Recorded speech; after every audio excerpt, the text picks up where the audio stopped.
like a pillowcase, but you let my love go to waste. So unchain my heart, baby, set me free. Unchain my heart, Unchain my heart, baby, let me go. unchain my heart, Unchain my heart, 'cause you don't love me no more. unchain my heart, Every time I call you on the phone, something tells me that you're not at home. So unchain my heart, baby, set me free. I'm under your spell, like a man in a trance. But I know darn well that I don't stand a chance. Unchain my heart, unchain my heart, let me go my way. unchain my heart, Unchain my heart, you worry me night and day. unchain my heart, While living through a life of misery, when you don't care a thing for me. So unchain my heart, baby, set me free.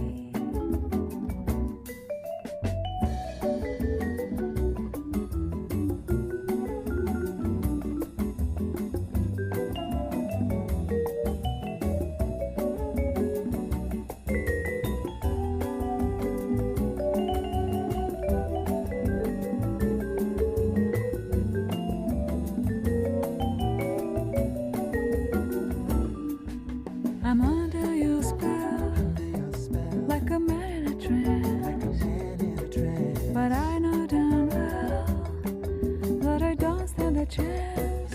Unchain my heart, Unchain my heart, let me go my way. unchain my heart, Unchain my heart, you worry me night and day. unchain my heart, Why lead me through a life of misery when you don't care a thing for me? So unchain my heart, baby, set me free.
deneme 1 2 3 4 sound check test. Hey say a. Hey deneme 1 2 3 4. Hey say a. Sound.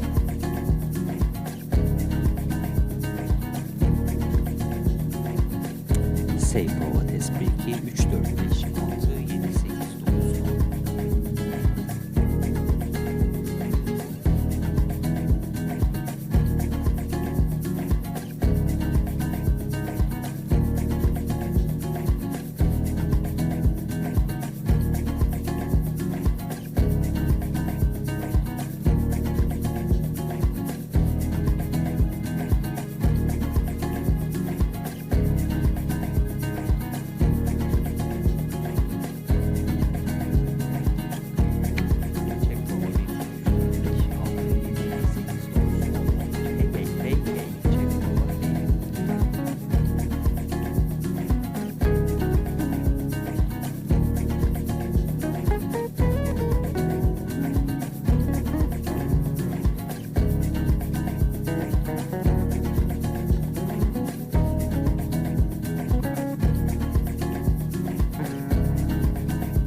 saw us on this bed.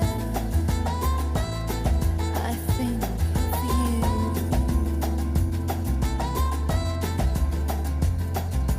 you,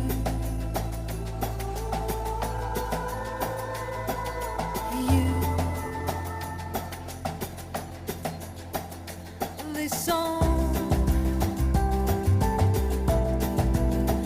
is a love song.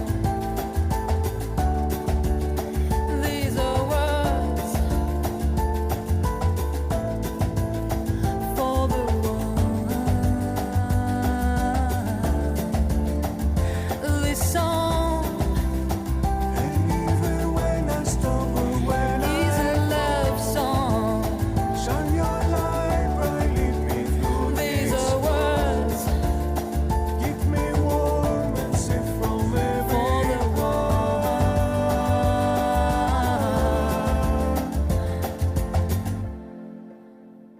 I love.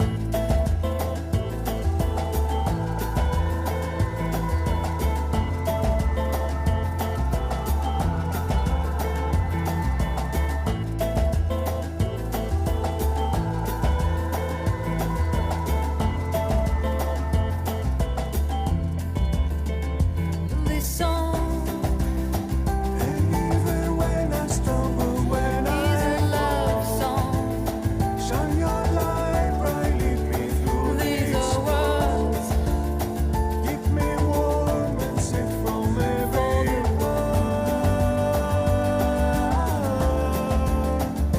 I love.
Da çok kıymetli bir etkinliğin aktarımcısı olarak yer alıyorum. Cogeneration organized by the Cogeneration Association of Turkey, and I'm representing the association. Coming to the end of my 8th year in the industry, I have been a part of many meetings like this one, and currently I am focusing on working at BTC Enerji in the family as a sales director. Today, Türkiye Cogeneration Derneği tarafından we will düzenlenen be 25. witnessing yıl ve the Cumhuriyetimizin third 100. yılı Eurasia anmasının Cogeneration dolayısıyla Conference, bir araya gelmiş organized by bulunmaktayız. Turkish Cogeneration Bu özel gün Association, vesilesiyle kongremize organized in the ortak olarak 100th hazırladığımız anniversary 100. of the yıl logosunu Republic. gurur ve And to heyecanla represent the paylaşıyoruz. centennial of the Republic, we have Derneğimiz actually designed the 1998 logo, yılından a bu new yana logo for our verimli, association. çevreci ve And esnek also this üretim year also bilinçli remarks the olan 25th kojenerasyon year of the sektörünün Cogeneration gelişimini Association. yaygınlaşması And için for the kararlı last 25 years, we have been sürdürülmektedir. working hard and dedicated Her yıl düzenlediğimiz to Avrasya Kojenerasyon improve the industry. Konferansı bu And this çabaların bir conference is yansımasıdır. a reflection Bu of konferans those Avrasya efforts that we bölgesinin put in the paydaşları industry. bir araya This conference getirmekte, brings ihracat stakeholders in the sanayi Eurasia region sanayimizin rekabet and gücünü also artıran, increases the ülkemizin competition çalışma, advantage ve of inovasyona our katkı olan industry gücünü temsil eden and kojenerasyon represents sistemlerinin gelişen we teknolojilere talk here destek about the olarak developing hep birlikte technologies in yürümektedir. cogeneration Bu özel representing the etkinliğimizde 6,000 değerli megawatt konuşmacılarımız, strong egemen Turkish moderatörlerimiz industry. aracılığıyla So sektörün today güncel gelişmeleri we're going to be öğretici, following up the bilgili recent ve developments in tartışmalı the olacak. industry through Bu konferans panels. sadece bir etkinlik This değil, conference aynı is more zamanda than a bir paylaşım simple event, platformudur. it's Hep a beraber enerji platform sektöründe to daha share, sürdürülebilir, çevre dostu, to come up verimli, with more efficient, gelişmiş productive, kojenerasyon sustainable devam edeceğiz. practices in the industry going forward. So looking at the agenda, you see that we had the registration and breakfast, and we are now in the opening part of the event. When the time is 10:40, we'll be starting our first panel, Cogen users best practices, and then financing as door opener is going to be our second panel.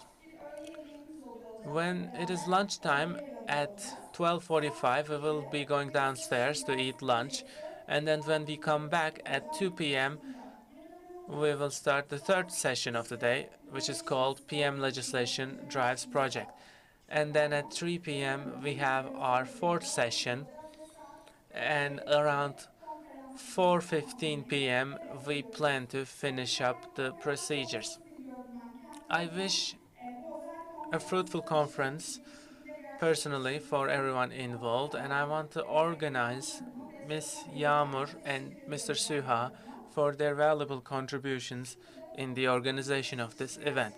Now, to open the event officially, I would like to invite Mr. Yavuz Aydın, the chairman of Kojentürk, to the stage.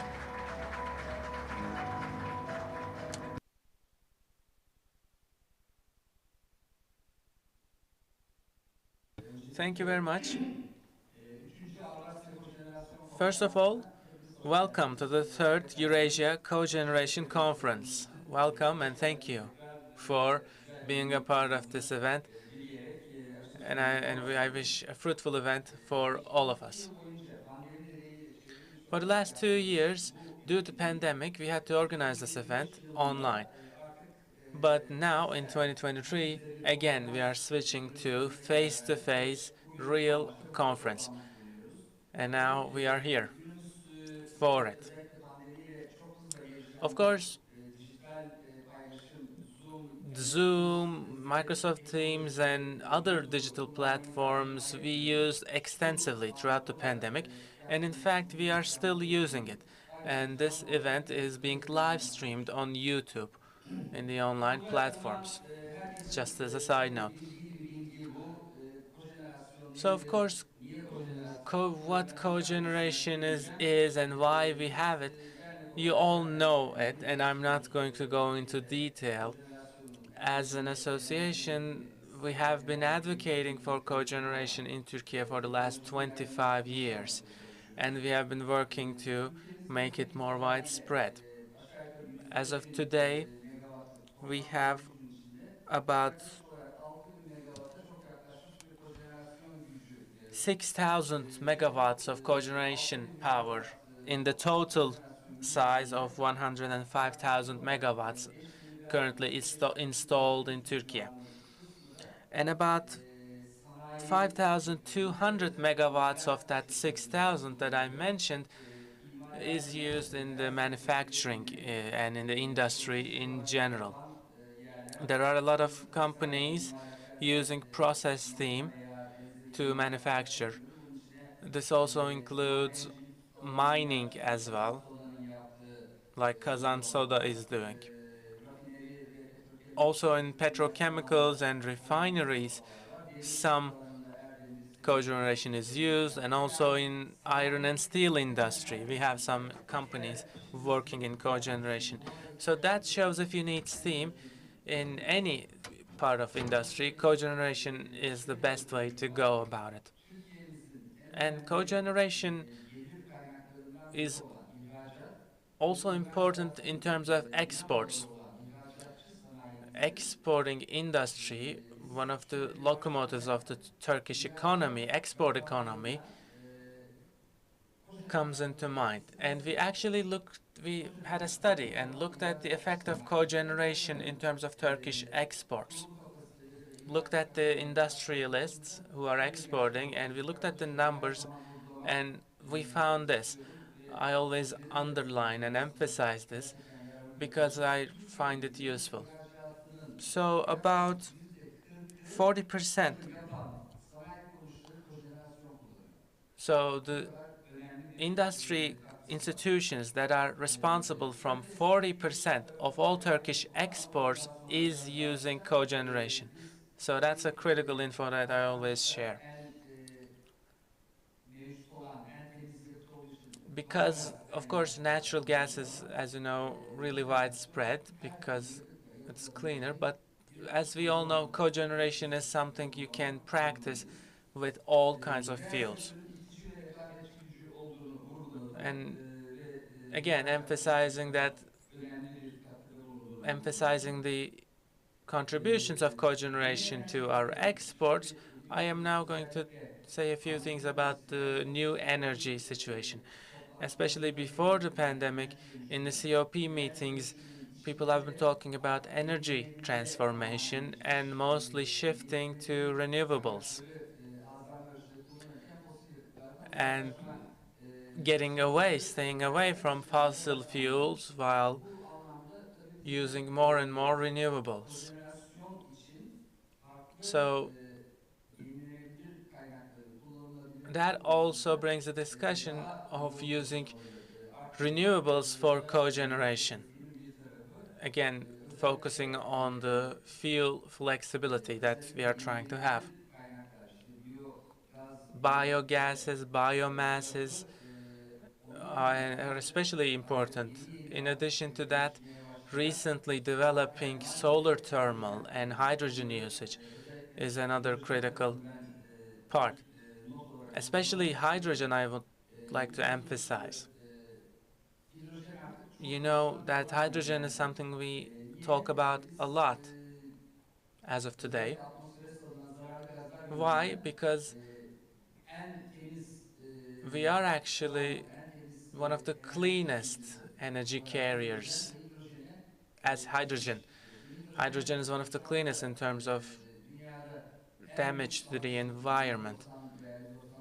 Around like 95% of hydrogen is produced from natural gas, but there's also what we call green hydrogen, basically electrolyzing it from water itself. This is something a lot of countries have been pursuing recently, planning about it, putting into their strategic plans. Of course, we are not there yet, but as you know, our country also has a target of 5 gigawatts of installed capacity until 2035. So that means those who will use hydrogen for electricity production, I can say that gas motors and heat motors used in cogeneration is actually a really suitable candidate for that. So again, the first users of hydrogen in electricity production is going to be those institutions doing cogeneration. But this is of course a long way out, but smaller scale cogeneration systems may be actually the first customers of green hydrogen going forward. To summarize, the total capacity of Turkey, which is about 105,000 megawatts, cogeneration represents about 6,000 megawatts of it. And also, again, emphasizing its contributions to Turkish exports. And in general, cogeneration has also been affected by a lot of instability in the last few years, and we have been waiting for investments. But going forward, especially I think district heating cogeneration systems are going to be more widespread. So we foresee that cogeneration usage for district heating is going to be more common in the very near future. Regulation is almost done. And as you know, cogeneration is really focusing on producing locally and using locally.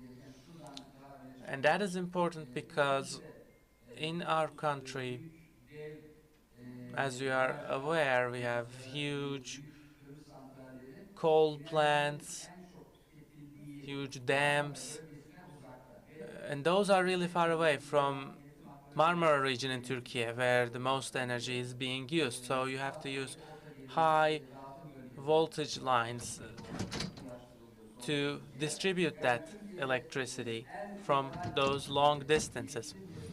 So actually in the most ideal parts in Turkey, where infrastructure is best, there is on average 7% of loss because of distribution. And that 7 to 10% of loss is something we see in Turkey because of distribution, but cogeneration actually comes into play because it focuses on produce locally and use locally principles.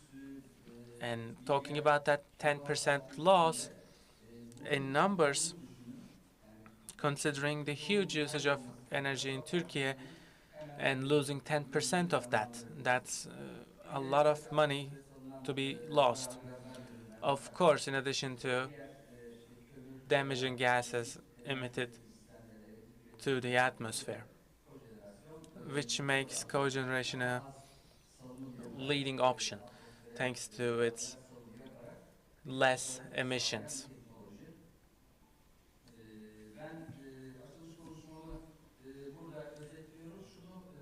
So this has been my opening speech. Once again, I want to emphasize that this conference is designed to be a user conference, which means the users, the participants, are welcome to participate freely and extensively.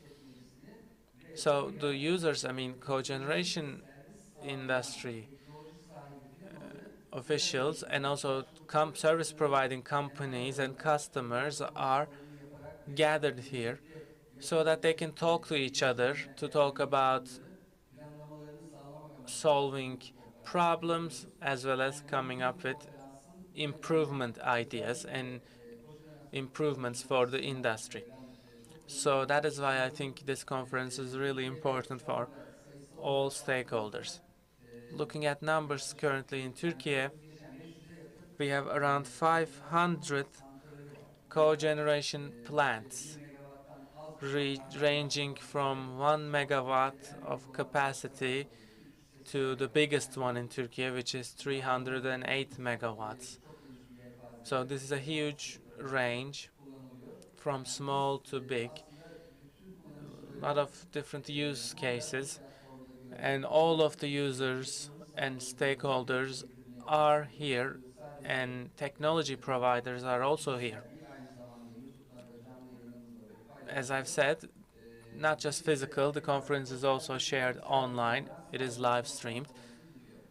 Thank you, and I wish you all a fruitful conference.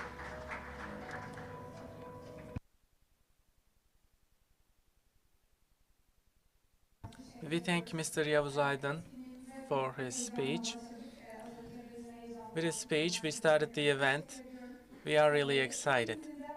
So, next up, to give the opening speeches, I would like to invite Mr. Sajid Akbaş, Enerjisa Energy Solutions Director, to the stage.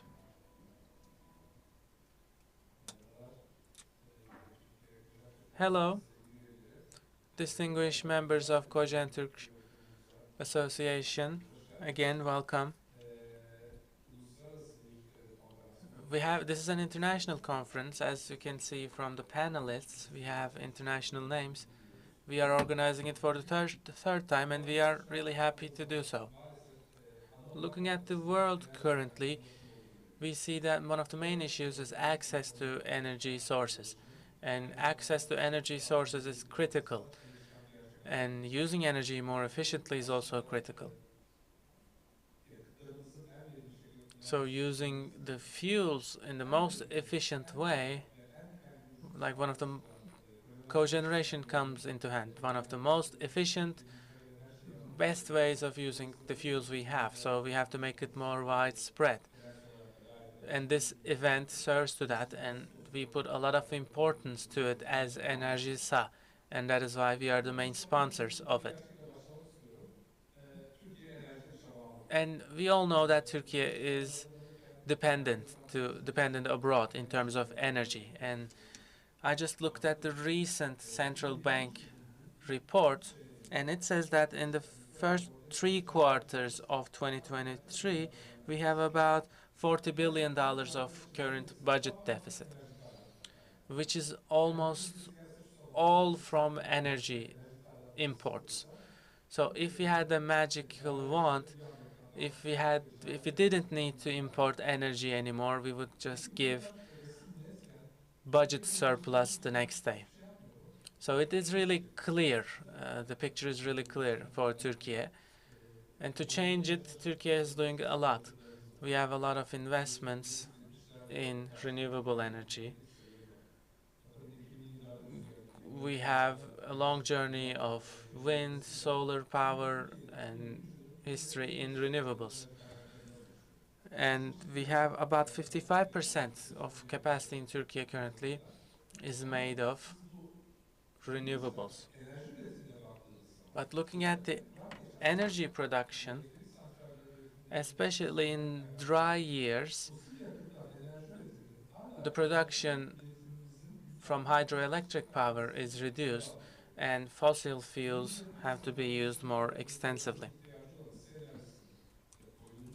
And also including the energy that the industry needs, it is clear that we are going to be needing fossil fuels in the near future.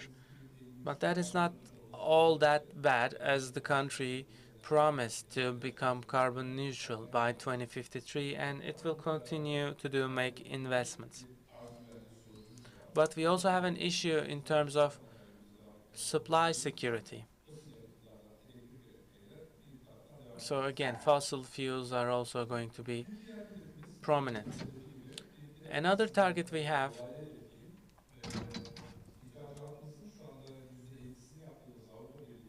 is all about the EU market, which we are exporting extensively, and now really soon they will be requiring carbon at the border initiative. So that means if our companies want to be competitive in European market, they are going to have to reduce their emissions, carbon emissions.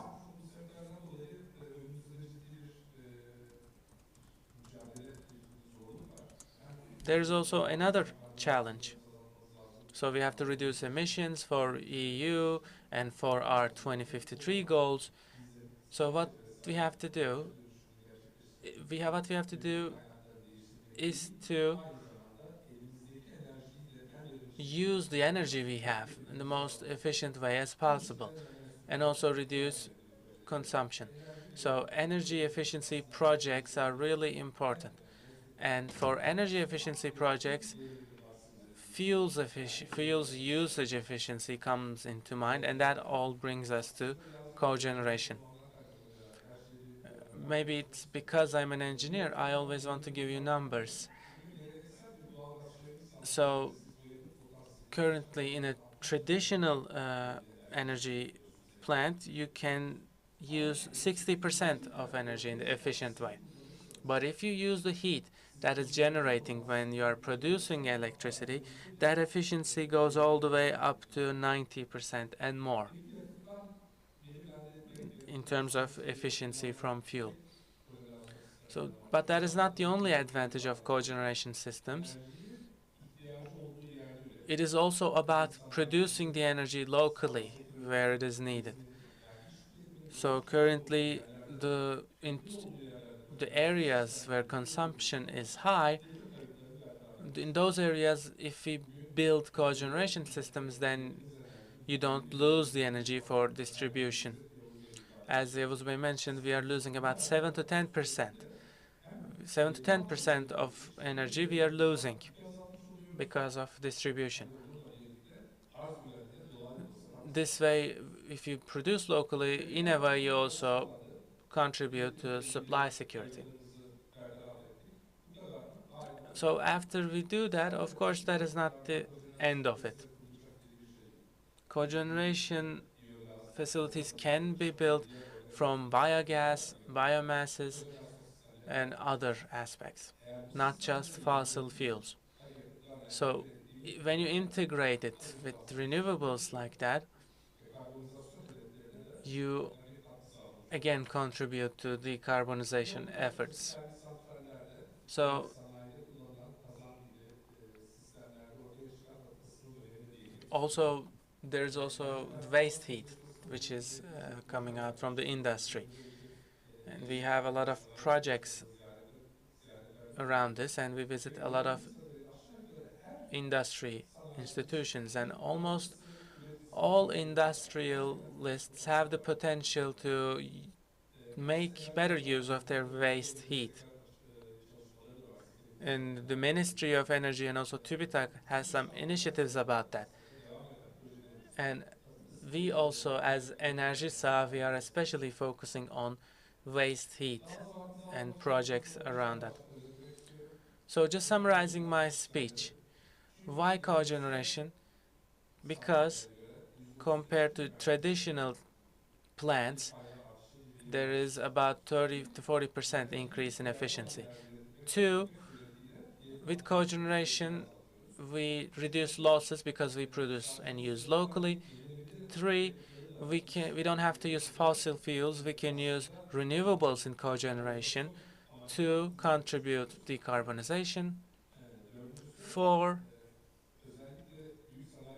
especially in major industrial plants, we have heat, waste heat. We can regain that heat to again contribute to emissions.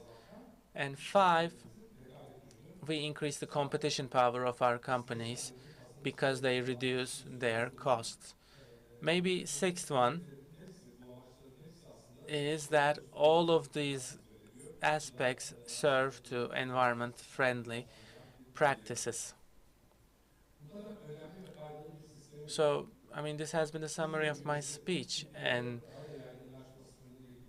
the only roadblock in terms of making this system more widespread is investments. So as Eurasia, we are doing what we can on it, working on projects and public-private partnerships. I was in Germany in June for Intersolar Expo, and they mentioned there in the opening speech that they said in Europe the sleeping giant is waking up, and by that sleeping giant they mean heating pumps. As you know, because of the Russian-Ukraine war, heating pumps again became top agenda. And just in Germany, they saw an increase in heat pumps of about 30%. This is they call it sleeping giant, and I think cogeneration systems are also sleeping giants. So come together and let's wake this sleeping giant together.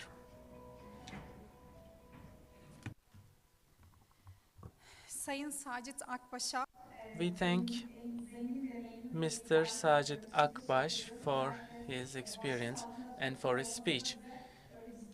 It was also a great summary that he did at the end. So, next up, I am going to invite Cogen Europe Chairman, Mr. Marco Pezzaglia. He has a video speech that he will be sharing with us now. Good morning, everyone. As President of Cogen Europe, I would first like to thank the Turkish National Association Cogenturk for inviting me to express some thoughts at the start of your conference today. I would particularly like to thank your President and my friend Yavuz Aydin, member of the Executive Committee of Cogen Europe, and whose valuable contributions I have enjoyed over these years. There is no doubt that we find ourselves today in a context that has changed rapidly in many different ways from the past. The path of decarbonization that has been underway for some time has come under increasing stress as international situations arise. These situations are first and foremost tragedies of our times, to which all our understanding and support must go. At the same time, these situations are having a noticeable impact on the world of energy and the way in which companies operate in the markets. Increases in price profiles, the volatility of commodity markets, and energy production are having a major impact on the production costs of companies that are having to review energy procurement and energy management policies. In addition to the numerous difficulties that already accompany this situation, the institutional level has multiplied its interventions with the intention of steering the system towards a less vulnerable condition from the energy point of view and attempting to minimize the impact on consumers. In all this context at Cogen Europe, we believe in the role that cogeneration can still play in driving the system towards an increasingly sustainable use of resources. Especially in certain industrial contexts, cogeneration remains the most economical way to use primary resources as efficiently as possible. Cogeneration is efficient, cogeneration can be renewable, cogeneration is programmable. Therefore, cogeneration has the characteristics to be able to provide end consumers with a tool to improve their energy, but above all economic performance, and at the same time contribute to the resilience of the electricity system and to the development of system integration of non-programmable renewables production. As Cogen Europe, we are strongly engaged with the European institutions supporting our members also at the local level to emphasize the important role of cogeneration in the energy transition process. As Cogen Europe, we believe that the role of end consumers is very, very important to avoid that policy based only on ideas can lead to the closure of cogeneration and harm to businesses and consumers. For this reason, we plan to promote a specific path for the involvement of end consumers who enjoy cogeneration. Next year, characterized by the renewal of the European institutions, will be a very important year in which we will be very, very busy. We feel the responsibility of your expectations, and we will do everything we can do to continue the action that we are already doing.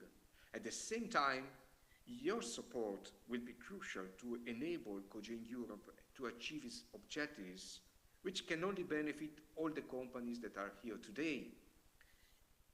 It will be important that the conclusions of this day's work can also be shared with all other members of Cogen Europe. At this point, it only remains for me to wish you all good work and to see you again soon. Have a nice day and have a nice conference.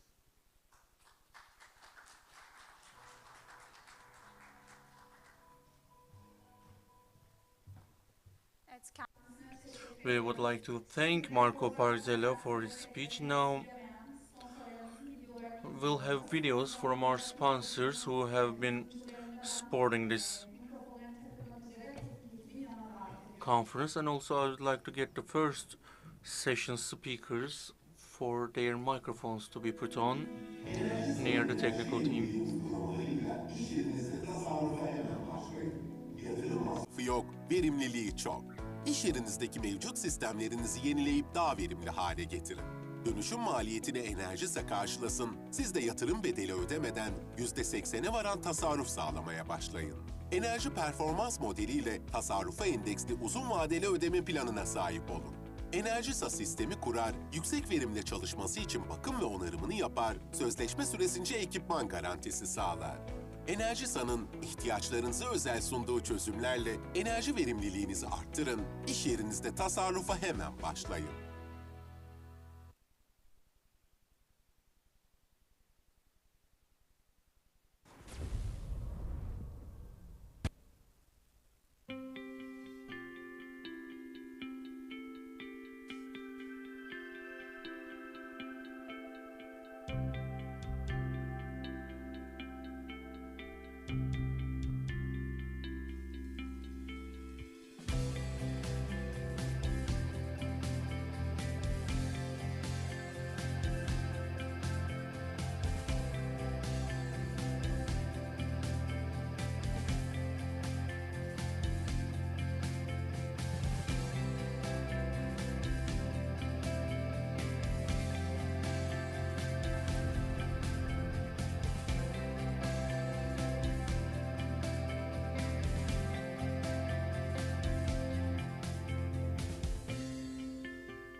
İhtiyacımız olan güç doğanın ta kendisindeydi. Biz ona saygımızı, o da bize enerjisini sundu. Biz enerjinin sürdürülebilir olmadığı bir dünyayı hayal dahi etmedik. Bu yüzden değişen dünyanın enerjisine enerji katmak için çeyrek asrı aşkın bir süredir tüm gücümüzle elektrik altyapı teknolojileri üretiyoruz. Ekos Elektrik olarak 25 yıllık bilgi birikimimiz ve tecrübemizle dünyanın 4 kıtasına ihracat yapan 34 ülkede elektriğin gücüne yön veren bir teknoloji şirketi olduk. Geleceğe yatırım yaparken yarınlarımız için hayallerimizin ötesine geçtik. Yarınları bugünden düşünüp tasarlayan deneyimli mühendis kadromuz ve yorulmadan yenilikçi ürünler için her daim çözüm üreten 400'ün üzerinde çalışanımızla hedeflerimize ulaşmak, ülkemizi dünyanın dört bir yanında temsil etmek bizim için büyük bir onur ve mutluluk kaynağı oldu. Doğadan aldığımız güçle hayallerimizin ötesine geçmek için, çocuklarımızın enerji dolu yarınları için çalışmaya devam ediyoruz. Ekos Elektrik, akımın ötesinde.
Evet, tanıtımlarımızı tamamladık. Yes, after the opening speeches, now we have completed that. Now we'll continue with the first panel of our conference. Now this is about best practices in Kocan Yaşarız. Well, moderator will be Yavuz Aydın, the chairman of Kocan Türk, and I will talk about the speakers. From Kazan Soda, Alp Eren Tosun, Energy Production Supervisor. And we'll have Bengül Kınacıoğlu from Tüpraş, Energy Production Engineer. We'll have Engin Aybayrak from Hayat Kimya, Global Energy Executive. And we'll have Özgür Demir from Sokar Petkim, Steam Production Lead Engineer. And we'll have Sercan Doğan from Türk Şeker Factory Production Manager. And we'll have Yüksel Yalçın, PhD from Istanbul Energy. He is the General Manager. Thank you very much, people. I believe you can hear me. Welcome, everybody. Now, very quickly, we'll talk about the best practices of cogeneration. Now we have small representatives. We wanted to get a speaker from every industry, but it is such a widely available system. We usually see about 12 different industries. Now we have as much as we can now. We have representatives from different industries with us now. Welcome everybody. Now, first of all, of course, this year is the 100th year of our republic, and with that, I also would like to underline this. In Turkey, the first users of cogeneration is the sugar factories. Now, of course, this important activity that has been done by the sugar factories in Turkey has not been heard about usually, but now we have Mr. Sercan from Türk Şeker Factory, which is a sugar production facility. Our speakers are all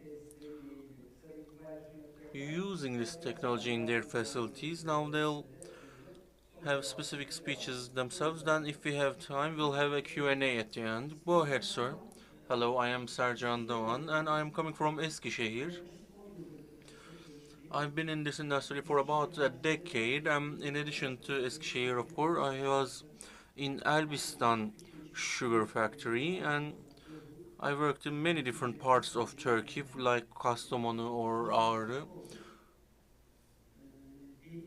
As you said, the purpose of us gathering here is, of course, we are among the industries that have been applying cogeneration the first, or one of the first, and I believe we are valuable in that sense. And I would also like to inform you a little bit about the sugar industry. The sugar factories in Turkey has been started from the founding father of our republic, Atatürk. First of all, in Uşak, the first facility has been built, and of course, in the following years, in 1925, the first one is in Uşak, and in 1926, we'll have a second one in Alpullu.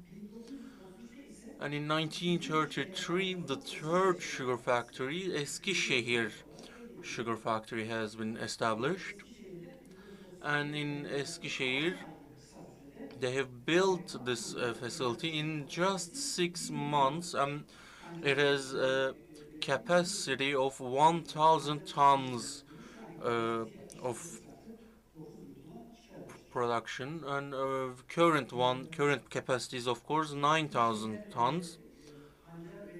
And in addition to beet production and beet processing, of course, it is affecting the farmers and agricultural industry, and it is helping their producers to have some security as well. And also ethyl alcohol is also produced in this factory, and during the pandemic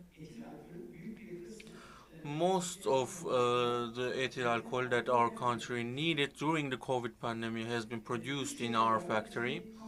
And as Turkish Sugar, we are a public company and we have 15 factories, 3 machine factory, 1 electromagnetic factory, 1 alcohol production facility is in this area, and we have an R&D center as well. And of course, I would like to talk about cogeneration, which is the main topic today. And in our cogeneration systems, our most important principles is, of course, the type of turbines that we use. It is oppositely pressured turbines. If you take a look at the definitions, it is using the electric and heating energy with the back pressure turbines usually. In addition to electricity, we also produce the heat that is required by the facility through steam. And in facilities that need heat and force, you need back pressure turbines, and this steam is also then sent down to the facilities for heating. This heat can be used for drying, cooking, or heating, whatever. And we are talking about the first cogeneration systems. If you take a look at the history of the turbines in 1884, an Irish engineer has discovered this turbine, and the first model was just 7.5 kilowatts. In Turkey, Eskişehir sugar factories in 1933. This is the back pressure turbines that have been used since then. In 1884, it has been discovered, and in 1910, this was just developing technology. But in 1933, these things has been used in the sugar factory. If you think about the history, of course, this is very important. This one of them is 630 kilowatts, and they have been in use since the year 1909. They have been used for 66 years. Then after that, we have new models in 1975.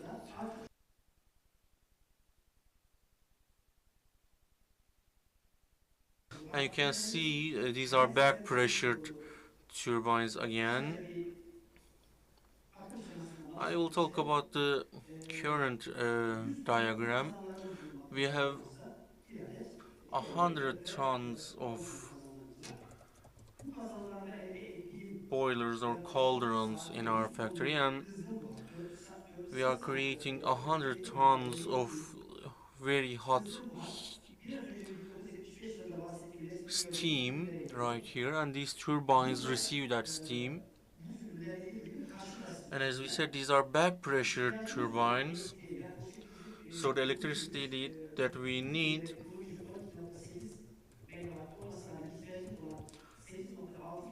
8.6 kilowatts of energy is produced right here that our factory needs, and after that, the wasted steam that has been used to produce electricity is being sent to our facility, and these are used for heating up and cooking the beets and beet juice that we extract, and it is used in every step of the way where heat is needed.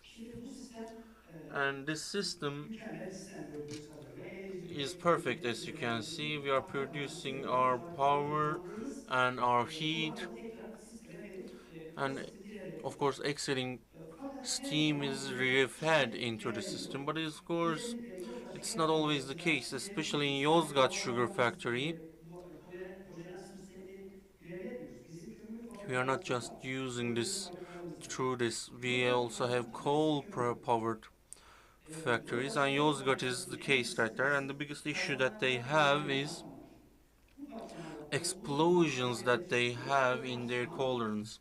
If there's an explosion, of course the turbine is turned off as well, and the cogeneration system is turned off. So at that point you realize how important that is. To be able to achieve what they did, I have to get electricity from the grid, and then I have to burn natural gas to be able to heat my produce. So then we will realize the importance of that system. Thank you very much for listening to me. Thank you, Mr. Sercan from Eskişehir. Now I will give the stage to Bengü Kınacıoğlu from Tüpraş. Thank you very much. Hello everybody. I am Bengü Kınacıoğlu, and in 2020 I have graduated from ODTÜ Chemical Engineering Department, and since then I have been working as an energy production engineer in İzmir, and I will talk about Tüpraş and our cogeneration system. First of all, about Tüpraş. Main activities in Tüpraş is, of course, refinery of the crude oil that is produced here, and of course we produce LPG, machine oils, and many other petrol products in our here. If we were to talk about some numbers, you can see them on the screen. It is the seventh biggest company in Turkey, and 30 million barrels of refinery capacity has that, and more than 6,000 people are employed by this area. Now, we have 4 refineries that allow for cogeneration to be applied in Batman, Kırıkkale, İzmir, and İzmit. They are closely located in big areas in Turkey. Now let me talk about Tüpraş İzmit very quickly. As you know, these units are helping other systems, of course. 125 megawatts is the electricity consumption of this area, so this consumption is the same as the city of Izmit. If we were to take a look at steam production, depending on the requirements, they have a very high pressure and high pressure cauldrons, so we have a capacity of 450 tons of steam, and of course,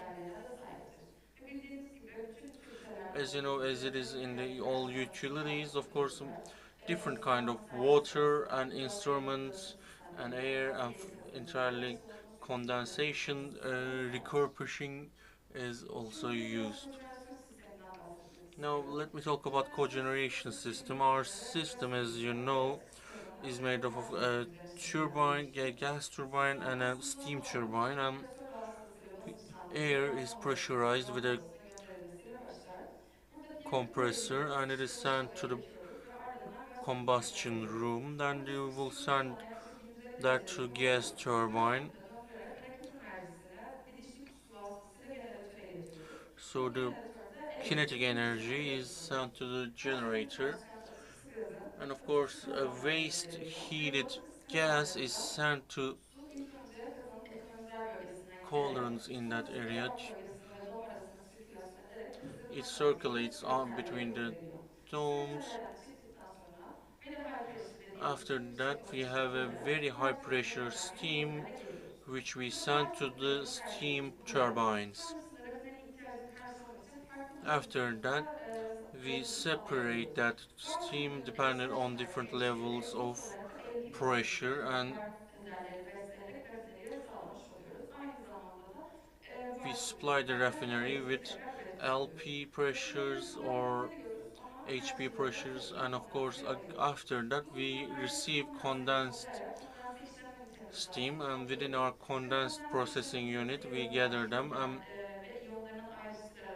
we separate all the oil or ions within that, and we mix it up with water in that area, and we feed it back into our tank. It is very similar to any other cogeneration system. So what do we do differently as Tüpraş? Now, to meet the needs of that area, of course, first of all, we meet the requirements of the refinery steam needs, and then we can feed the headers of the refinery. So natural gas that is produced by the refinery can be used to feed it. And so why do we use cogeneration in Izmit refinery? We have 7 conventional tanks and 3 cogeneration tanks. And when you take a look at the efficiencies of that area, the cogeneration facilities have 19% more efficiency. So it is a very high number where the facility uses so much energy. Of course, we talked about efficiency, but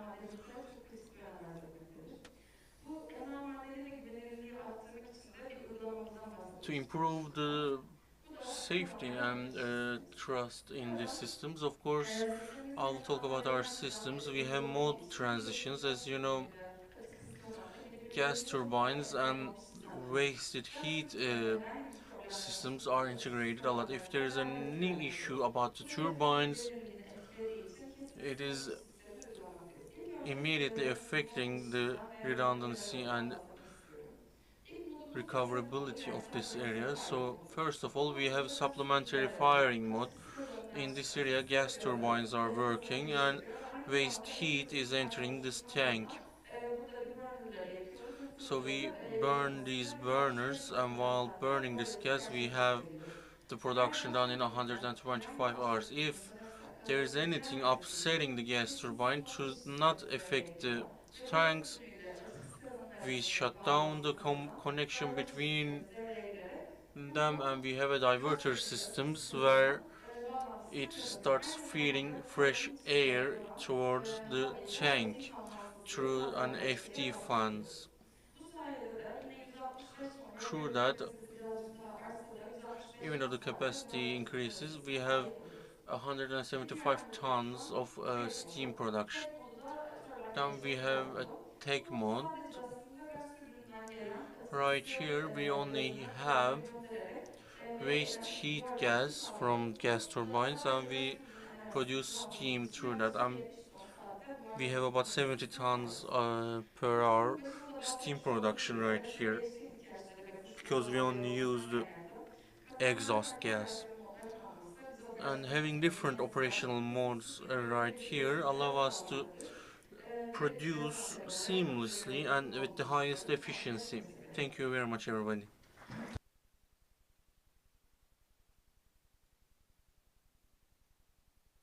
Our number one industrial organization and the seventh biggest refinery in Europe, we see that cogeneration is used very effectively in their organization, and we understood more from her presentation. Thank to her. Now our next speaker is Kazan Soda Alperen Tosun. You are in the operational side of the cogeneration. Currently in Turkey, Kazan Soda is the biggest production facility that uses cogeneration. Yes, go ahead, Mr. Alp.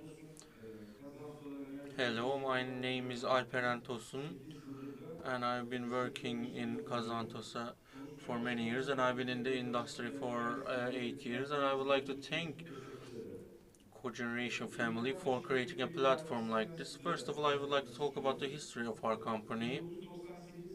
In 98,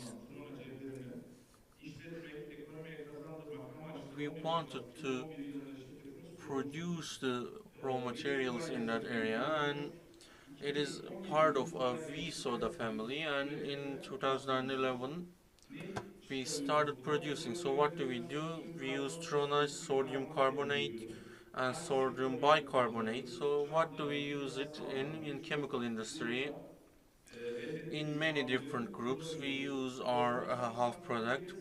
If we take a look at cogeneration facilities, as they said, we have the biggest cogeneration central right here. We have 271 megawatts of production right here, and we have two steam producers turbines, and now we have about 107 megawatts of production right here, and our gas turbine is Siemens model, and as we said, 271 megawatts of electricity is produced right here, and we have waste heat tank, and we have steam turbines, and SSD 800 and SSD 600 are the turbines that we use in that area, and we have 4 additional sport tanks, and total capacity is 400 tons of hour per hour. And if we were to take a look at our improvements that we are aiming for, is from 2023 we transitioned towards natural gas in that area. With our latest investment, we can also use diesel for these, so they can be used for both. We as a facility have to produce a lot of steam. We have to work at 100%, so it's not just electricity. Steam is extremely important for our production as well, and if there's any issue, we have to produce as much steam as possible. And in summer months, gas turbine operators would know that heat might cause an issue, and the air volume is increasing, so it's lowering the nominal working values. So right here in front of the filters we have created a cooling system, so in summer months we can cool the air from 35 degrees Celsius to 16, and we can load the turbines properly. And in 2021, when you take a look at it, we have 48 countries that we export to, more than $200 million. And in 48 countries in 2022, we have about $890 million. Right here, Brazil and Spain has the biggest parts. And in 2022, while working on these sales, we also have electricity that we produce from our turbines, and 326,000 megawatts and more than a million megawatts have been produced in our area. And in 2022, 1.7 million megawatts have been produced by our facility. While producing this electricity, of course, we also have steam energy. 1.3 million tons of steam has been produced in one of the turbines of ours. And in our current investments, we also created a transition to diesel to have a backup in our systems. Now we are investing on a tank that can burn biomass, 100% biomass. Of course, we are continuing to work and improve our system within the regulations, and we have 5,000 megawatts of gas tank, and as an investment project we have 5 plus 5 megawatts that we are working on. And in addition to that, of course, we are also increasing our capacity by 90 megawatts. In addition to all that, thank you very much for listening to me. I would like to thank you. And after the presentation, I had questions to ask, but you answered everything. Thank you very much. Now, next, we have Mr. Özgür coming from Izmir, from Petkim Sokar. As you know, in petrochemistry, Petkim is a very important institution for us. Let's listen from you, your own company, and of course your cogeneration system. First of all, thank you for this event and organization. I have been in petrochemicals for 17 years now. Spent some of it in cogeneration. So Sokar Türkiye is the last part of the journey that started with Petkim. Sokar, of course, represents the Azerbaijan and brother country of Turkey, and it represents our collaboration. Sokar contributes a lot in terms of current budget deficit and also employment in Turkey. In 2021, we had about $1.315 million of exports, and in 2022, our total exports are about $1.449 million. So at first, we had a facility with liquid fuel, and of course, this was switched to 2006. This was switched to natural gas in 2006 for sustainability. And of course, looking at our cogeneration facility, you see that it has about 222 megawatts of capacity. We have 4 conventional cauldrons. We have 2 64 megawatts turbine. We also have steam turbine and gas turbine. We also have additionally a wind plant, which has about 317 megawatts facilities. And steam is really important in terms of sustainability. When there are issues in the industry, sustainability comes into mind. So this facility is operating 24 hours, seven days a week. And this facility has about more than 5 million tons of steam production and about 830 kilowatts megawatts of capacity. What I can emphasize is that cogeneration has a lot that it brings in terms of sustainability. With our investments, we now have this cogeneration facility, and we are also planning about 250 capacity new installments. Also, in terms of electric and energy, we have about 20 megawatts of investments in Turkey. So this way, we actually started putting more importance in cogeneration. Just quickly looking at our operations, you see 4 conventional cauldrons. We have about 3 of them active usually. We also have gas turbines. This gas turbine is used in operations, one of the rare applications of its kind in Turkey. We have this cauldron feeding water and we heat that up. This way we can get more efficiency from the turbine, and it increases the general efficiency of the plant.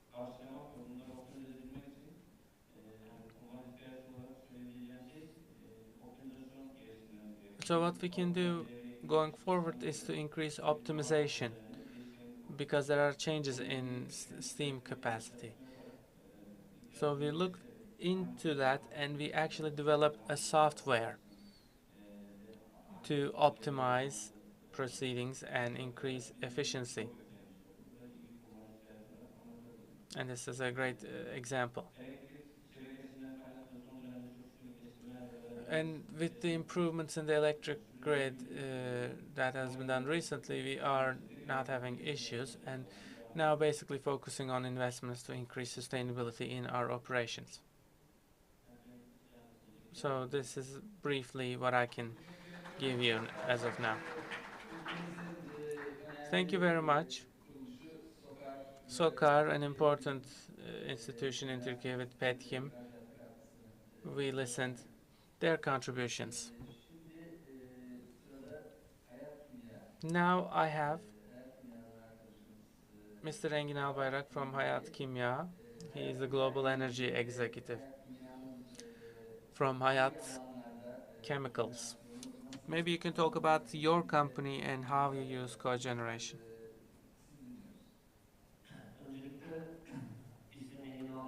First of all, my name is Engin Albayrak, working at Hayat Holding for 9 years. I'm a Global Energy Executive. I want to welcome all, and I want to thank the organizers before I begin. So as Hayat Holding, we are operating with our 48 different brands in our more than 136 facilities, and we export to more than 100 countries. We have about $3.5 billion of revenue. We have 3 main groups in our holding. That is Hayat Consumer Group, Kastamonu Forestry, and Limash Harbor Operations. We have a lot of brands under the consumer group, like Molix, Papia. These are leading brands. As a global, we started to become a global player by being the fifth biggest producers of diapers and also one of the biggest hygienic paper producers of the world. We are always aiming to become market leaders, whichever country we work in. And we are, in fact, market leaders in many categories all over the world. You see the Hayat Consumer Group production facilities and sales offices. Of course, you would see that we have different facilities in different locations and they have different needs in terms of energy. In Turkey, for example, we have production facilities in two different locations, namely Kocaeli and Mersin. Their energy needs are completely covered by cogeneration. In Kocaeli, we have 45 megawatts. In Mersin, we have 20.8 megawatts of capacity. In Kocaeli is a licensed cogeneration production facility. Similarly, in Russia, in two different destinations, in Tatarstan and Moscow facilities we are using cogeneration to cover our power needs. And we have Egypt facility as well. Egypt is different because it has been going on for a while, but the cogeneration has been active for 2 to 3 years. And that is because bureaucracy has only been recently improved to allow for cogeneration. So our cogen investments have taken place in Egypt in the last few years. And next we have Nigeria, which was a difficult country for cogen because there's no grid there. So we have that cogen facility working there. We have Algeria, again, a difficult country in terms of energy quality. Here we have gas engine cogeneration facility that we use to power our manufacturing facility. Again, all of the electricity and heated water needs are covered by cogen facility. Pakistan, again, is a weaker country in terms of energy sustainability. We have a small cogen facility there with 4.3 megawatts capacity. Sometimes we use it, other times it is on hold in terms of emergencies.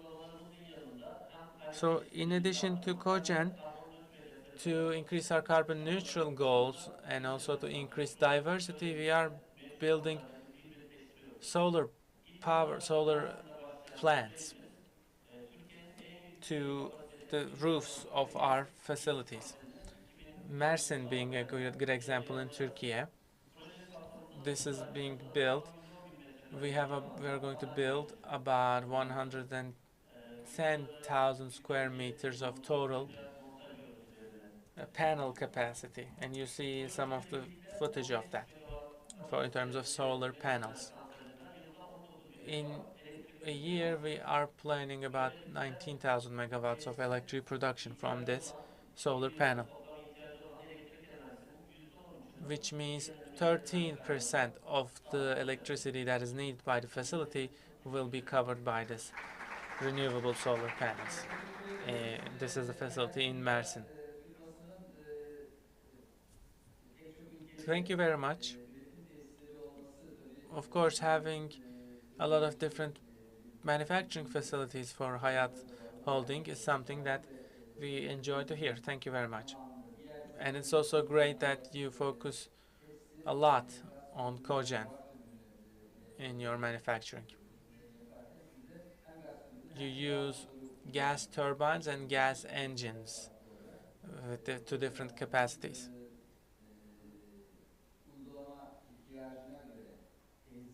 Again, depending on the needs of that specific plant, you use either gas turbines, steam turbines, gas engines,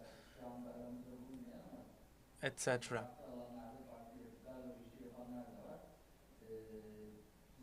So that was a good picture, a general picture that you've explained.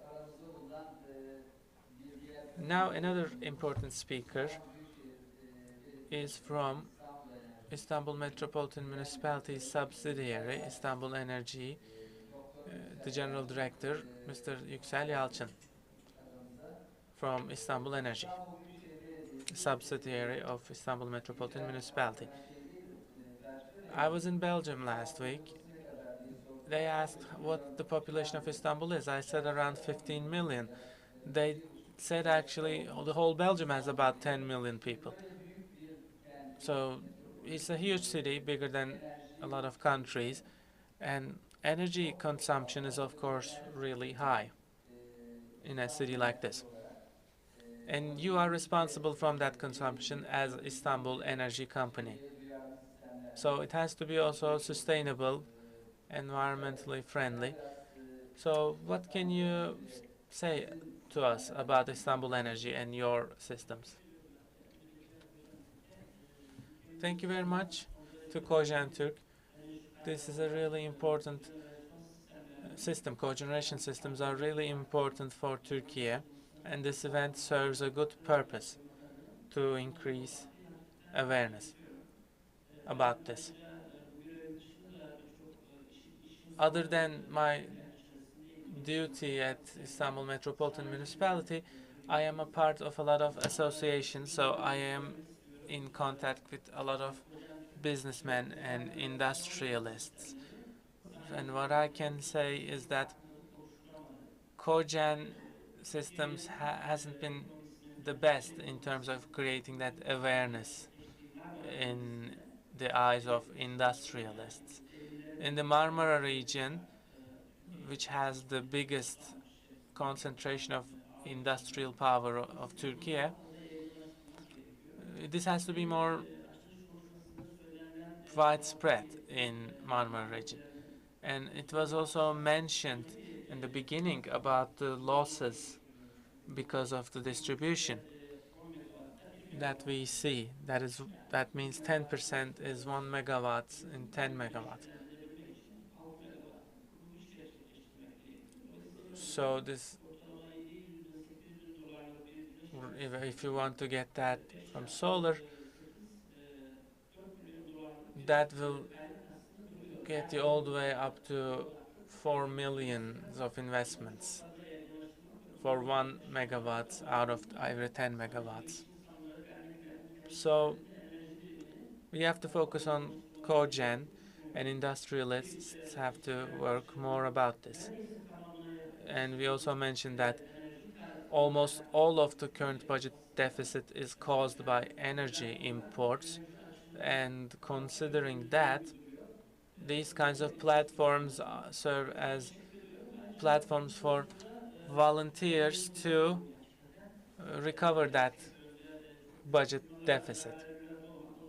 And it is also great to be together with all these important companies sitting next to me. I want to thank all of them one by one.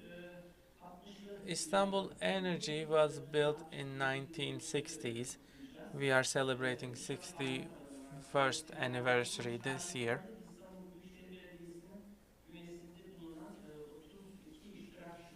And it is actually the oldest one out of the 32 subsidiaries of Istanbul Metropolitan Municipality. The name was changed to Istanbul Energy in 2006, and mainly it handles the needs of power needs of Istanbul Metropolitan Municipality. And because it's also a company, a limited company, it also has the capacity to invest. We have about 400 employees. We rank in the 260th place out of top 500 companies of Turkey.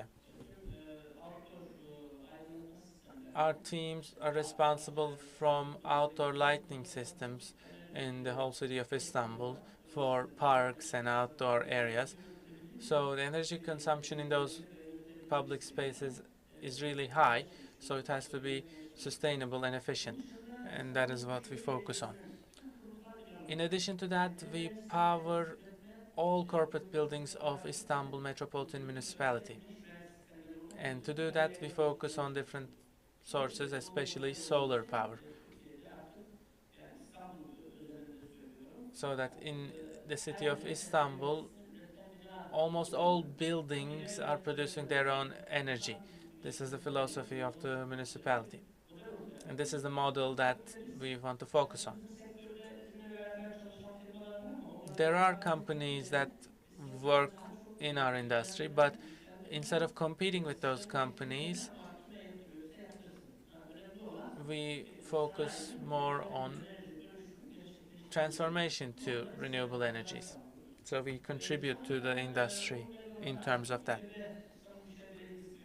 We have more than 10 megawatts of solar power capacity under IMM, and this is going to increase more in the future. One of our most important facilities is the biomass to energy facility in Silivri, Istanbul. Istanbul's waste is being used. İstaç is also part of this project. İstaç has two facilities, and one of them being the incineration facility they activated last year. This one has 37, and with the other one, so we have about 150 megawatts of energy production by municipality. The Silivri Cement facility has a capacity of 37 megawatts, so it turns waste to energy and prevents the emission of methane gas. So this is good in terms of producing energy and also for environmental reasons.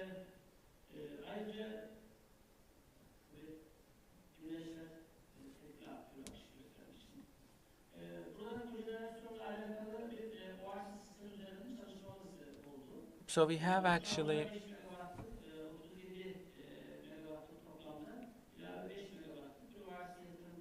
we have RC investment project. The entire plan is of 37 megawatts. This is excluding cogen. And in the end, we will have a capacity of ORC.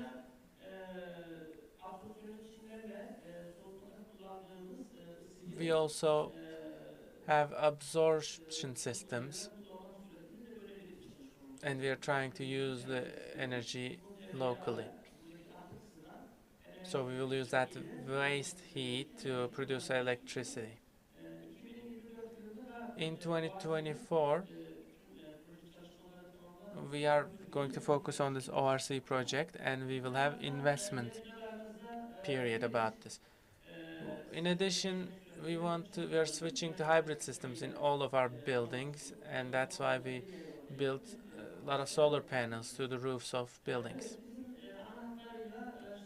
So this is the general look of IMM in general. This is the facility that I mentioned in Seymen, Istanbul. It is always open to visits to all companies here. The more local you can get in terms of energy, the better in terms of optimization. You see in the photo the part where waste heat is coming up. We use ORC here. From 450, we reduced the temperature to 150, producing energy and contributing to the environment at the same time. And this is how the project looks. And this is all from me.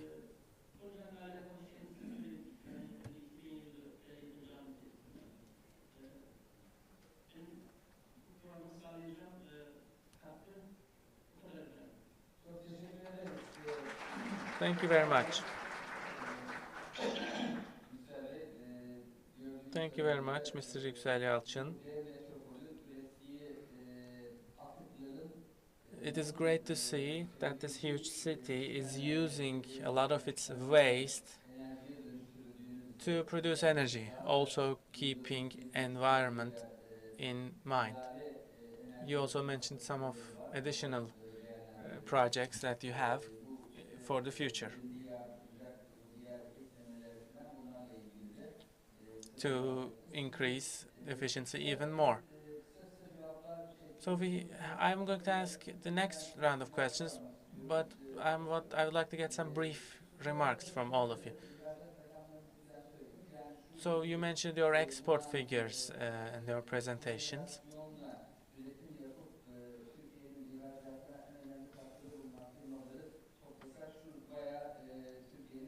And it was great to see that all the major companies are here in terms of that.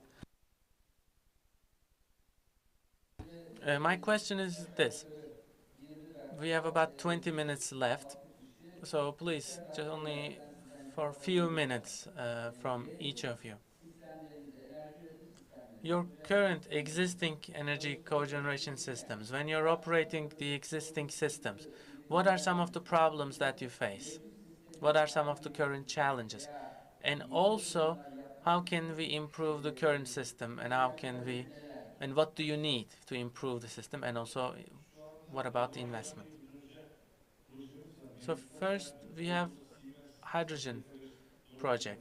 Currently, we have a model, the device from Siemens, and we can burn about 30% of hydrogen. So we are still talking with Siemens about that. And our biggest issue that we face are the fake signals. Because of those fake signals, we face some issues. And in terms of increasing efficiency, cooling systems are important for us. In the summer months, our facility has about 140 megawatts hourly. And because the figures are high, even smaller contributions are important for us.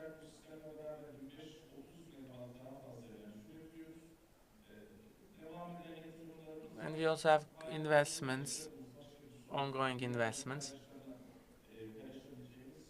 and that is basically what I have to say. What about you, Ms. Bengü Kırıcıoğlu, for Tüpraş? İlk önce önemli olan hepimizi etkileyen bir problemden bahsetmek isterim. Geçtiğimiz yıl yaşadığımız. First of all, one of the issues that we faced last year was about the diverter system that I mentioned in my presentation. And we actually had a leak, a waste heat leak, due to wrong design of the metal plates. So there was a damage, and the waste heat was leaking. We had quickly solved the issue, and this was a challenge. At the beginning of my presentation, I said energy to the future. And this is actually around our strategic transformation plan as Tüpraş, and that was our motto. So under this plan, Tüpraş plans to be carbon neutral by 2050. And the details of this commitment are available online. But this plan has 3 different stages: sustainable aviation fuels, green hydrogen, and zero carbon electricity. Again, the details are available online. And with Tüpraş's investment, our expectation in the upcoming years is to protect our leading position in the industry and also leading the clean energy transformation. Thank you. Coming to you, Mr. Engin Albayrak, what can you say about Hayat Kimya's situation? So we do a lot of projects abroad. So I think our country is lucky in terms of this. And in terms of energy supply security, we are ahead a lot of countries. Of course, there are some challenges depending on the countries that we work at, lacking aspects in terms of infrastructure and issues around that, giving us a hard time in terms of sustainability. In terms of investment and incentives, maybe a lot of you will remember in 2019 energy prices had peaked and Cogeneration Association members had started a great bureaucratical process in terms of gas procurement. We worked with BOTAŞ and other institutions to come up with composite solutions. And this was a good solution for us that made a lot of us happy. Our expectation is the continuation of projects like this as we are going through a period of high energy prices again. Mr. Özgür Demir, Sokar Petkim is growing. What you have new projects? What can you say?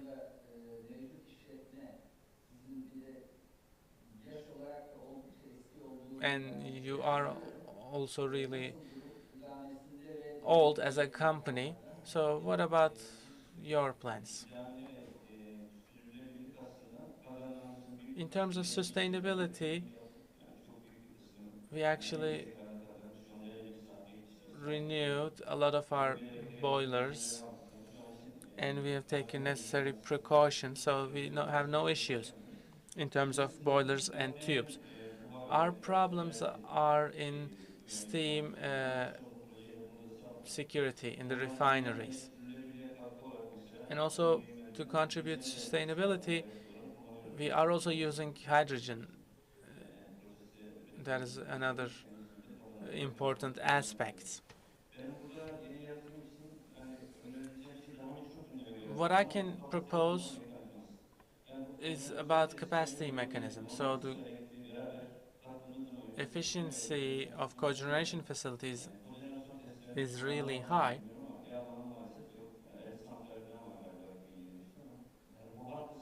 But I think since steam is not involved extensively, we are lacking behind.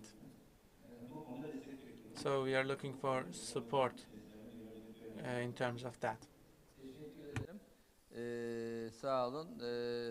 Sercan Bey, sizden bu konuda görüş alabilir.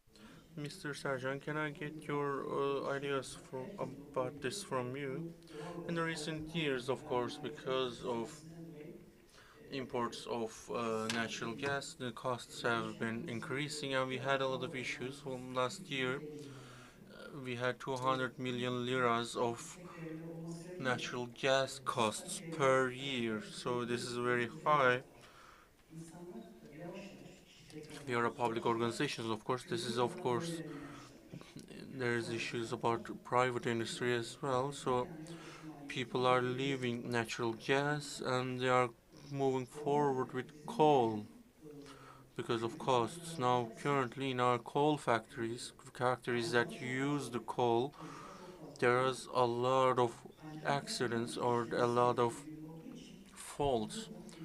So as you said, beats require a lot of heat and a lot of energy. So if we use coal, of course, we have to leave our cogeneration systems. So that's why now we are moving forward with renewable energy and solar panels. But the biggest issue that we cannot solve ourselves is because in terms of greenhouse gases, if you use coal, there's an immense emission and it is terrible. So, but compared to last year, I believe natural gas prices are going down about 50%, so it's better now. Mr. Yüksel, what are the issues that you experience in the current operation now? Now, of course, we are all hoping to do a lot, but there is no money. Of course, for energy investment, financial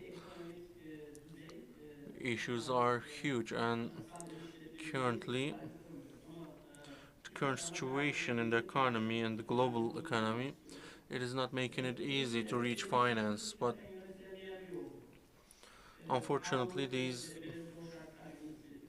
hard, difficult conditions can be managed, but Onu sorayım ki nasıl 6 ayda bir asgari ücretle the ödenebiliyorsa bu belirsizlikleri ortadan kaldırmak için enerji the fiyatları da uncertainty 6 ay that we sonra experience belli for prensipler energy prices getiriyorlar. is not Ancak manageable. If we icraatları had yaparsak a ancak specific eriten commission yatırımcıların to enerji kurları için elektrik specifically harcamaları set var. up Yani elektrik kuru 3,5 lira. the energy the prices, for example, it would make this Yani uncertainty go away. So bana göre bu birinci aşama. I believe we have to get rid of the uncertainty in the pricing so Olarak söylemiyorum. everybody can Yatırımcının hem enerji make their steps in a better Fakat way. It will yani allow smaller investors to work on this industry as well. So similar to vehicle loans, we don't have energy loans. So maybe a specific energy loan system can happen.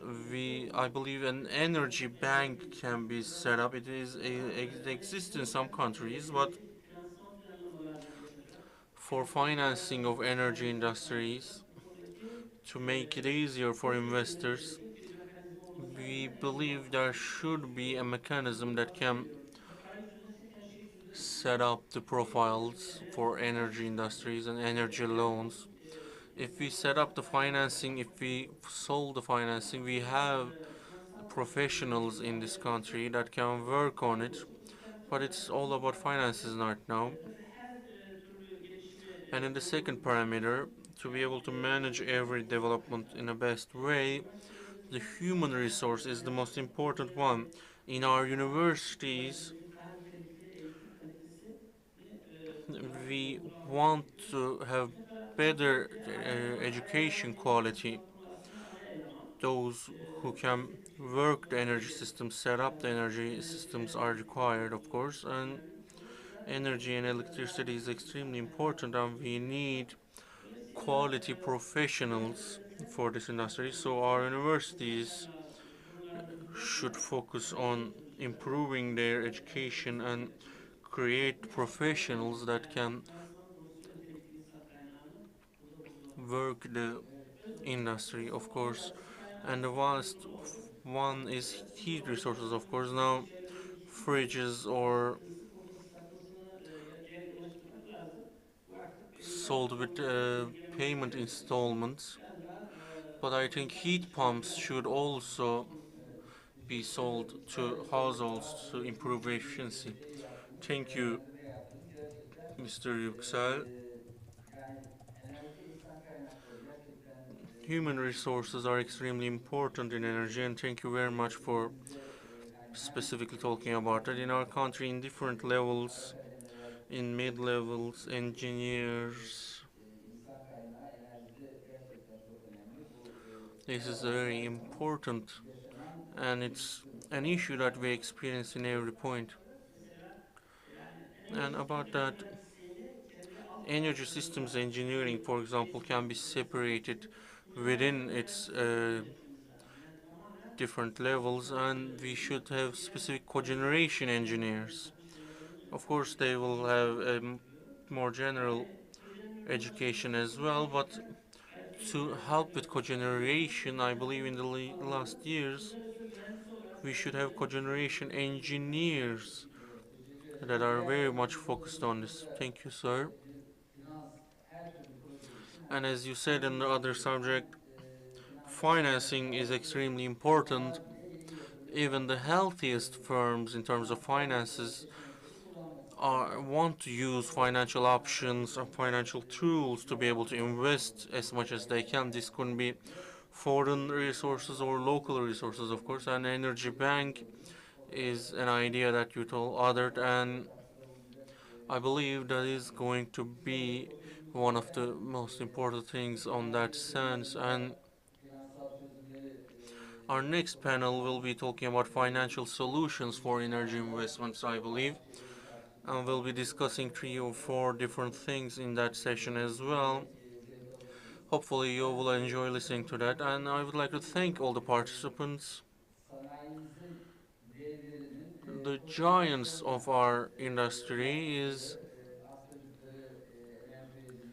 improving their energy efficiency with cogeneration, and we have heard about the examples that they have in our country, and these targets that are achieved by cogeneration is going to be beneficial for our country's import and export numbers as well. So I would like to thank all of our friends, and let's give a round of applause to our friends. Çok teşekkür ediyoruz. Thank you Fotoğraf very çekimini much, görüntülendirmek people. için Now bekleteceğiz. I'm going to Sonraki keep you oturum 1 dışında second teknik ekibe yönlendiriyorum. Bir kulaklık for takılmalı pictures, kendilerine. and for the next panelists we'll have your microphones put on now, so please come to the technical table.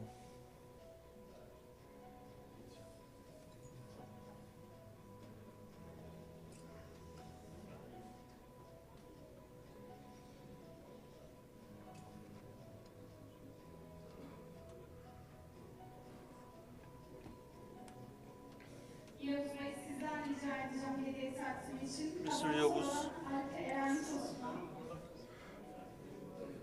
from Kazanso, Soda Alperen Tosun, from Tüpraş Bengül Kınacıoğlu, from Hayat Kimya Engin Albayrak, from Sokar Özgür Demir, from Türk Şeker Sercan Doğan, and from Istanbul Energy Yüksel Yalçın. Thank you very much for your participation, and we will present you with an award right here. Thank you for coming, everybody.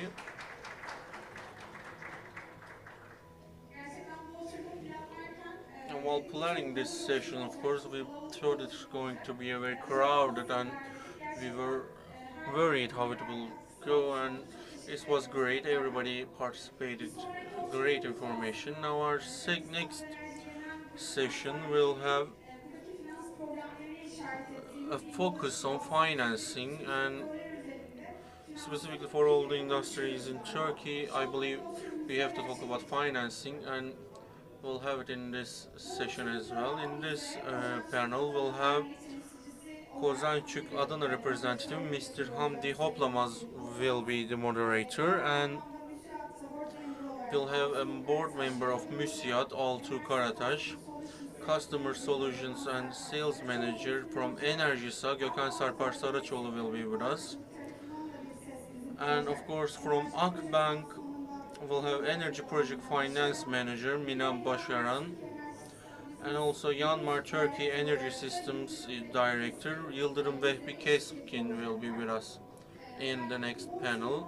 Especially for this session, this is going to be extremely important for the industry, I believe. Hopefully it will be beneficial for all of you as well. After the microphones are put on, we'll have our guests on the stage.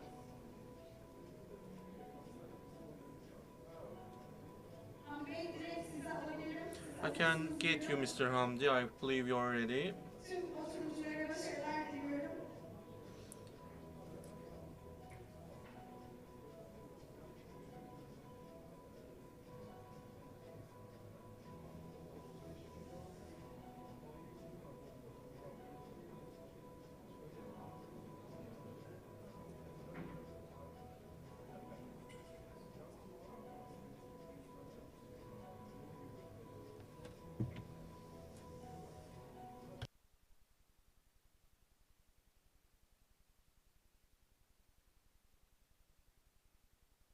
Welcome everybody, I am Hamdi Oplamaz.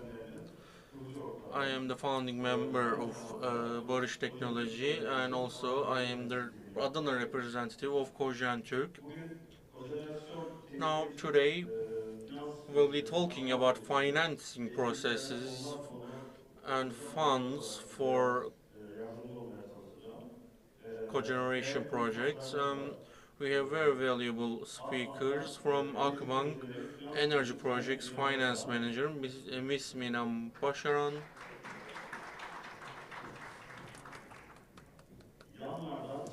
From Yanmar Energy Systems Director, Mr. Yıldırım Vehbi Keskin. From Enerjisa Customer Solutions Sales Manager, Mr. Gökhan Sarpar Saraçoğlu. and MÜSİAD board member and CEO of Watt Energy, Mr. Altuğ Karataş. Welcome everybody.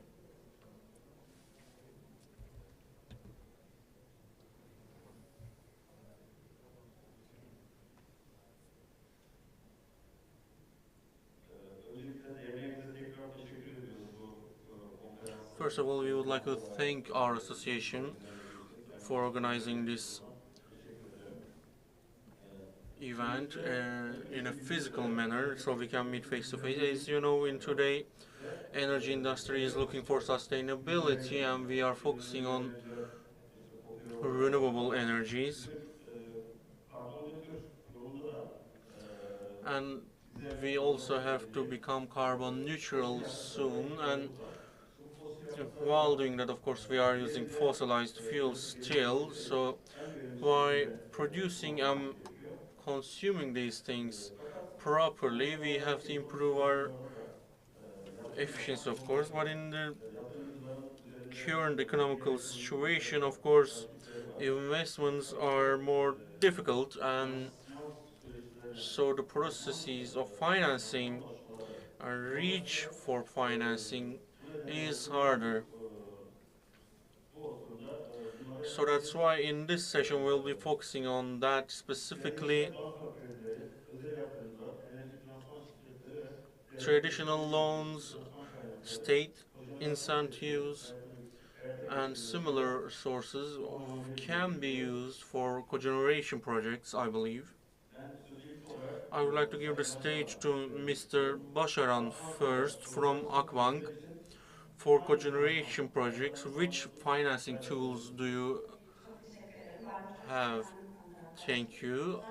I will very quickly introduce myself. I am responsible for energy projects in Akbank.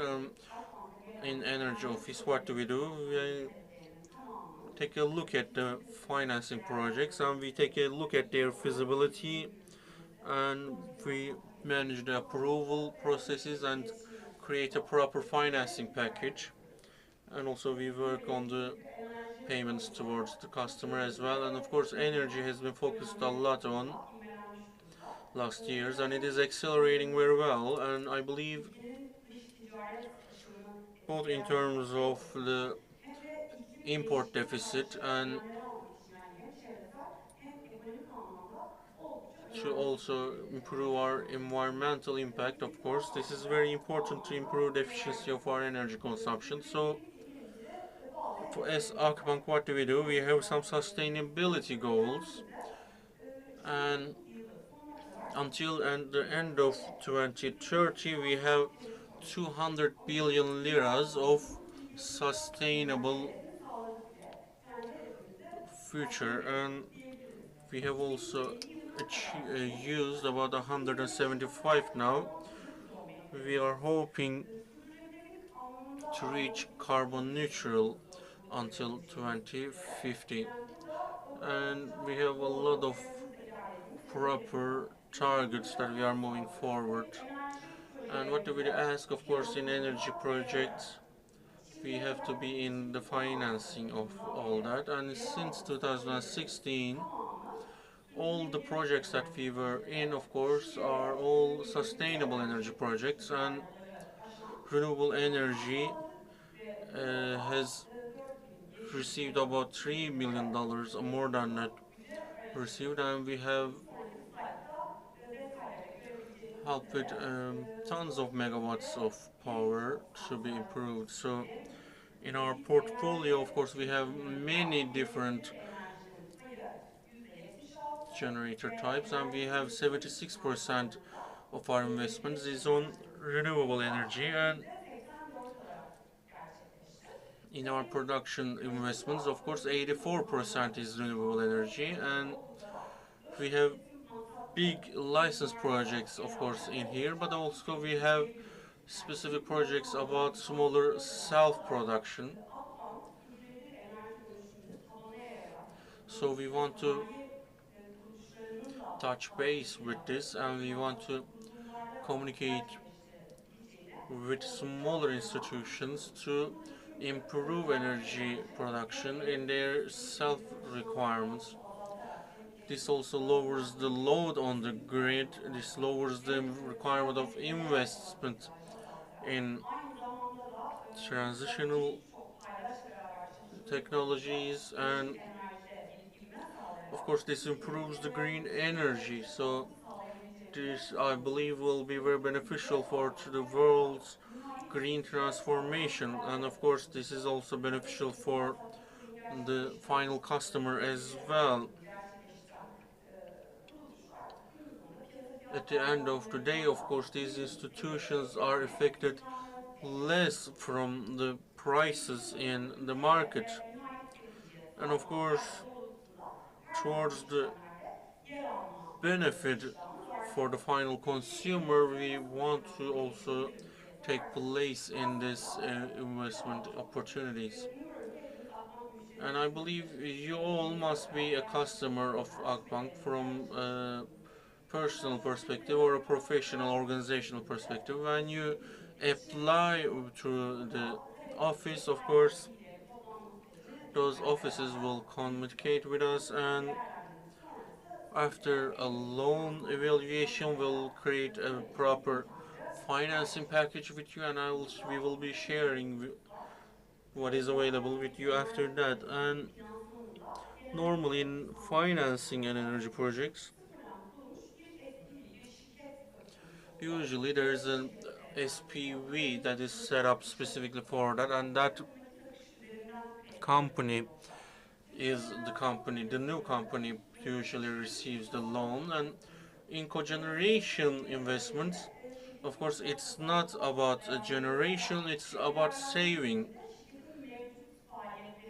So for loan evaluation, of course, the current budget of the company is taken a look at, and currently operating companies are only given the loans for this. So similar to normal energy projects, usually specific things about cash flow is not in this area. So in this area we have different structures for assurances.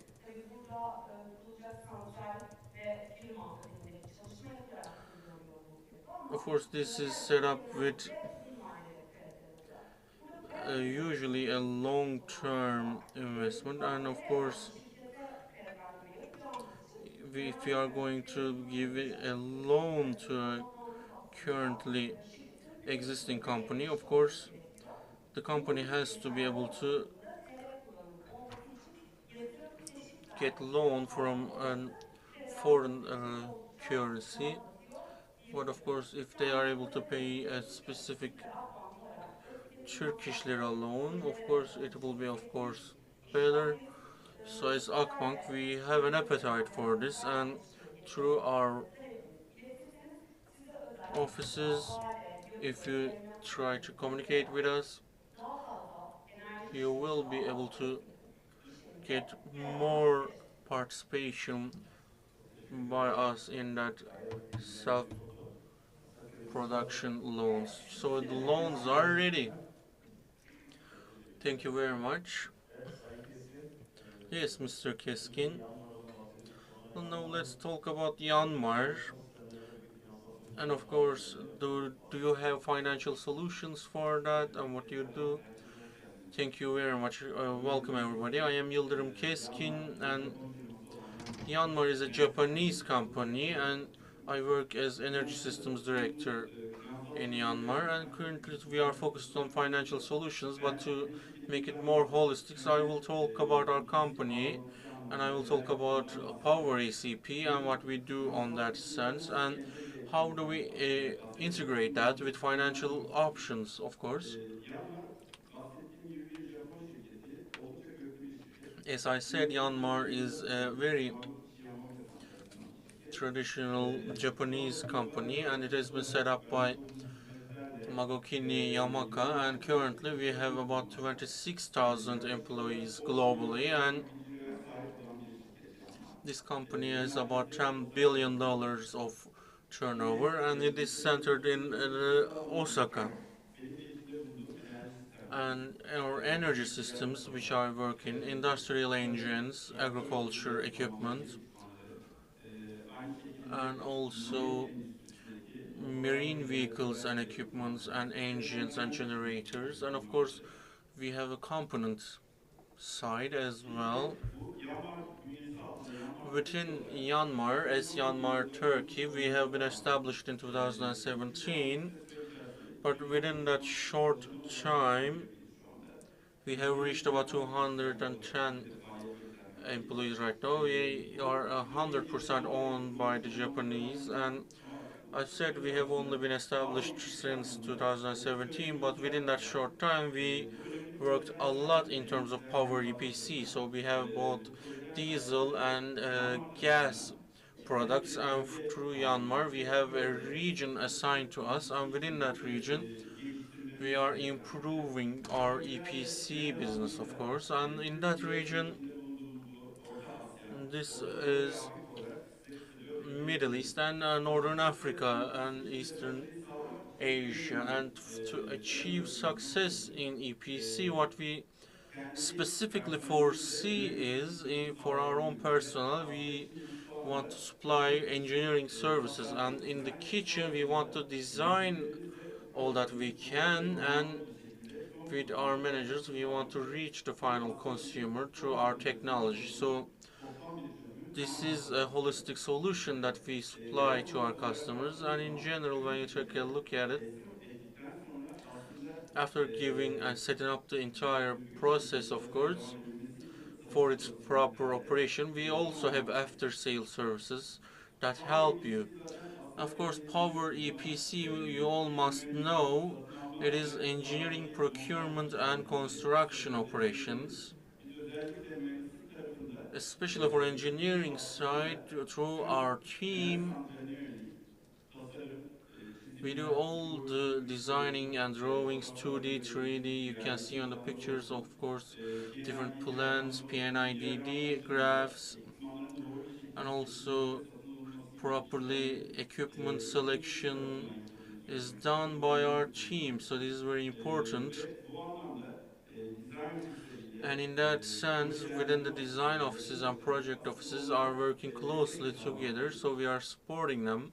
Yine satın alma tarafında da Again, in terms of Türkiye gerçekten purchasing, çok rekabetçi Turkey bir is pazar aslında. very Ciddi competitive, I rekabet believe, tarafında and dağıtılan globalde de in iş terms of yapmamızı EPC, and kolaylaştıran makes it pazar. Bu easier to anlamda hem work ürün globally tedarikte as well. hem So de both montaj in terms işlemlerinde of olsun bu tarz işlemlerde product global supply and of course partner for firmalarımızla birlikte installment çözülebilirliği and gördüğümüz setting gibi up of kamuya these yarayan devices, of course we are working with faktörler local kazanlar partners. gibi So bir from kojenerasyon containers tesisinde to veya radiators elektrik to tesisinde tanks, kullanılabilecek will herhangi have bir all the ekipmanın equipment teslim that is tarafında used yine in a facility. And for the electricity senkronize side, panoları, dağıtım panoları, interkonneksiyon synchronization panoları, panels, rampaları her bir ekipmanın transformers, buradan tedarik all edilip the equipment can be herhangi bir supplied proje, by us, and herhangi it bir can be projeye used gönderebilmekte ve bunu in tekrar any kullanılmaktadır. local or global project. Bu işlemleri yaptıktan sonra aslında After sahada all that, of course, uygulamalarımızın in the yerinde field we olması ve ardından work da on the installments sağlıklı bir of that şekilde area, devam and edilmesi gerekiyor of ki course firmamızın proper healthy çalışması operation is also supported by us. yine bunları yaparken aslında While önemli olan doing all that, of proje course, yöneticisi what's olması, important is projeleri having a specific project tamamlayabilmesi team, ve and planladığınız, projelendirdiğiniz şekilde devreye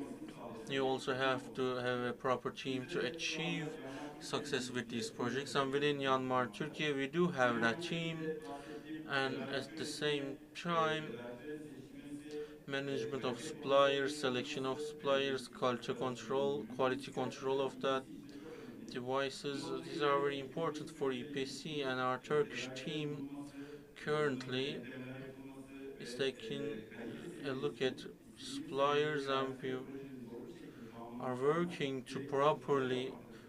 complete projects and Genel do any olarak Yanmar improvements that we can do on projeleri ourselves şu as anda well. And odakladığımız alan Myanmar, what we focus on in konvansiyonel terms of sistemler. technology is Bu conventional dizel systems. veya doğalgazla çalışan This can be veya diesel or alternatif natural diğer kaynaklarla gas or any çalışan alternative motorlarla gas çalışan engines and sistemlerde turbines, oluşturulabilecek kojenerasyon, and dejenerasyon also malzemeleri any olarak cogeneration or trigeneration systems that can be set up with those things. And the fuel that we use is natural gas, biogas, landfill, hydrogen, oil, and many different gases can be set up with cogeneration. And in addition to that, of course, we have diesel generators and those devices who use heavy fuels, especially for developing markets, to have lower operational costs. They may be preferred in energy centrals, and this product is given to the areas through that. And other renewable energy projects, usually we have loan mechanisms and grant mechanisms, and we create solutions and we move forward with projects after that. And currently we have some geothermal and solar projects and biogas projects, and we are aiming to achieve that soon, especially to be able to show how complex things we can do. I would like to talk about some of our projects. First of all is a hospital in Başakşehir Çamsakura Hospital, which is in Istanbul, and 12 megawatts of tri-generation system is set up in here, and as a backup, 65 megawatts of diesel generators are set up, and this is all working in parallel, and operational costs are minimized in this system. And from A to Z, all the mechanical equipment has been supplied by us, and all the installment is done by us. And 12 megawatt system has 5 internal combustion engines, and in this project, of course, it could be piping or any other installment, and construction is entirely done by our own team. It has been managed by our own team, and our partners are also working on that. Currently, we have a tri-generation project in Kütahya, and they are coming close to the end, and it's 4 megawatts, and we have given them all the power they need for all the equipment, and we also have standby generators, as I've said, and all of them also all might have after-sale services. In northern Cyprus, for example, we have a waste facility that we have taken over, and from methane to microcogen in this building, we are creating water and clean air. As air financing, of course, is very important in today's world. We see that in Turkey we have a lot of issues in terms of accessing finance. So we looked at what we can do in Japan. And we actually have two different mechanisms. One of them is crediting, loaning mechanism, and the other is grants mechanisms. Especially the mechanism for credit is a valid mechanism in a lot of countries, Turkey as well. This is what they call Japanese export credit mechanism. So there has to be a Japanese content included in the project. And this project has to be conducted by a Japanese EPC company according to this financing models. Fossil fuels especially are not used in this financing. Mostly heat regeneration and also renewable projects are preferred. To give you an example, in one project they're expecting 50% of Japanese products. So by that I mean you have to include somehow 50% of products produced in Japan. That is one of the conditions if you want to get this financing. Of course, it depends from project to project, but in general, they expect to see around 50% of Japanese products in this financing model. So they request about 10% from the end user in terms of prepayment. And all of the assembly and procurement processes, have what they call grace period. Grace period is about 2 years. Ayrıca 10 yıl ve üzerinde bir kredi geri ödeme süresi de And sağlanabiliyor they bu noktada. have Bu gerçekten maturity rates önemli. of 10 or more Bu years koşullarda for you to Türkiye'de, repay yani this bütün back. farklı şeyleri konuşabiliriz ama Türkiye'de iki ayaklı kredi In mekanizması Turkey, geçerli. there are two different Bu iki aspects of ayaklı kredi credit mekanizmasında mechanisms. önemli olan nokta aslında krediyi finansmanı yurt dışından bulup So it is you yurt get the dışındaki credit, bir the aracı financing banka üzerinden from bulunuyor. abroad, and then you have to Bu use aracı banka da an aslında intermediary bütün bank in istikametslerini Turkey son so that you can kullanıcının give the ramanetini, money to the end finansmanını user. yaparak ayrıca da And this ülkenin intermediary ekonomik bank durumunu, konjonktürü değerlendirerek makes aslında the projeyi analysis, the finanse background edebilme noktaya checks, geliyor. Yani aslında risk and alan aracı looks at banka the oluyor country. bu And in noktada. the end, the Gerçekten yurt intermediary dışından bank krediyi actually bulacak takes şekilde. the risk, even though Burada you get the yani credit from aracı abroad. bankanın rolü gerçekten çok And büyük. that intermediary Turkish bank in the Aslında end çok büyük yenilenebilir projeler ve hani decides the financing. tüketim endüstrisinde olsun veya işte These tüm dünya projects katkısı geri kazanımlarının bir are projeler olsun. renewable projects Bu tarz like yenilenebilir enerjileri turbine heat generation or bankalara other. ihtiyaç oluşturmayan These are renewable, like projeler environment en friendly önemli hedef projects görünüyor. are Bu financed slaytımda aslında under örnek this. bir şemayı paylaşmak istedim sizinle. Here is a İçinde Yanmar'ın chart kavramaması that I would like to show you. ağırlıklı bir modelde This is a biz model bu of export kredisini Myanmar, sağlayan JBIC denilen bir and we mekanizma work with yapıyoruz. this Bu kuruluş JBIC aslında mechanism that toplam finansın gives this export credit. %60'larını They actually sağlayabiliyor. give Kalan about %40'ını 60% of the Myanmar financing. kendisi For the rest of the kurumsal 40%, Myanmar takes the projeye katkıda responsibility sağlayabilecek itself özel bankalarla görüşmeleri and başlattık. goes to Yurt have dışından talks with mesela private banks. Japon özel bankalarıyla veya Almanya'dan, Avrupa'dan They farklı talk özel with bankalarla banks görüşüp from Germany, kredi Europe getirme in general, programlarında iştirak edebilecek and başka they are organizasyonları looking bulmaya other çalıştık. Ve bu financiers that finansmanı can bulduktan give sonra the toplam kredinin remaining hepsi 40%. And sigortalı after that, bir firma tarafından this sigortalı whole daha thing sonrasında is projeye insured vermek by için a yurt company dışı like Nexi, and then burada it gösterdiğim goes gibi live. Yanmar'ın altında Japon content ya Japon içerik sağlayıcı bir firma olması gerekiyor ve As I've said, there has to be a aslında bu Japanese ürün company tedarik involved, mekanizması bir EPC tedarik and this is a EPC EPC procurement kredi mechanism, mekanizması. EPC Bunun credit anlamı şu mechanism, diyelim ki and that means, 100 birimlik bir let's Japon say you steel kapsamınız var have projede. Japanese Bunların steel herhangi that you bir can sektör use. projesi, Let's say it's ortalama 100 derece ürünüsü units. veya SDC Let's ürünüsü. say this you are going to use 100 birimlik bir ORC kapsamınız or var. SRC Bunu unit 85 systems. birim olarak Let's say you have JBIC 100 mekanizması units. finanse edebiliyor. Kalan 85 15 units birimlik can be komponentlerden financed by finanse JBIC. etmesi bekleniyor The şirket tarafından. remaining 15 Ve bu units 100 are birimlik expected to be rakamın 50 financed by birimlik the end kapasitesini user. ise EPC tarafında kullanılabilecek şekilde And kredilendirebiliyor bu mekanizma. that 50 Bu da units dediğim gibi yani bir üründen farklı olarak toplam çözümü finanse edebilecek bir model aslında. is also credited. So this is a model Burada en önemli noktalardan to biri aslında finance şu, the entire thing. lokal regülasyonların And local gerçekten regulations are bu kredi really mekanizmalarına destek vermesi important. gerekiyor. Local 30 regulations have to be Nisan'da supportive. yenilenebilir enerjide bir In regülasyon the değişikliği April yaşandı. 30th, Bence çok we had a new doğru bir regulation yenilenebilir bir change değişiklik in bu. Çünkü renewable elektrik financing. satışının yabancı para birimi I think this üzerinden was olması, well diğer placed kredi mekanizmalarının da kullanılan kredinin yabancı para birimi olması sonucunda gelirinin de because power yabancı payments are para done birimi olması in foreign exchange rates, so daha kolaylaştırdı ve this riski made it azaltmış oldu easier bankalar to tarafından. finance it Bu and in anlamda fact gerçekten reduce the ben çok risks olumlu for değilim banks. bu So alanda. I think this is a really important Bunun dışında ikinci bizim sunabildiğimiz development. mekanizma ise hibe mekanizması. Another mechanism that we provide is the grant mechanism.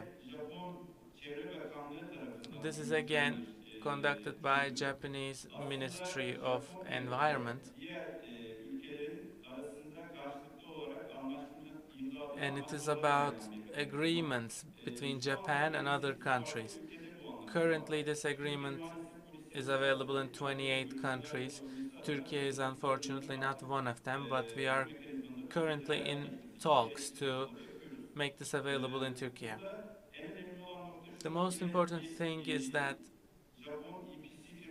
you have to have a Japanese EPC company, and they have to apply to Japanese ministry.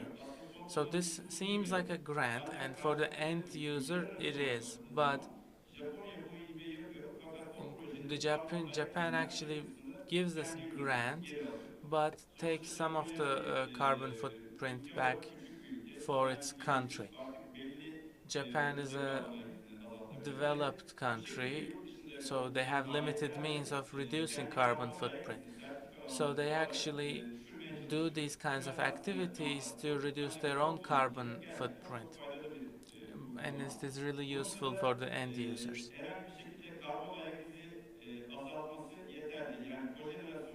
So it can be tree generation or cogeneration, doesn't matter, as long as it reduces carbon footprints. In the previous years, we had a lot of projects on solar and renewables. But we are seeing that cogeneration projects are being more and more supported.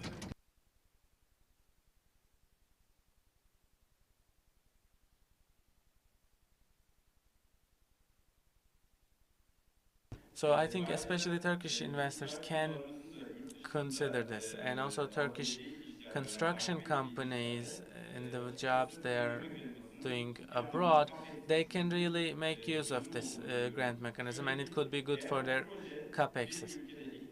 So if this project is done in a country for the first time, they actually give grants for up to 50%. And on average, the grant is about 25 to 30% in cogeneration and trigeneration. The solar applications are a bit lacking in this system, but currently cogeneration and trigeneration is popular. The maximum amount of grant you can get in a project is limited to $12 million. This is a good number,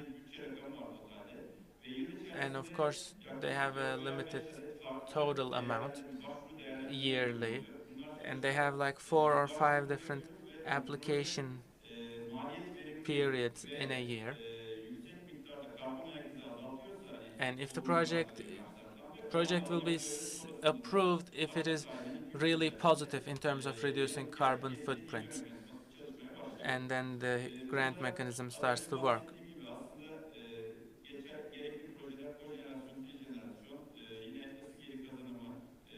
Again, the cogeneration, trigeneration, from single to combined cycles and turbines, these are popular. In these, they don't look for Japanese content. So I think this solution, this system, is going to be beneficial, especially in these countries that I highlighted.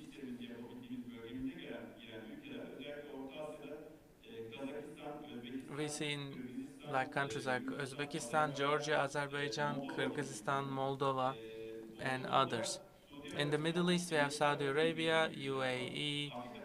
In Africa, we have Tunisia, Senegal, and Kenya.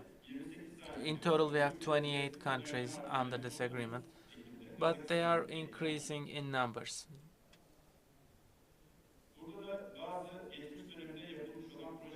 You see some of the projects done in the past. Some cogeneration and trigeneration applications. Geothermal ORC solutions are available. So it is actually really wide in scale as long as it reduces carbon footprints.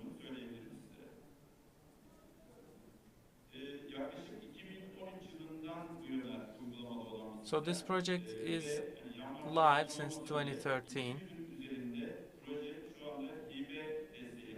and about 200 projects have received grants.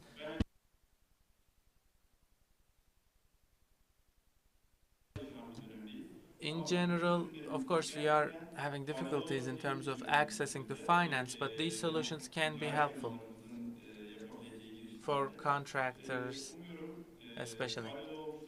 Hopefully the presentation was useful to you. Thank you very much for listening. I am also here after the session, so I'd like to talk to you in person as well.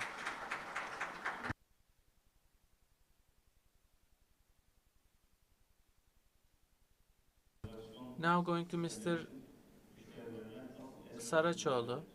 and he'll talk about what they do at Enerjisa. Teşekkürler.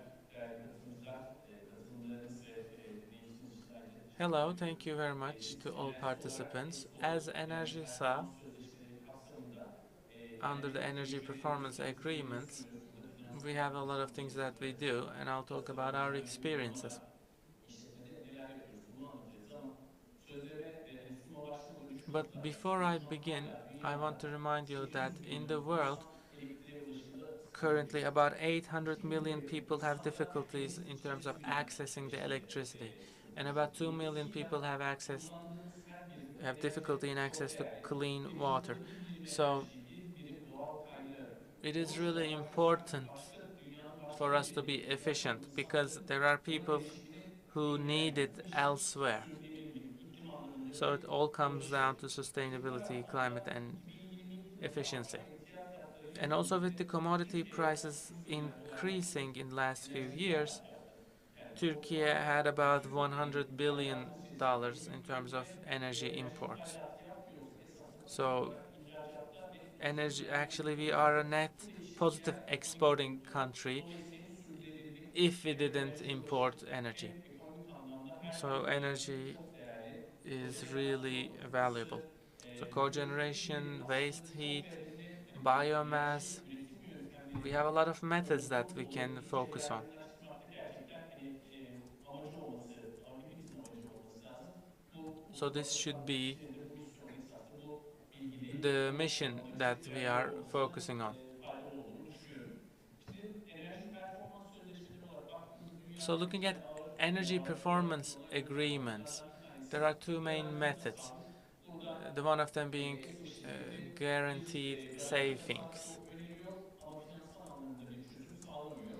Here Bir we provide the taraftan guarantees but diğer providing no financial yönetimde solutions. varlıklı The other bakıldığında method is paylaşımlı tasarruf. mostly what we do, Burada ESO that is firması shared tasarruf dizayn, savings. ekipmanların sahaya getirilmesi, kurulması, montaj, devreye Here alınması ve sonrasında işletmede esasında we are more çalışılacak involved finansal and nitelikte bir we provide çözüm sağlıyor. end-to-end Bugün solution bir with işletmenin financing. enerji maliyetleri, bir enerji verimliliği veya elektrik üretim projesine So looking baktığımızda at bir the enerji costs maliyeti, currently, there's of course the elektrik energy olabilir, cost. doğalgaz olabilir. This could be Bir natural enerji gas, performans electricity. sözleşmesi yaptığında When you sign an bu energy enerji performance maliyetlerini agreement, azaltabiliyor.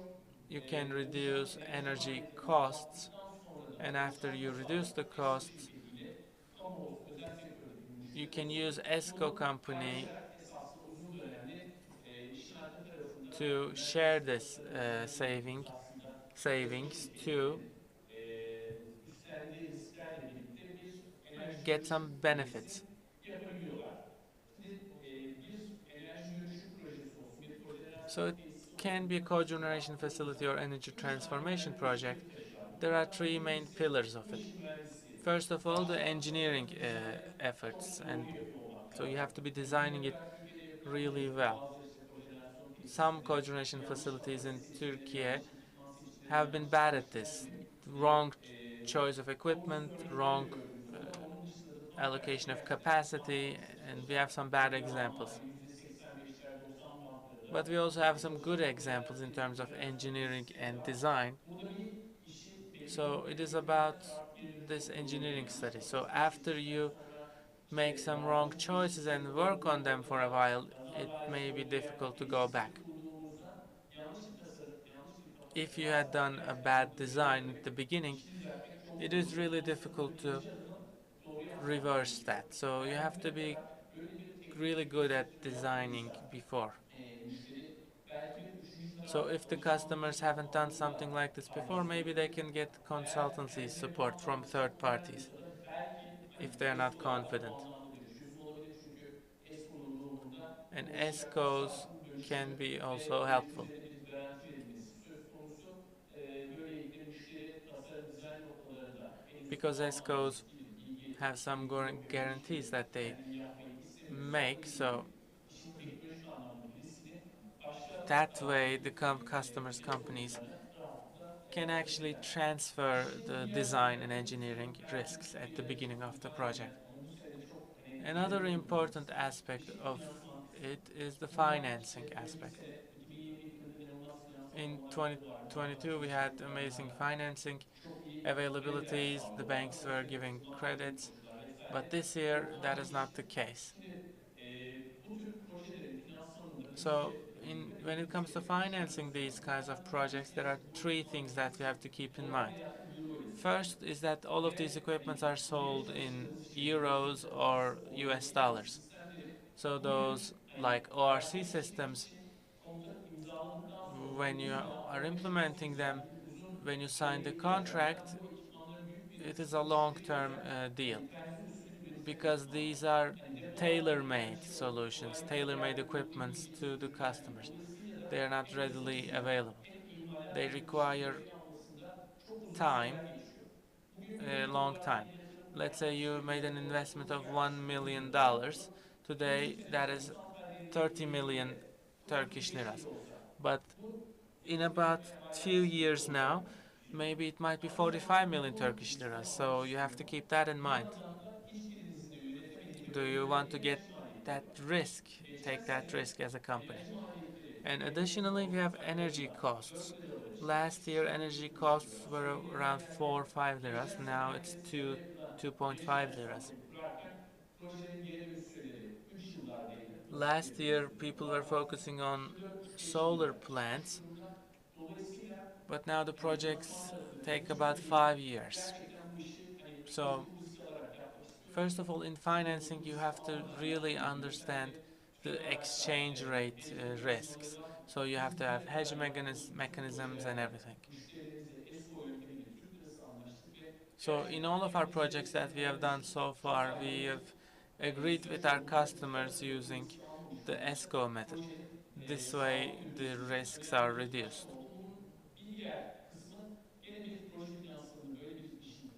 And also, when you try to do something like this, if you are getting a credit, you start to pay it back, sometimes immediately, sometimes 6 months or a year after. But the system may not be in place when you start repayment, which requires additional cash flow. And you have to be able to manage that cash flow.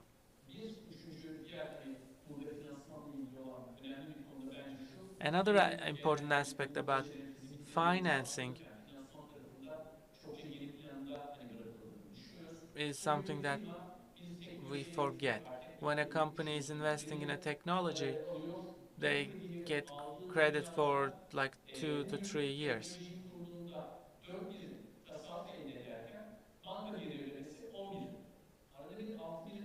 And they actually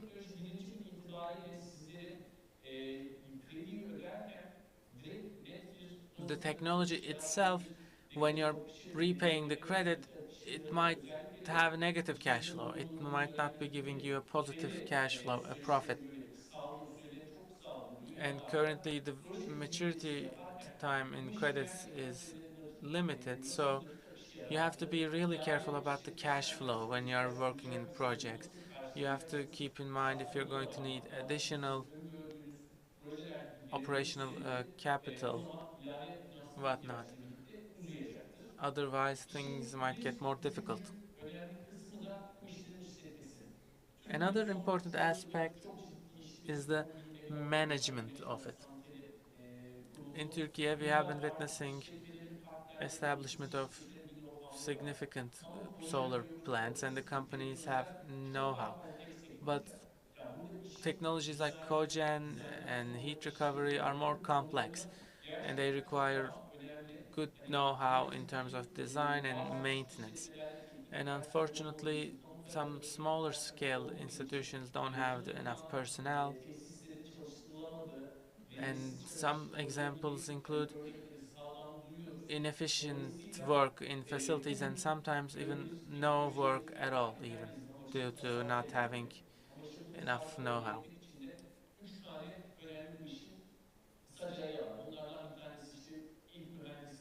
So these three things have been the main pillars of these EPS agreements.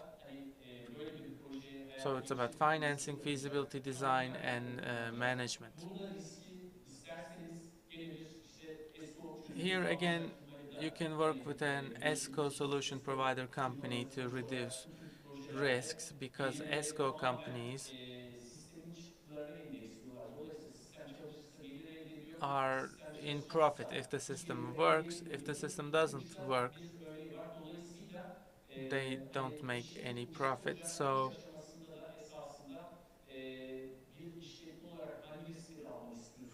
they could be an important part. And as a company, as an institution, which one out of these three you are going to do yourself or you're going to work with partners, you have to decide.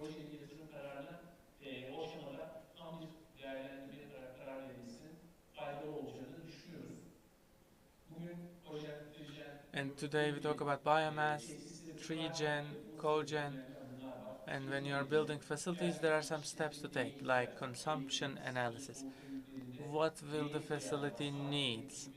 What is the electricity or natural gas usage going to be like for the facility?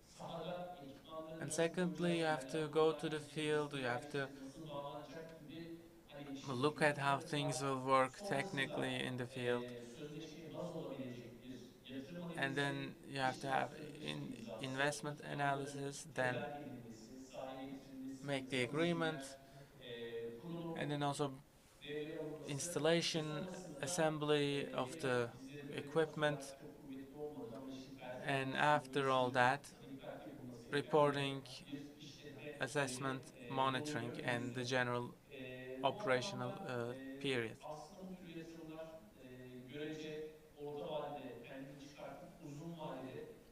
So these investments actually return back their cost in the medium term, and in the long term they are really profitable.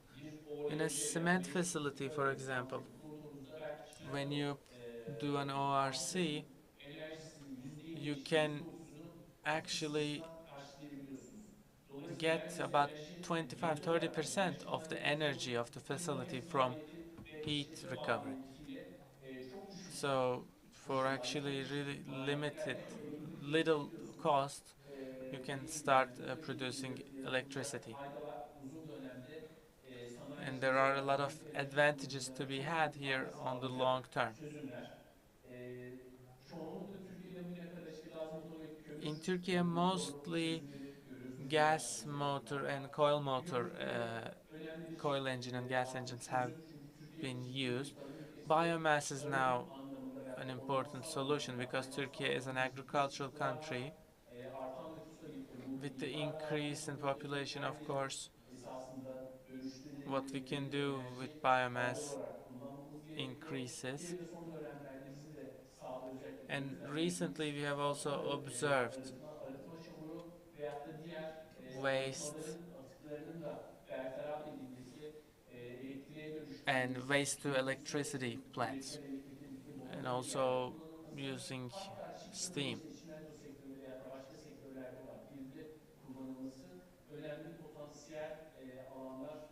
These are some of the potentials. We have 3 projects in Cogen, 1 Cogen project and 2 Trigeneration projects.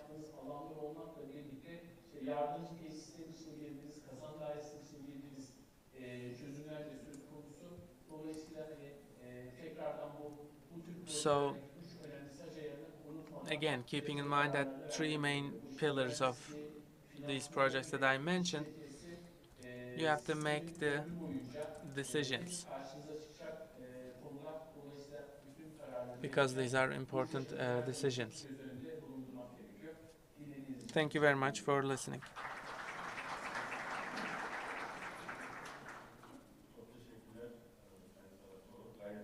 Thank you very much, Mr. Saraçoğlu. Great deal of info that you presented. So you are following this ESCO principle, and it could be helpful to our customers in terms of financing. Now, Mr. Ertaş, what is the government doing in this? Can you talk about that briefly? Tabii önce kendimi bir bahsedeyim. Altınkara Taşı So first of all, my name is Altuğ Karataş, enerji verimliliği destekleriyle ilgili de hizmet sunuyoruz. Burada and beraber we muhabbet are ettiğimiz providing değerli dostlar var. Sabri Bey, Erdal Bey, Emrah Gönül projects vardır, about this. mutlaka vardır. I have some colleagues here that I know. Zaten VAP bir verimlilik arttırıcı proje olarak bir These are what we call VAP, herkes o destek dışında olan projelere var. efficiency increasing projects, productivity increasing projects. So VAP by itself is now a brand. Yıllardır bunu anlatan, hayatın içine de enerji verimini sindirmiş olan birisiyim. Biraz önce I am also someone who has been focusing personally as well on energy efficiency. hemen ısıtma soğutma sistemlerini kapatıp derecelerle oynuyorum. Şuraya getireceğim. Şu an burası da çok sıcakkanlı gibi. For example, this room is also a bit hot. Even 1 degree matters in terms of energy consumptions. So with that said, I'd like to start now. So what we call VAP is productivity increasing projects. And we've actually worked really hard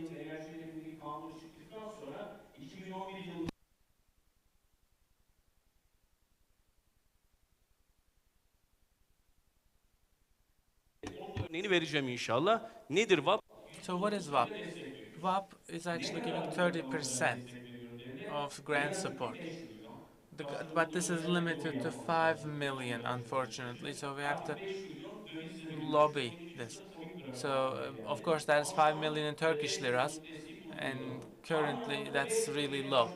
You can apply to 5 different projects at the same time. When one of them finishes, you can do another one, so you can have 5 ongoing applications at the same time. So these are the main rules. So the repayment has to be under 5 years, for example. Kalkamıyorum ama herkes yaptı, şimdi çok öne de geçmek istemiyorum. Bir de YouTube'dan izliyorlar galiba, değil mi Yavuz Bey? Onun için kamerayı da çok oynatmak istemiyorum. Böyle hareket ediyorum onun için durduğum yerde. Süreç şöyle. Projenin tabii ki bir etüdünün yapılması lazım. Yani önce bir doktorun konsültasyon yapması gerekiyor hastasına. İyi misin, kötü müsün, tansiyonun var mı, yok mu, tasarruf eder misin?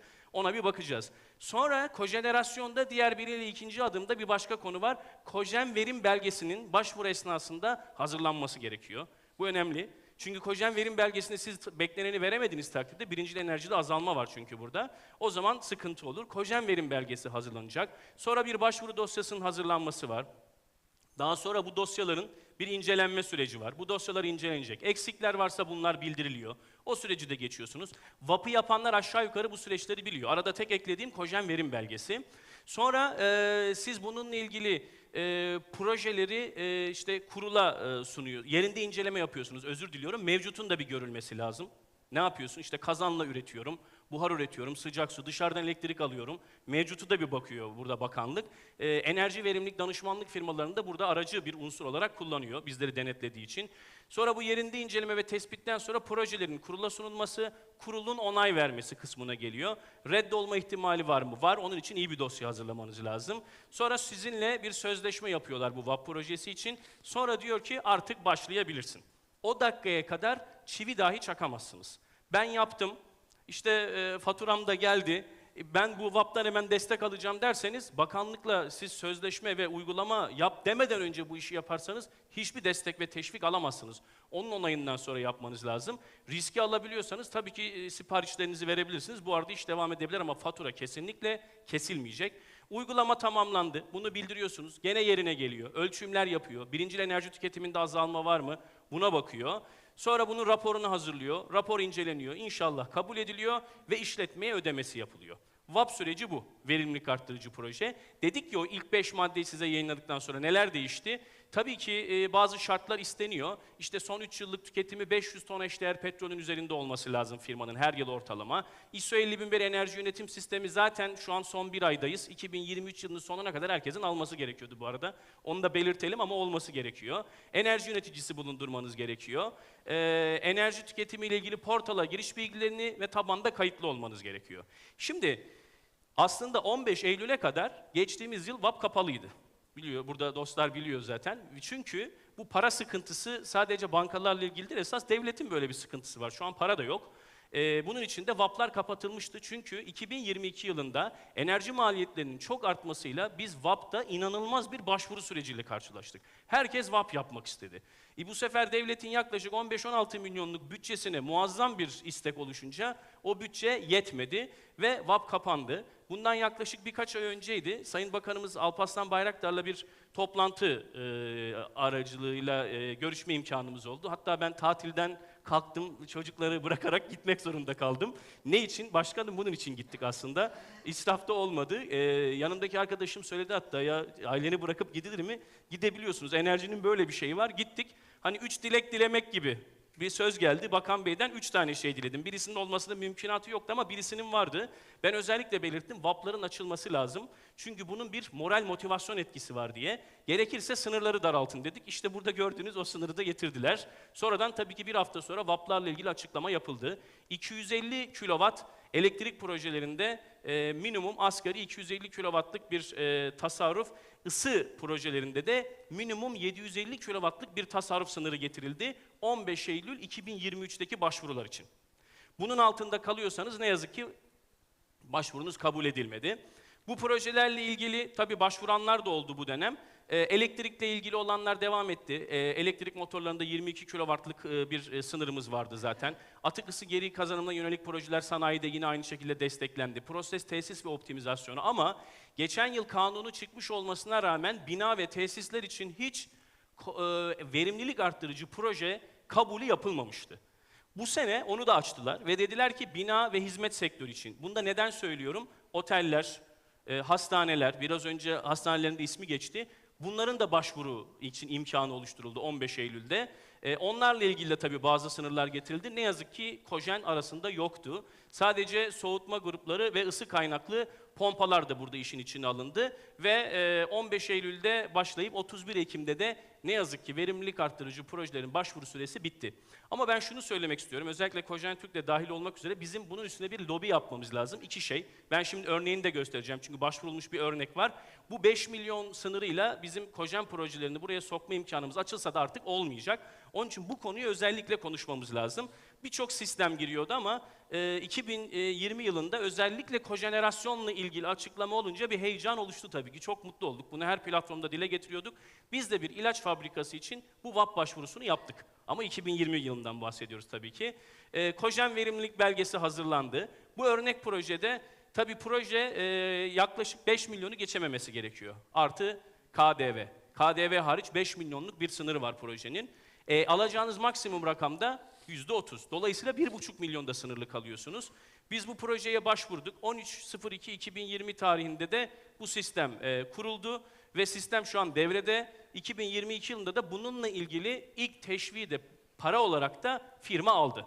Yani aslında önümüzde güzel bir örnek de var. Bunun kabulü de yapıldı. Fakat yaklaşık 3-4 yıldır dövizdeki ve TL'deki bu aşırı değişimden dolayı rakam komik tarafta kaldı. Yoksa VAP'ta kojenerasyon var mı? Var. Bu sene için sadece şerh koyuldu. Onun için önümüzdeki yıllarda tahminim bu Cumhurbaşkanı'nın hedefiyle de enerji verimliliğinin özellikle bazı finansman ve destek yöntemlerinin artırılacağı belirtiliyor. Yine gelecektir. Bizim bu 5 milyona çalışmamız lazım. Tabii birçok VAP projesi var, basınçlı hava var, başka konular da var ama onları geçiyorum. Zaman da kısıtlı. Diğer teşvikler de var çünkü. Sadece VAP'a takılmayalım. Gönüllü anlaşmalar var. Gönüllü anlaşmalarda da burada yapan firmalar var. Orada da şunu söylüyor. Sizinle geçtiğimiz 5 yıldaki enerji yoğunluğu, yani referans değerlerinize bakıyor. Bunu baz alıyor. Diyor ki önümüzdeki 40 ay ile ilgili sizinle anlaşma yapalım. Bunu yine bakanlık yapıyor. Bu arada Haziran'da bu başvurular, gönüllü anlaşmaların her yıl, onu da belirtelim. Ve diyor ki toplam enerji yoğunluğunuzu geçtiğimiz 5 yıldaki referans değerlerine göre %10 azaltmayı başarırsan eğer, ben sana toplam enerji tüketimini yine son yıla ait bir %30'unu hibe olarak vereceğim ama yine bir sınır var, 1 milyon lirayı aşmayacak şekilde. Orada da ve bunun için de aslında yenilenebilir enerji yatırımları da işin içine giriyor çünkü onlar sizin enerji yoğunluğunuzu azaltıyor ve kojenerasyon da aslında girmiş oluyor. Yani sadece VAP değil, aslında gönüllü anlaşmalar da giriyor. Fakat gönüllü anlaşmalar uzun soluklu, onu özellikle belirteyim. Bunun da sınır rakamının üstüne konuşmamız gerekiyor. Geçtiğimiz yıl Haziran'da başvurusu açıldı. Yine tahminim bu sene de olacaktır.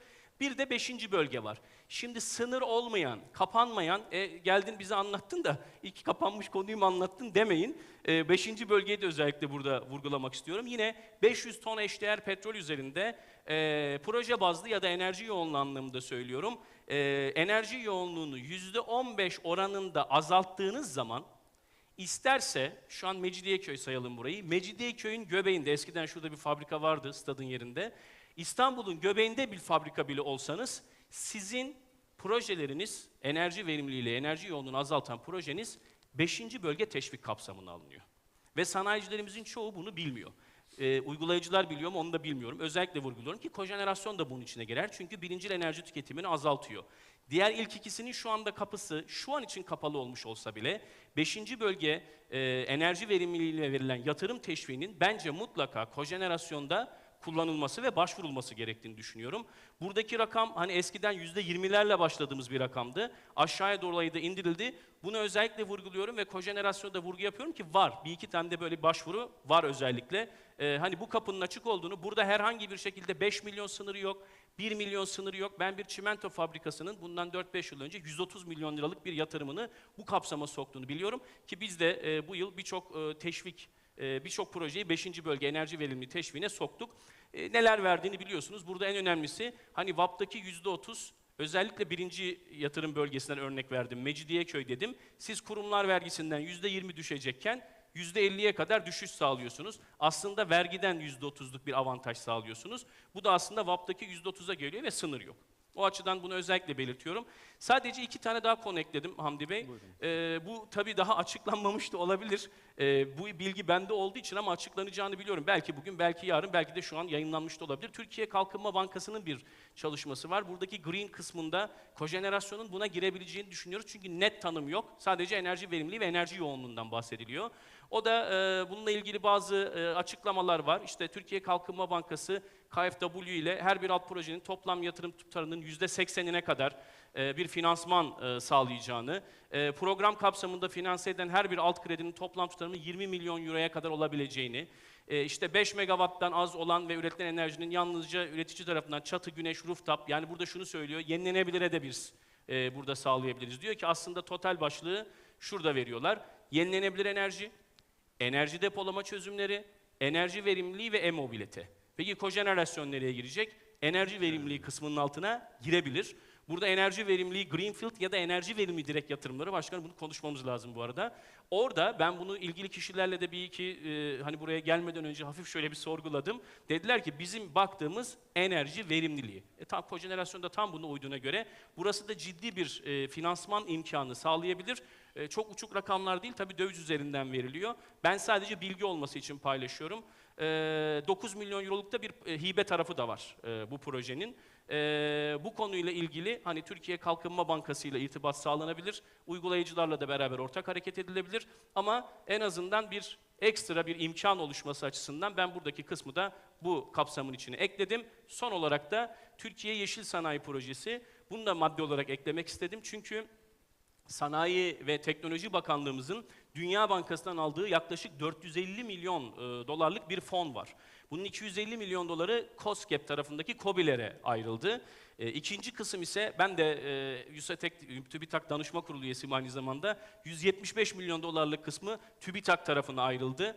Oradan da ciddi bir destek olacak. Onlar 14'ünde açıklayacaklardı ama gerçekleşmedi. Onlar da bugün yarın bunu açıklayacaklar duyurusunu. Bir 25 milyon dolar kısmı da bakanlık tarafından yine destek olarak aktarılacak. Ben sadece burada da bir fon ve birikim olduğunu belirtmek istiyorum. Ama bunların haricinde hem Enerjisa burada belirtti, hem Akbank yetkilimiz de burada belirtti. Birçok finansman yöntemi var. Enerji performans sözleşmeleri de dahil olmak üzere. Sıkıntı evet, para yok. Yüksel Bey'in de söylediği gibi. Nasıl olacak bu iş? O zaman tasarrufundan yatırımını ödeyen modeller kendi parasını ortaya çıkartacak. Ben beraber hani bütün sivil toplum kuruluşlarının da ortak bir hareketiyle belki bir Ankara ziyaretimiz olabilir. Bakan Bey'den de randevu isteyebiliriz bu konuda. Çünkü kendisi bu konuda sıcak. Özellikle şu verimlilik arttırıcı projeler, 5. bölge zaten şu an açık size. Ama verimlilik arttırıcı projelerin kojen kısmı ile ilgili bir konunun konuşulması gerektiğini hatırlatıyor. Sabırla dinlediğiniz için hepinize çok teşekkür ediyorum. Sağ olun. Çok teşekkürler Sayın Karataş. Evet, gördüğünüz gibi bankamız hazır, yabancı yatırım hazır, Enerjisa çoktan beri bu işin içerisinde, devletimiz de hazır, bir sürü imkanlarımız var. O zaman kojen firmalarımız neden satmıyor? Artık düşünmeleri lazım. Bunu söyledikten sonra varsa sorularınız sayın konuklarımıza buyurun lütfen.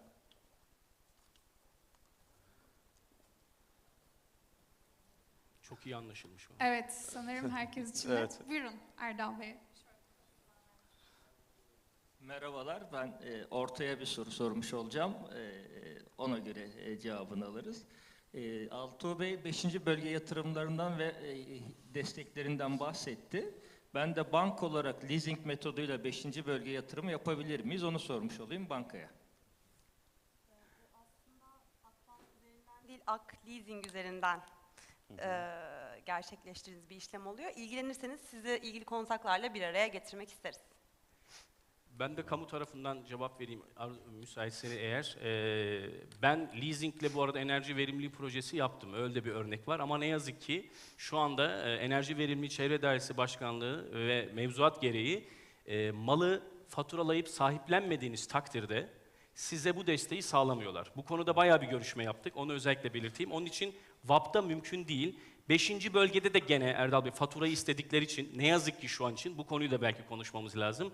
Leasing'e müsaade edilmiyor. Dolayısıyla malı yine sahiplenmeniz gerekiyor. Yani size fatura kesilmiş olması lazım müşteri olarak. Ancak o zaman bu faturayı ibraz ediyorsunuz. Hem de bir mali müşavirle birlikte. Onu yeminli mali müşavirle o sayede veriyorlar. Bu arada gelmişken unutmadan söyleyeyim. Kredi garanti fonu konusunu da çok uzun yıllardır konuşuyorduk. Ben 10 yıldır neredeyse her platformda kredi garanti fonunun enerji verimliliği projeler için kullanılması gerektiğini söylüyordum. Geçtiğimiz günlerde kredi garanti fonunun enerji performans sözleşmeleri için kullanılabileceği açıklandı. Ve bununla ilgili tebliğ de yayınlandı zaten. Belki bilmeyenler olabilir diye burada söylüyorum. Ama ben alt tarafını şöyle hızlıca okudum. Sadece enerji performans sözleşmeleri değil, bu enerji verimle ilgili olan projelerin tamamı girebilir. Özellikle bunu da belirteyim. Kredi garanti fonunun da burada işin içine girmiş olması biraz önce belirtilen o finansman kısmında bizleri çok rahatlatacak. Bu fırsatla bunu da iletmiş olayım. Evet, teşekkür ederiz. Başka soru yok. Evet, soru için Erdal Bey'e teşekkür ediyoruz. Yanıtlar için de. Evet, bir soru var. Fazladan mikrofonumuz varsa verebilirsek daha kolay olacak sanırım.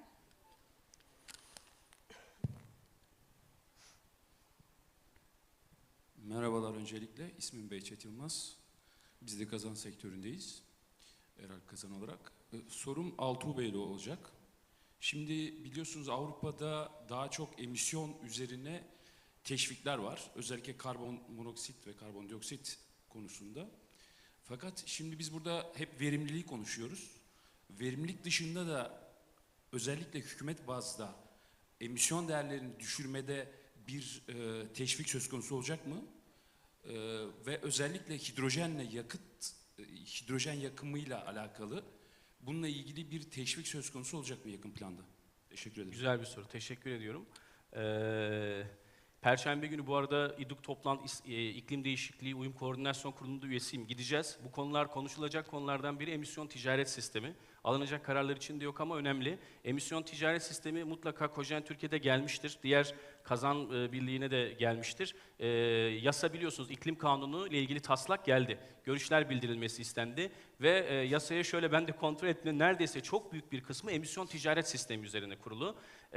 Bununla ilgili düzenleyici kuruluşun bu arada onu da bilgi vereyim. Borsa İstanbul olacağını bekliyorduk ama şu an bütün ibreler EPİAŞ'a dönmüş durumda.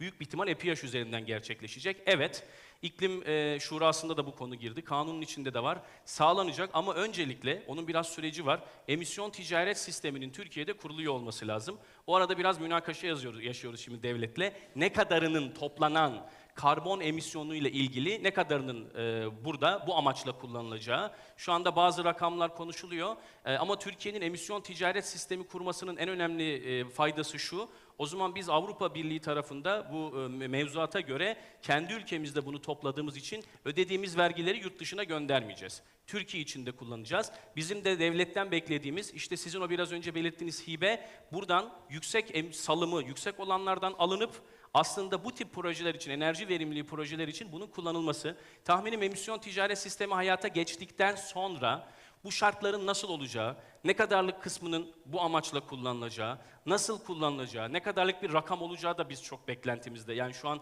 70-80 eurolar tonu konuşuluyor Avrupa'da. Bizde 30 euro 50 euro arası bu dönüşüm için bir rakam konuşuluyor. Onun için burada adres olarak göstereceğim kısım emisyon ticaret sistemi. Eğer iklim kanunu ile ilgili, bu emisyon ticaret sistemi ile ilgili de görüş belirtmeyenler varsa, bunu da özellikle vurgulayayım. Çünkü ben biraz sert bulduğumu ifade edeyim. Yani bu kanunu ben birçok görüş gönderdik biz.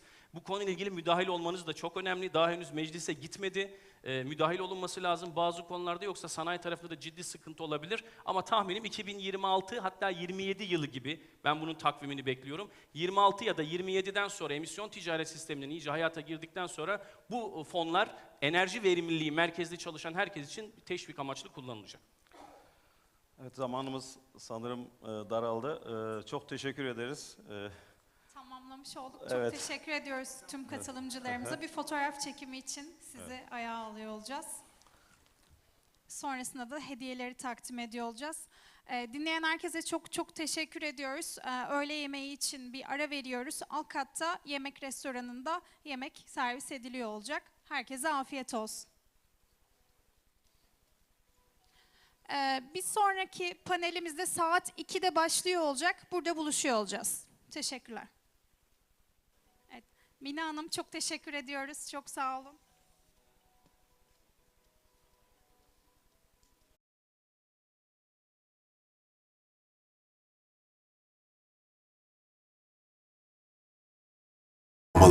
İş yerinizde tasarrufa hemen başlayın. Yatırım masrafı yok, verimliliği çok.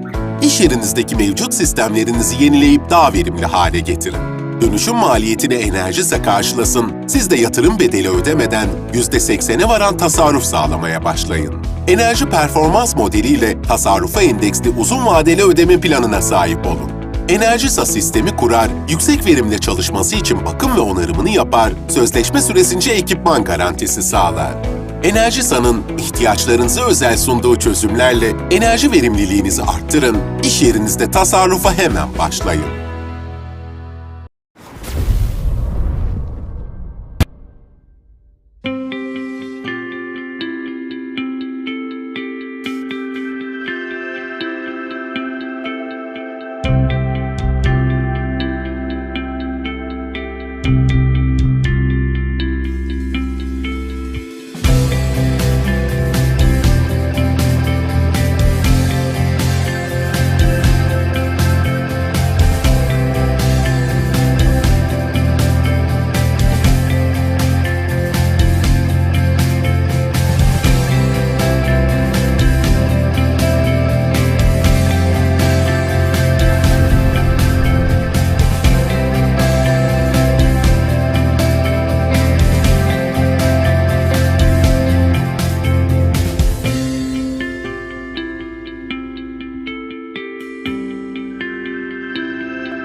İhtiyacımız olan güç doğanın ta kendisindeydi.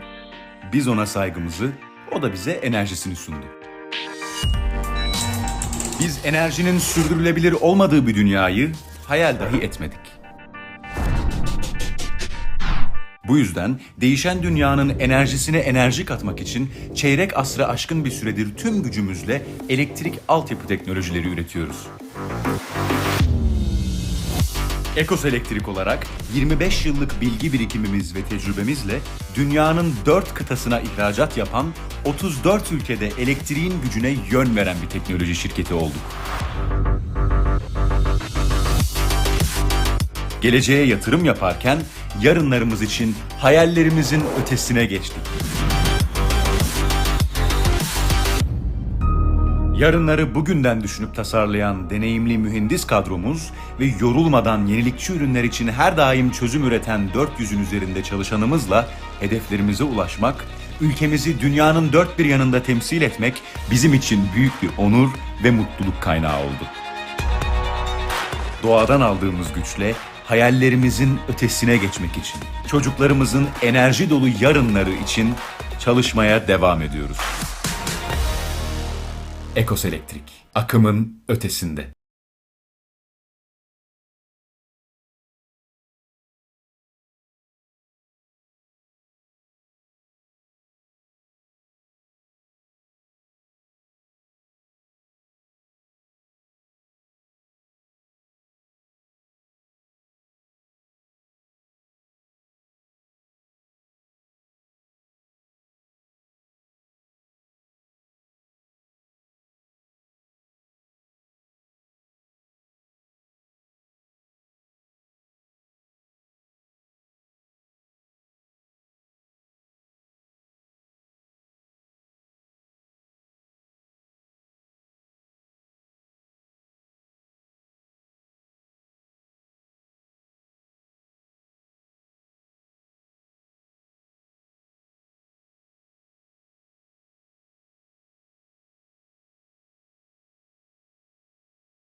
Aujourd'hui, je viens d'arriver à Paris.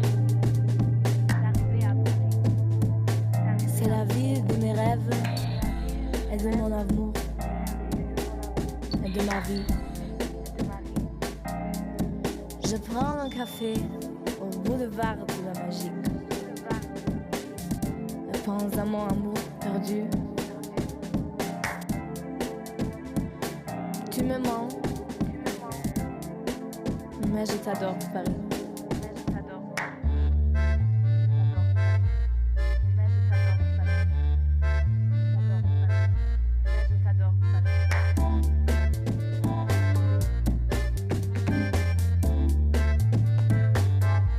Ça va très mal.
of us come smooth and calm. Everyone, as morning creeps, lights on my room, dreams on the way to bring the promise of a new day. Black is the night, black is all I see. Some starry lights are shining. Black is the night, black is all I see. Black is the night, black is all I see. Some starry lights are shining. Black is the night, black is all I see. Black is the night, black is all I see. Some starry lights, let's shine on you and me. Oh,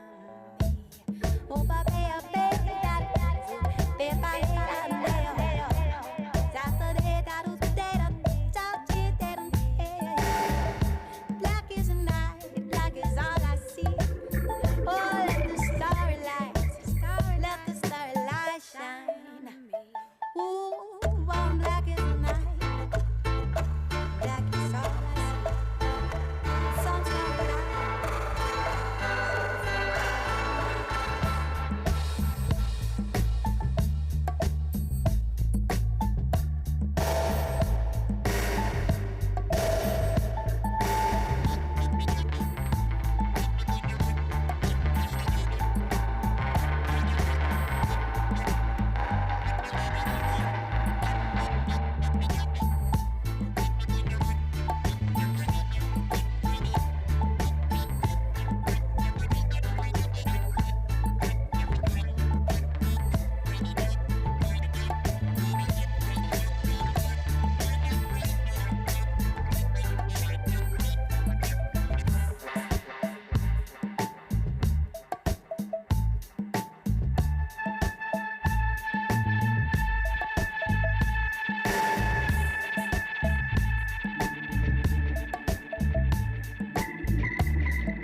Begging you please, we can talk about it, sugar.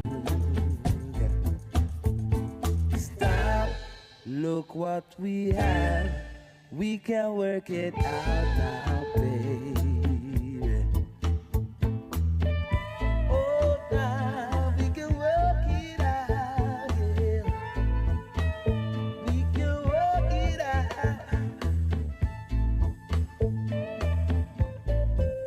If there's a time in one's life that you're not sure of, making decisions turns to confusion. But the light at the end of the road is surely fading. Apparently,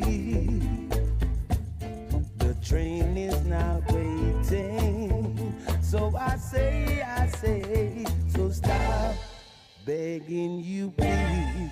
We can talk about it, sugar. I said, stop, look what we have. We can work it out now, baby. 'Cause when the moment is gone, it's really gone now, baby. 'Cause when the moment is gone, it's really gone now, baby. Then if a cup is empty but filled with only illusions,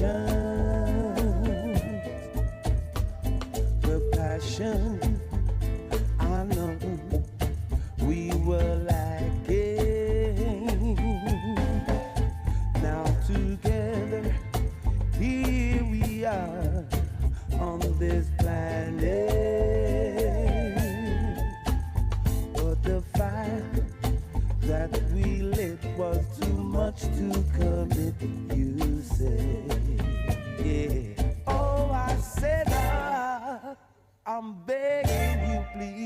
We'll talk it out now, baby. I said and stop. Look what we have. We can work it out now, baby. 'Cause when the moment's gone, it's really gone. It's really gone. It's really gone.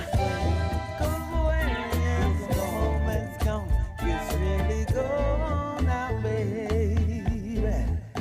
It's really gone now, baby.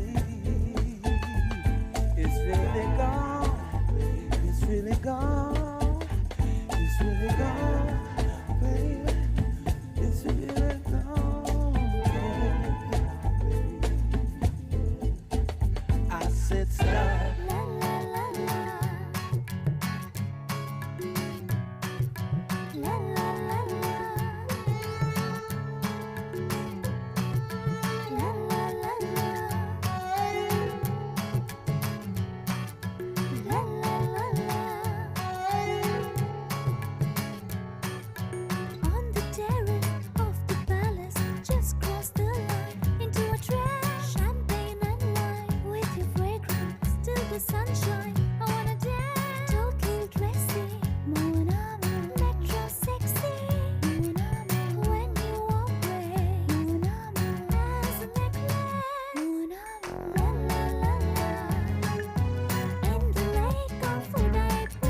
quiero ser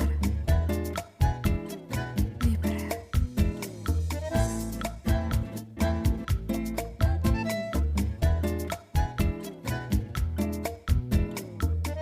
No es mi culpa si quiero estar libre. No es mi culpa si quiero ser libre.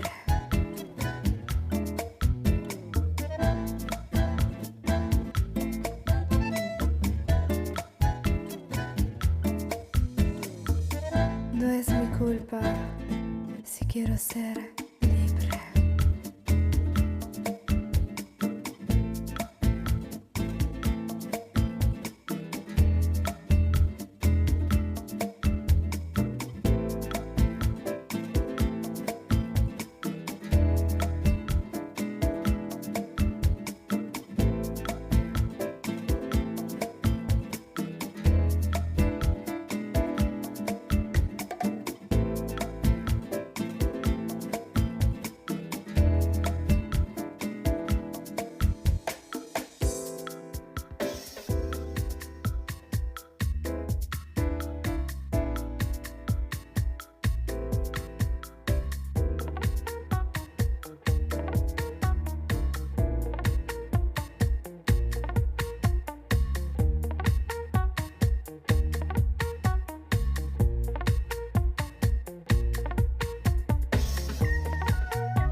men by the dozens, well, that's for sure.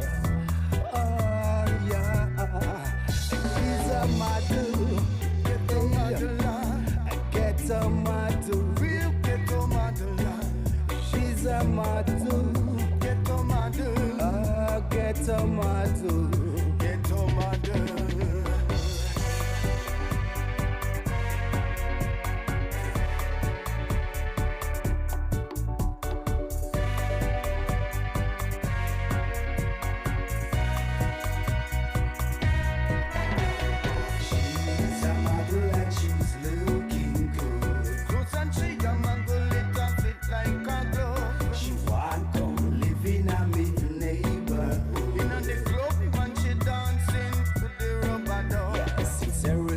That is strictly not her thing.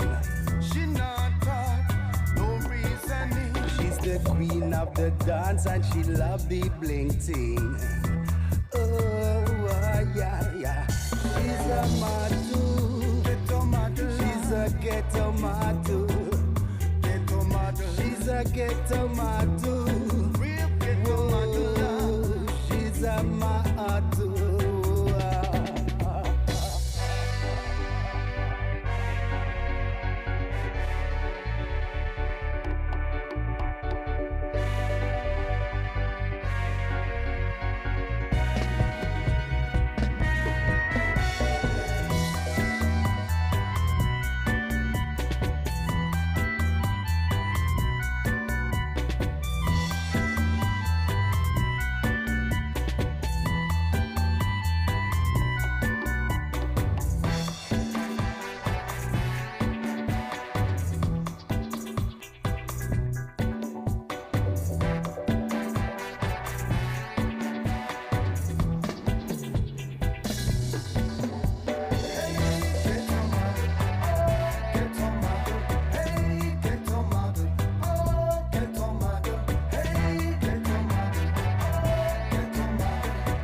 Cake break at the Titicaca Lake.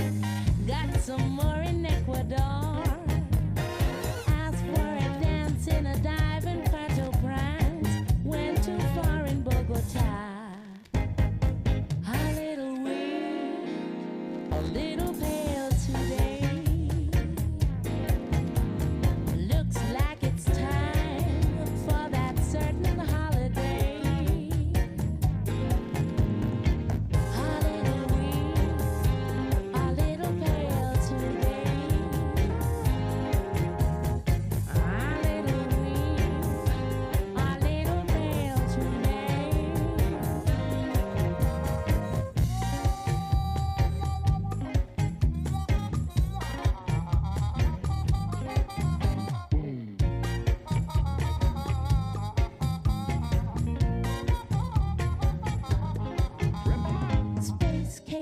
break on the Titicaca Lake. Got some more in Ecuador. Stole a car in the streets of Panama. Went too far in Bogota. A little weak, a little pale today. Looks like it's time for that certain holiday. A little weak, a little pale today.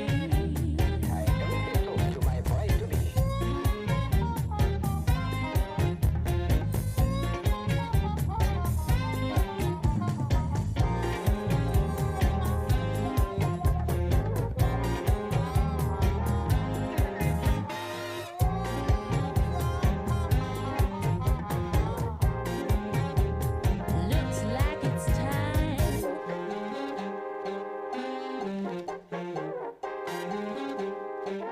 No, por favor, no, Lucinda, no. A little weak, a little pale today.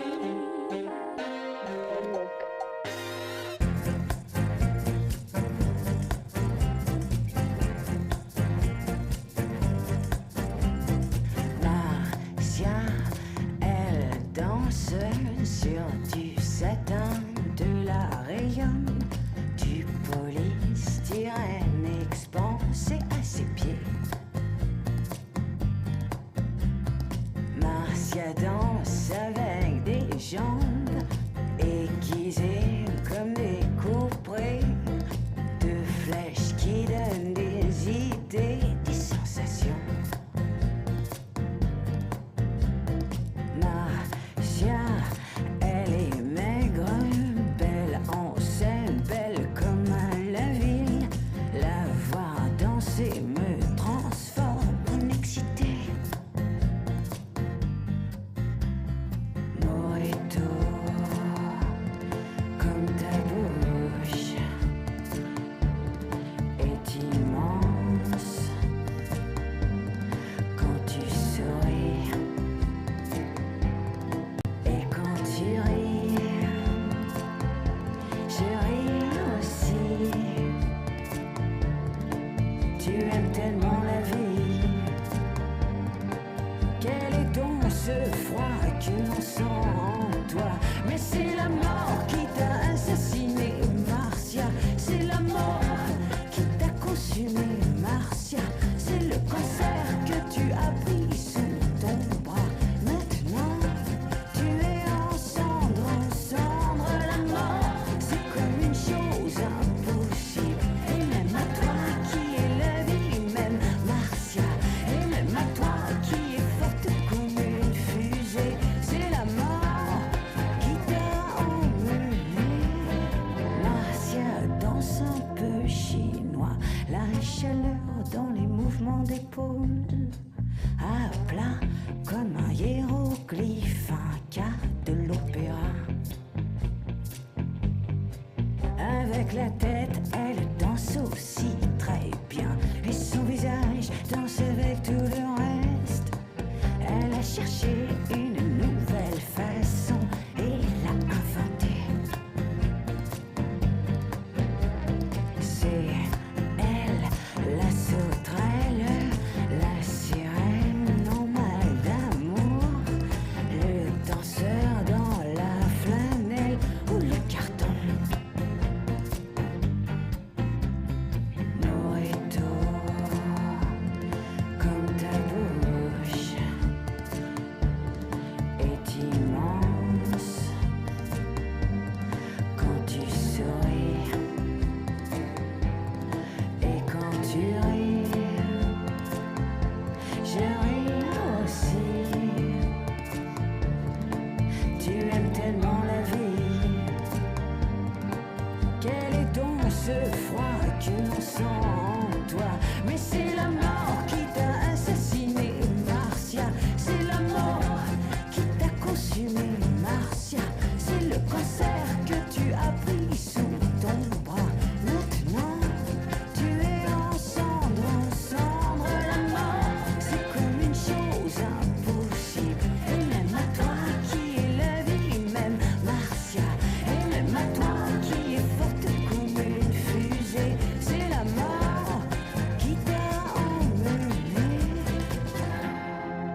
Now it is on. Yeah, do you hear me now? Yeah, we can hear you. Okay. Okay? Okay. Perfect. In a couple of minutes, we will start.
Türkiye Cogeneration Derneği'nin düzenlediği 3. Eurasia Kongresi'nin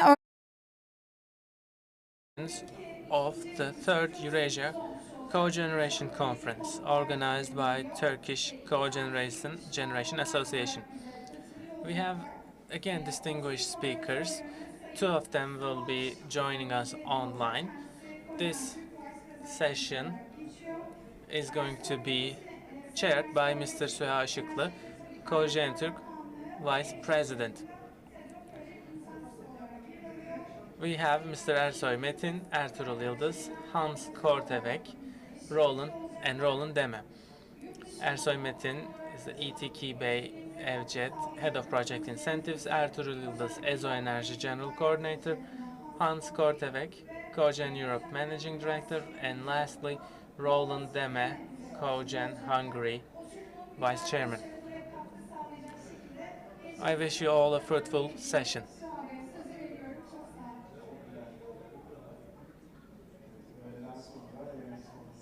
Thank you very much. Of course, afternoon session after lunch, people are slowly coming in. So let's start. Welcome again, the third edition of the third Eurasia Cogeneration Conference. So our vision when organizing this event was to build an event where we can talk about all aspects of cogeneration. Financing is one aspect, technology providers, regulation, all of these are different aspects of cogeneration, and we can talk about all those aspects in this event.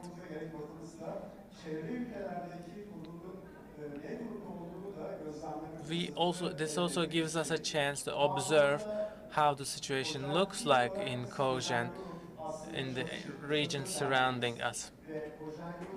So Cogen Europe is actually our umbrella organization, and we have Cogen Hungary joining us, Mr. Roland Deme. He will be joining us online. First, because we have time limits, we wanted to connect to Hungary first.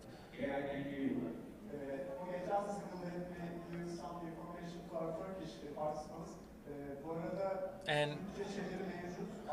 by the way, Turkish translation is available. If you'd like, you can get your headsets right outside. Because as we have noted on the title of the panel, legislation is really driving the projects. If you want to invest on Cogen, the terms and conditions, benefits, support mechanisms, those are really important things. Could you please give us a brief outlook of Hungary? How are the things going on in Hungary considering cogeneration applications? Of course I can. Thank you very much for the invitation and welcome everyone from Hungary. So the Hungarian situation is a little bit complicated nowadays because unfortunately the Hungarian regulation is changing, I must say, weekly at least. There is a lot of turbulence over here and we have to face these turbulences week by week. First of all, last year, the chairman of the Hungarian Association presented you the situation that roughly 12,000 megawatt photovoltaic production is going to be entered to the game.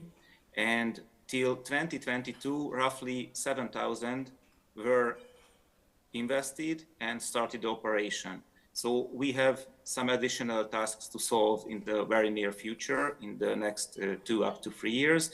But at the moment, we are struggling from the fact that more than 7,000 megawatt from photovoltaic capacities are producing electricity in the Hungarian grid.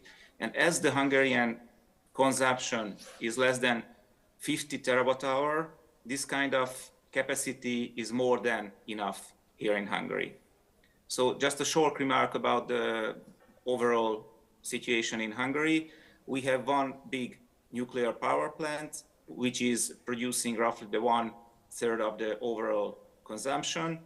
The rest of the consumption is coming from partially from import and other local producers or generator units.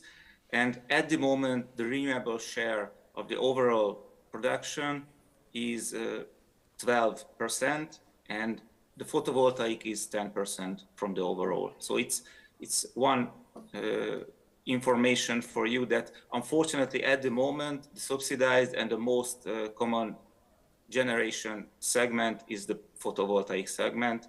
But in the meantime, as the PVs are producing unpredictable way, we should focus on the ancillary services, especially on the, let's say, balancing service levels.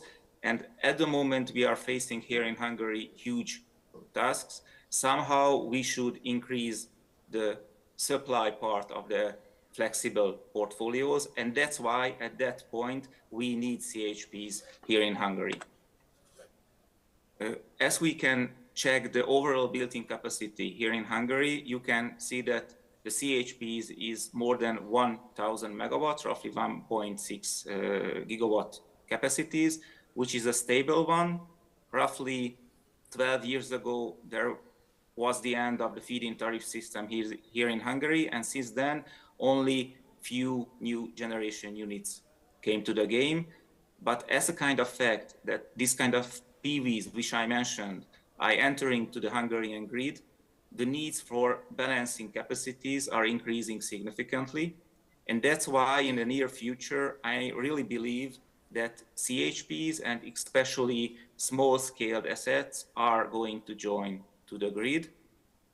We have one more, let's say, task to solve, which is the grid problem.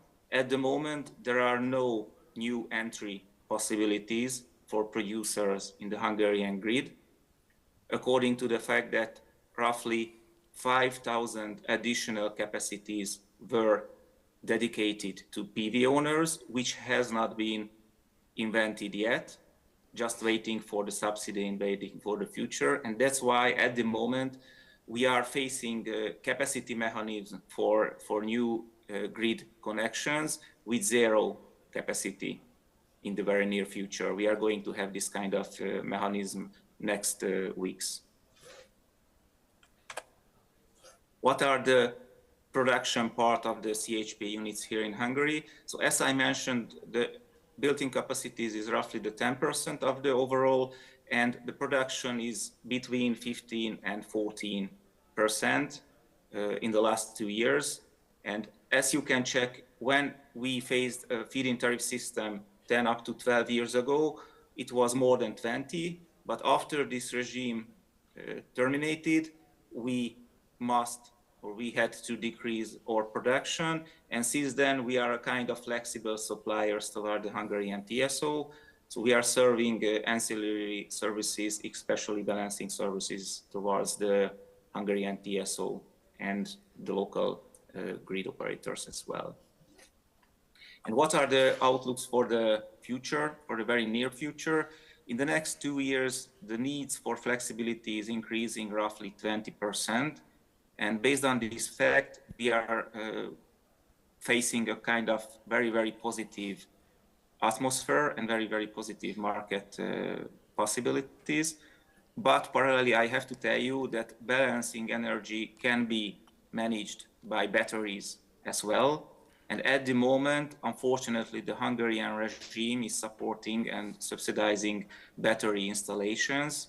2 weeks ago, a huge subsidy scheme was introduced. More than 400 megawatt from batteries are going to be entered to this ancillary service market in the next 2 years. So according to this fact, we are in a kind of competition with batteries, but I'm pretty sure we can succeed if we can put a very, very good and positive business case for the ancillary service market players. What are the impacts of the energy crisis? So I have to tell you, here in Hungary, as any other part of Europe, we are facing a kind of stabilization after the last year energy crisis, and the prices of the natural gas is stabilizing somewhere around 50 euros. So the competition or the market possibility for generating heat and power from natural gas, it's a good thing nowadays, especially on that sites where we can utilize the heat parallelly. The only problem which we are facing is the fact that in Hungary, unfortunately, the heat regime is regulated very significantly, and we are, just the last slide which I wanted to show you. So here in Hungary, we are having a dedicated gas resource, a dedicated gas supplier for district heating operators. And unfortunately, parallelly, this kind of Robin Hood tax or extra profit tax are having the most largest or the biggest pressure on the generation segment. So unfortunately, at the moment, roughly half of the EBITDA should be put as a kind of tax to the government, and that's why it's not a kind of cash effective investment to focus on CHPs at the moment. If we can and when we can have this kind of Robin Hood tax terminated, I'm pretty sure the Hungarian CHP units can enlarge their capacities, but it's a kind of tricky and long game how we can be succeeded or how we can lobby this kind of activities here with the local stakeholders and participants. Parallelly, we have a lot of possibilities, which I did not mention yet. There are new regimes, or there are going to be, or we are waiting for new regimes for biogas and biomass renewable assets. For biogas, I think it's a pretty good solution here in Hungary. As you can know, Hungary is a kind of agricultural country. We have a lot of possibilities for producing biogas. Parallelly, the biomass is not so, let's say, supported here in Hungary. We have 2 up to 3 medium-sized CHPs which are producing heat and power parallelly from biomass. I'm not pretty sure we can enlarge these capacities, but the government is thinking about this as well. The new fuels are coming. In Hungary, we have hydrogen-related pilots. One of the nation-owned participants established a new electrolyzer project in the western part of Hungary with 2 megawatts, and they are just feeding the produced hydrogen to the gas grid. But in the very near future, we would like to focus on the possibilities how to use or how to utilize this kind of sustainable fuel in our gas engines or CCGTs. As you can check in the international technique, roughly 20% of the overall fuel could be hydrogen, and that's why it could be a kind of more sustainable situation when we can use partially the hydrogen as a kind of input. I mentioned you that ancillary service is the most common and most fruitful thing here in Hungary for cogeneration. Unfortunately, we are facing a kind of market opening for related to big projects, which is Picasso and Mari. They are European-wide projects for EFRR and MFRR contribution. And the only thing which supports us in our operation is the shifting of this, let's say, enlargement or opening up to 2025. But from 2026, there are going to be common projects, common products, and I think there we would have a huge competition. We have some risks as well. Partially, I mentioned this subsidy for energy storage developments. I mentioned these tax-related aspects.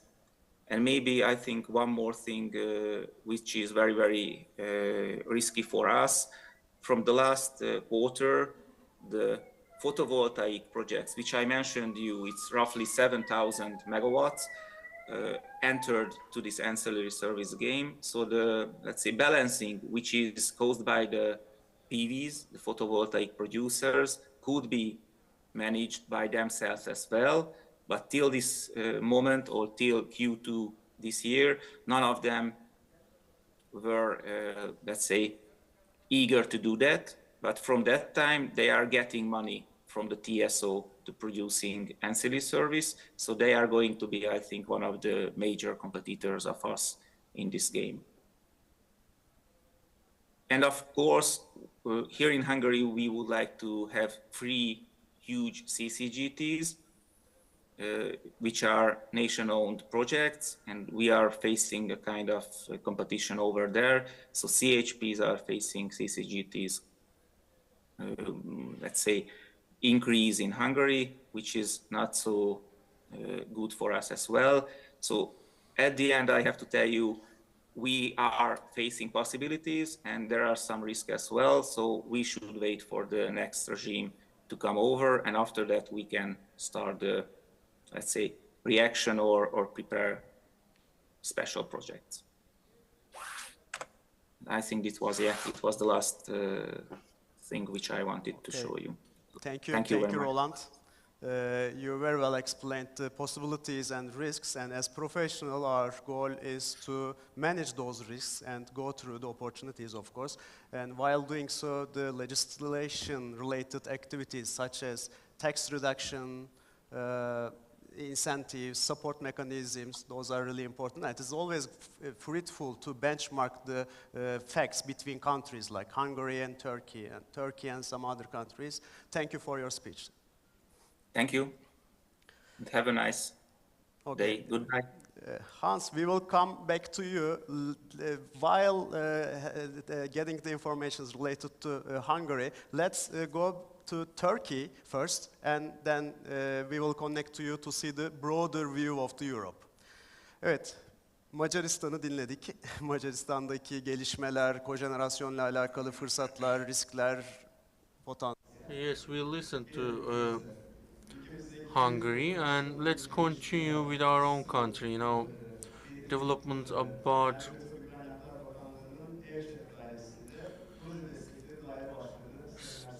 supplements, and can you inform us about developments in our country? Thank you very much, sir. You included us in your meeting, and I would like to respectfully greet everybody. Of course, my presentation and speech is mostly going to be about energy efficiency and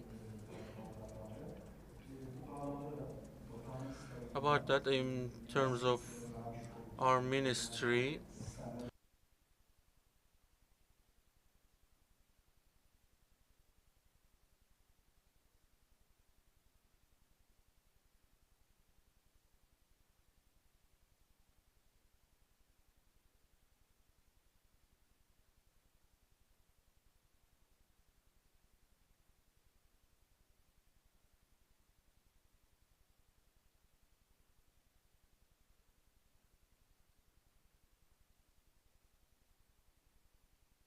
Girmiş durumda. Politika dökümü olarak da yayınlanmış durumda. Sunumum destekler kısmına geçmeden önce genel olarak enerji verimliliğinde neredeyiz? Şu ana kadar neler yaptık? Sayısal rakamlarla, öncelikle politika dokümanları, politikamızdan ve sayısal rakamlarla enerji verimliliğinde ülkemiz ne durumda? Ondan bahsedeceğim kısaca.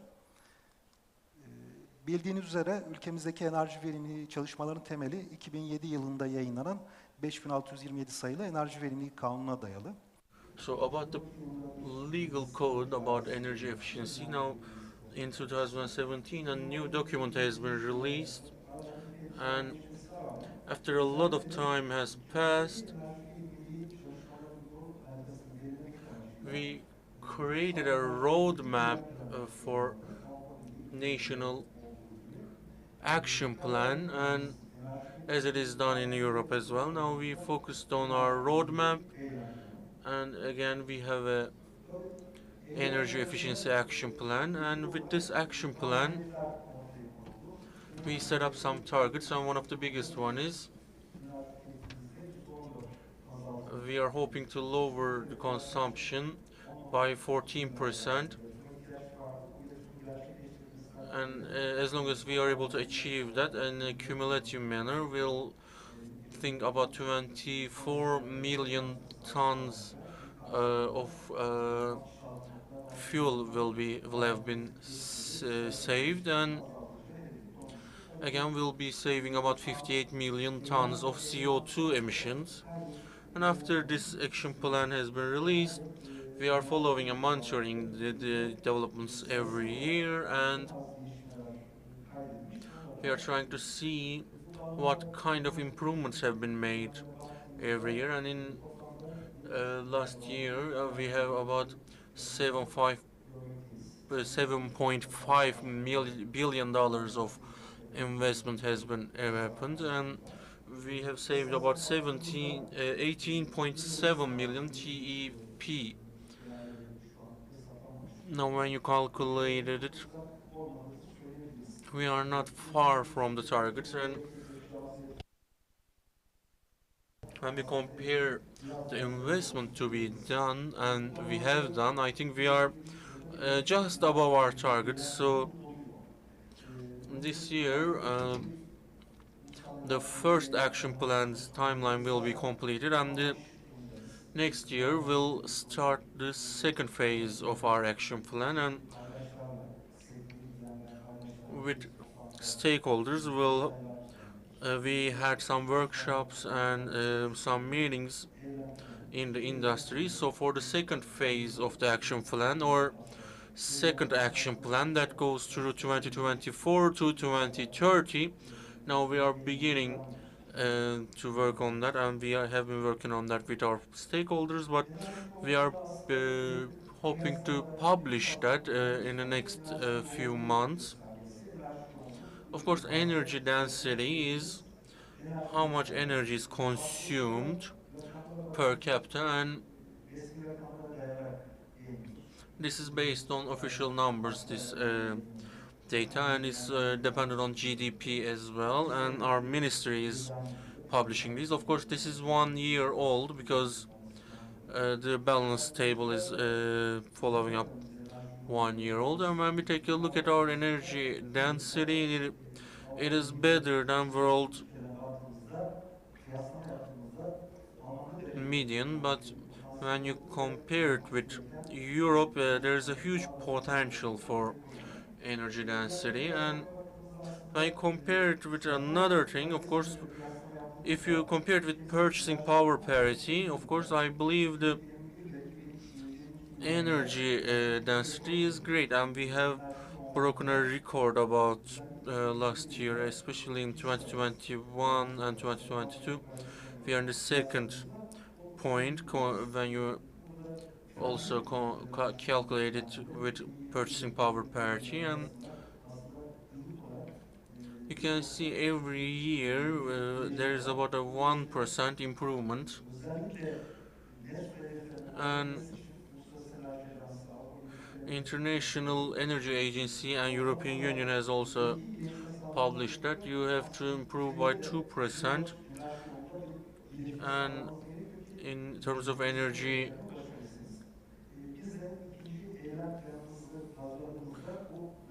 density, you have to improve about 4% to reach our target. So we'll set up a new target for ourselves in the next 6 years, and this is going to be about, of course, emission targets. I did add it to this into the presentation. Now, when you take a look at the economical growth of Turkey, and when you take also a look at the increase in power demand, the power demand increase is not as high as economical growth. And what does it show us? Thanks to our energy efficiency,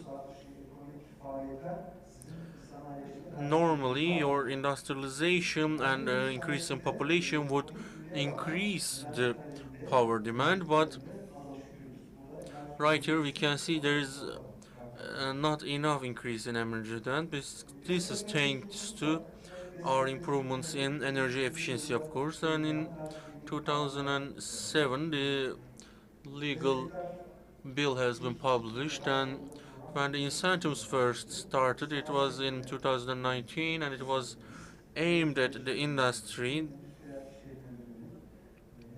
And for industrial businesses, of course, there has to be not SMOs, but bigger organizations.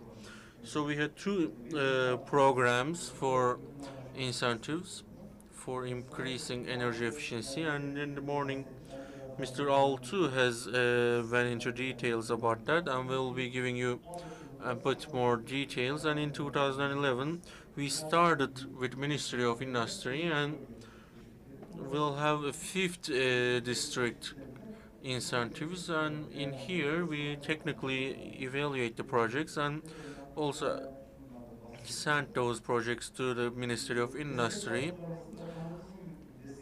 and applications of the incentives goes towards in an online manner through the energy efficiency incentive management system. We have a website, and this is of course speeding up the project. And when we talk about, of course, efficiency increasing projects, of course, process managing waste heat usage, cogeneration investment, renewable electricity and renewable energy. There are many similar projects, and cogeneration and waste heat projects were not included when the program started, but in 2019 we changed the legal area, and in addition to industrial businesses, we also included agricultural businesses for this incentive. So we increased the portfolio of our project, and when we asked who can apply to this, of course, production industries, construction industries, agricultural industry. For agriculture, of course, these businesses have to sign up to the system, and they have to have specific documentation for that, and we are prioritizing the agricultural industry, so we are keeping some requirements not applying to them. So investment costs have to be up to 5 million. About up to 30% of that, about 1.5 million, we also supply the support, and our ministry has some companies that they are working with, which also create the project, and it has to be applied within 2 years, and the incentive will be given after the project is completed if the efficiency increases as much as it has been calculated. And there are project processes. We have a commission for that, and applications are approved on the file first, and the area is visited if need be,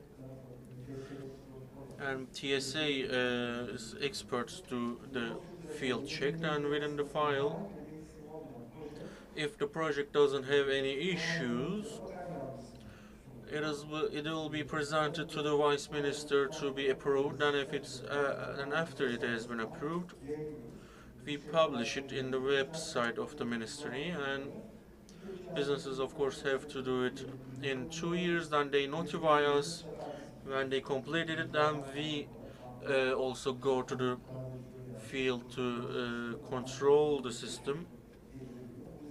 So the legal system is set up like that. So the ministry personnel has to visit the factory and the facility to check if the efficiency has actually been achieved. Of course, the criteria is that it has to be done as is on the project, and also you have to create the energy efficiency that you have calculated. So we want to see actual increase in the efficiency, and we have not 10% of tolerance right here for that criteria. And of course, in addition to technical criteria, there are of course administrative criteria as well.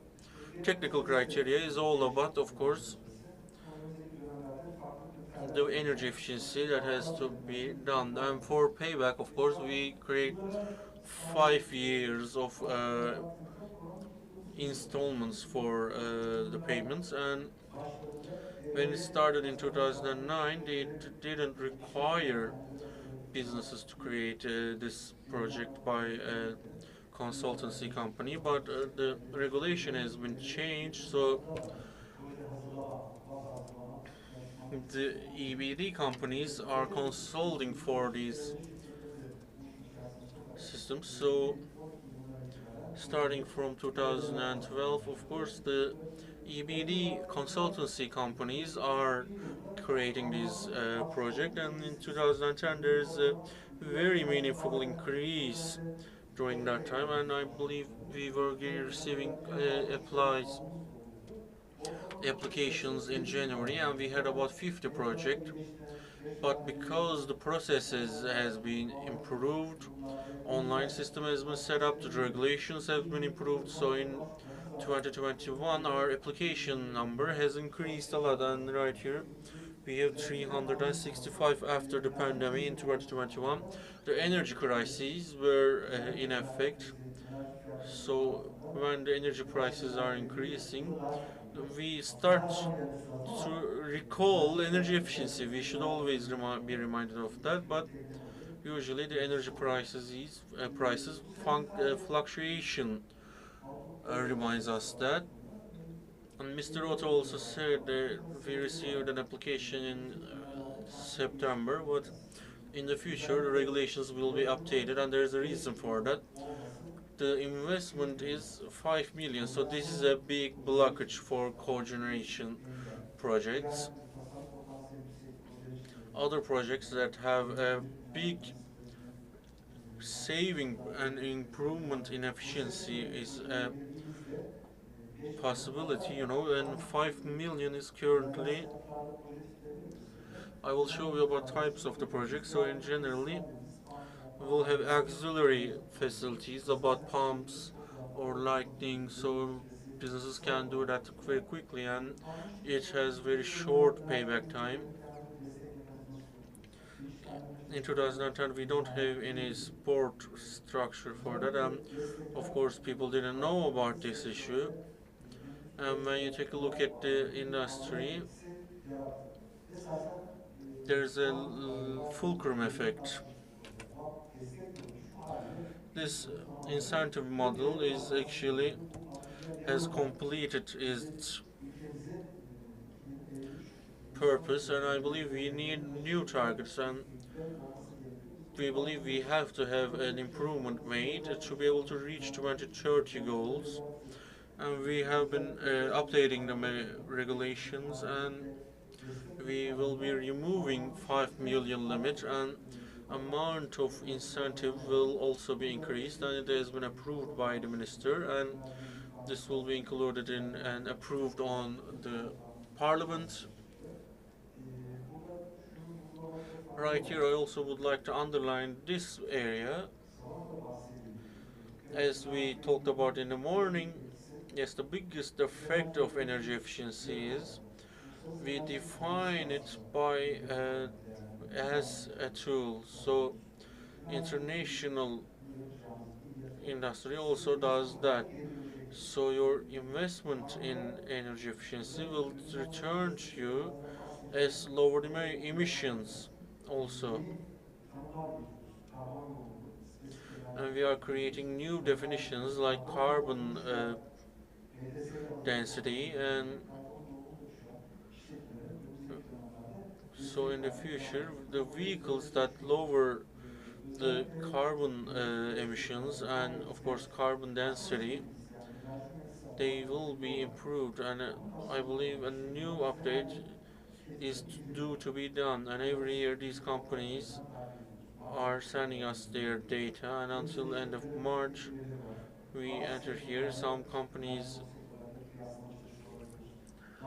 consumption reports are right here, and we have a lot more in detail now. And from the businesses we ask until even their sales numbers to calculate the output. So we are also continuing to improve this system and continue in an online manner as well. And this law has not been passed yet, the regulation and the law. So this is coming, hopefully. And in terms of industrial businesses within our scope, they represent about 70 to 80% of the energy consumption. Now it's a big number for the industrial area, but since 2009, we started in 2010, so we had 575. Now we have included 3 more projects. Especially when program starts, we'll take applications from big companies, of course, but because we have made it easier to apply, of course, this is going all around Turkey. You will also see that in the future flight as well. Currently, we have about 300 projects continuing, and when you think about this, of course, it's only to 127 million liras.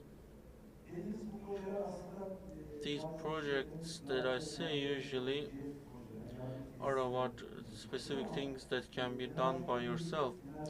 But there's an important thing about energy efficiency projects. The earnings, the winnings are always effective throughout your usage. So last year we had about 40 million tips, and our ministry has published last week, I believe it's down to 38 million. So there is a lowerance of numbers. So these numbers are very low, of course, when you compare it here. But here, yes, we can say that this efficiency increasing technologies has created awareness about the issues, and they will be more supportive of other projects as well. And when you take a look at it from the public's eye, when public puts 1, this used to be 1 to 3 before energy prices, so now it's 1 to 6. So as the government, if we give 1 to the 1 back, we will be earning 5. So this is for auxiliary facilities. Also, there are projects where you entirely invest on the project's infrastructure, so that will be even more effective. Naturally, because it is industry, of course, we focused a lot more on those. I didn't give any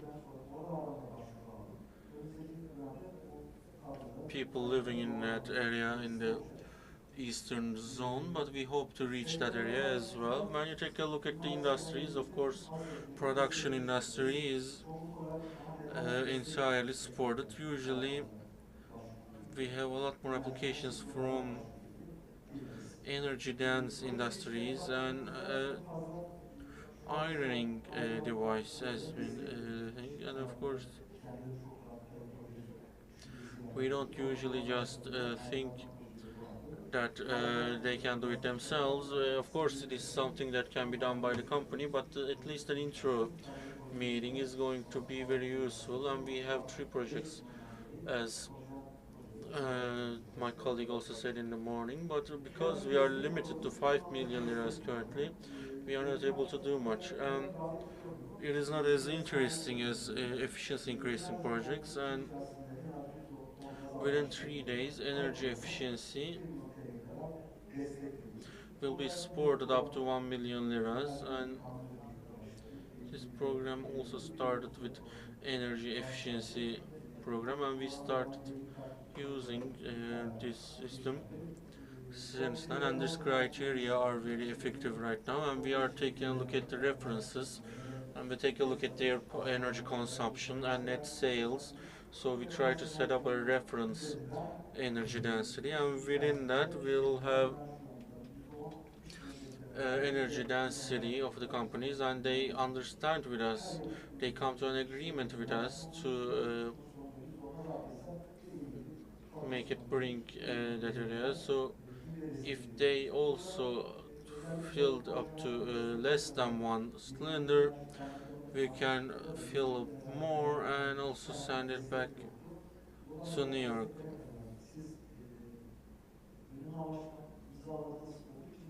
So within the 3 years that you signed this fund agreement, if you create the energy, that energy will be accepted as energy that has been saved, and the point is they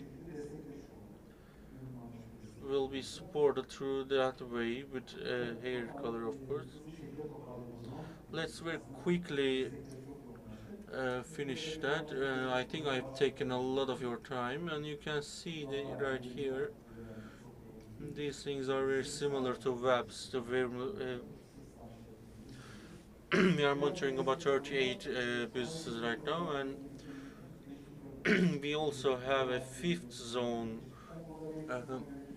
incentive. We work with the ministry right here as well. So your investment will be applied to businesses that are in the fifth industrial zones, and you apply to the ministry again, of course. Then we contact you and they will create a report, and with that report they will be continuing with that project. We have 18 coming up next year as well, and our demands are increasing. There is a meaningful incentive. About 60 to 70% of your investment can be recouped by these funds. One business has completed their projects, and others are continuing to use the project currently. And as you said, we have cogeneration as well within that, and within non-licensed production, as you know, these have been exempted from the licensing rules, but it is forced to receive an efficiency license. So the facilities that require that, these are seeing as I said, there is an application like that.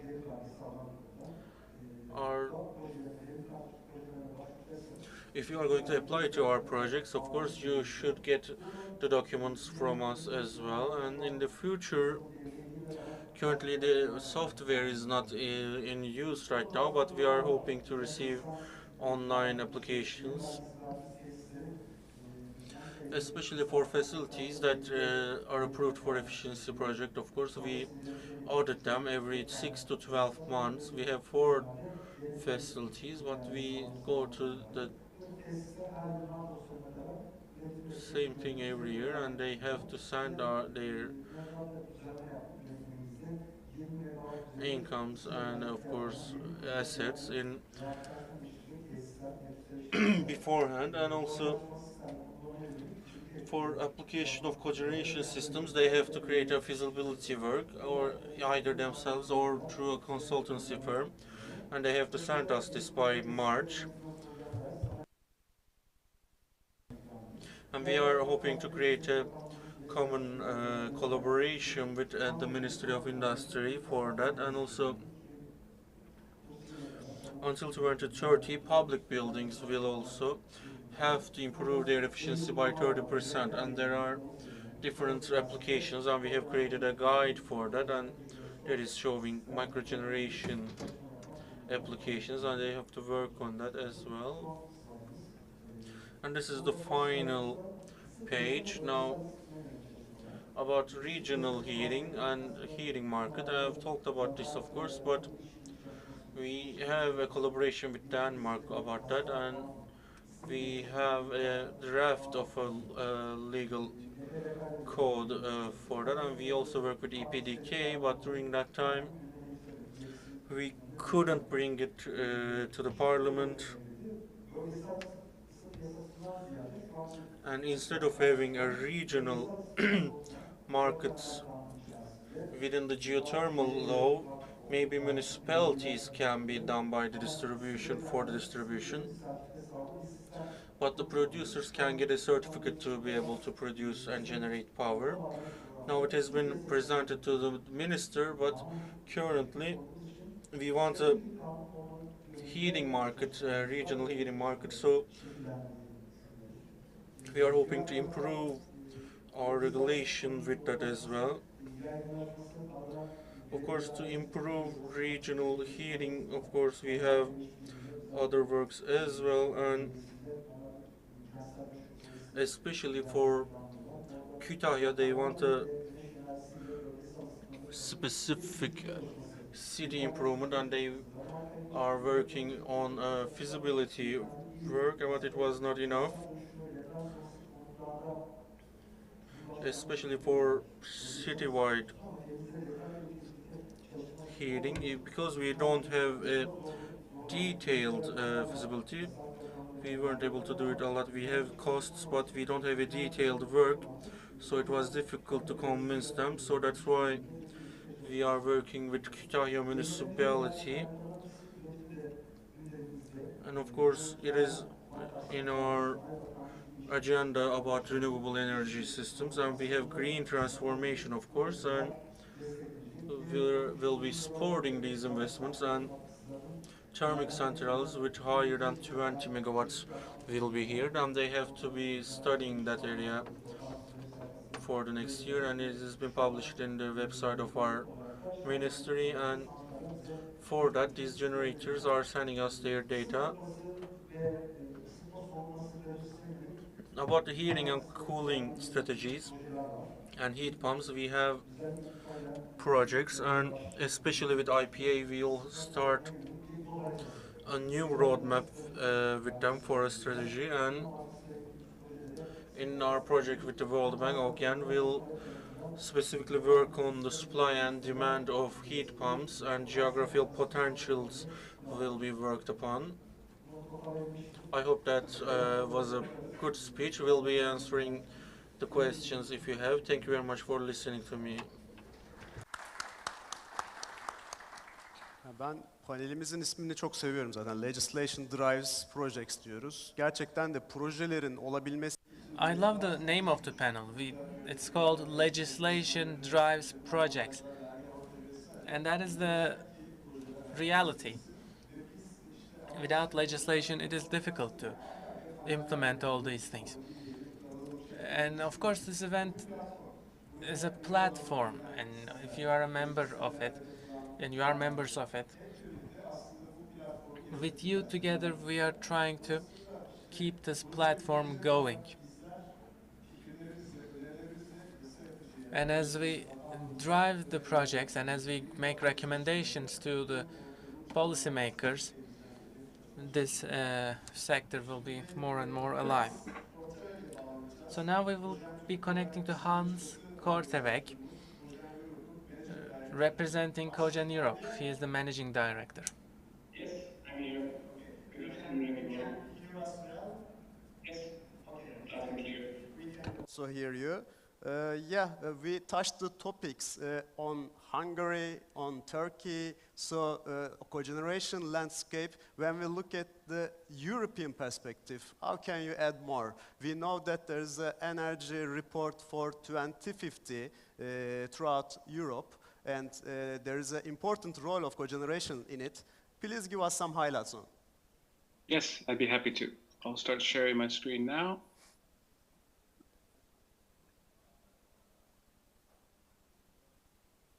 One moment.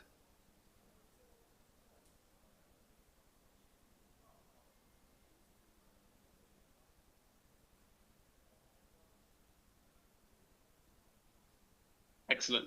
So thank you very much for the invitation and to the organizers to participate in this particular panel focusing on legislation. I was asked to present some of the highlights of our recent report looking at the role of cogeneration in a net zero energy system in 2050. Just a little bit about Cogen Europe. I won't spend too much time, but we're a membership-based organization. We have both national associations such as Cogen Turkey, as well as corporate members. We have 13 national associations and over 50 different corporate members spanning across the entire value chain, from manufacturers to utilities, ESCOs, as well as end users. So we're a typical European trade association. We represent the voice of the cogeneration sector in Europe, specifically focusing on the EU institutions such as the European Commission, the European Parliament, and also the European Council vis-à-vis member states to influence EU legislation in favor of cogeneration. So we do that by building up robust evidence base, such as this report that I'm going to present, demonstrating the benefits of cogeneration today, but also in the future. We rely heavily on the expertise of our membership to develop common positions to influence EU legislation.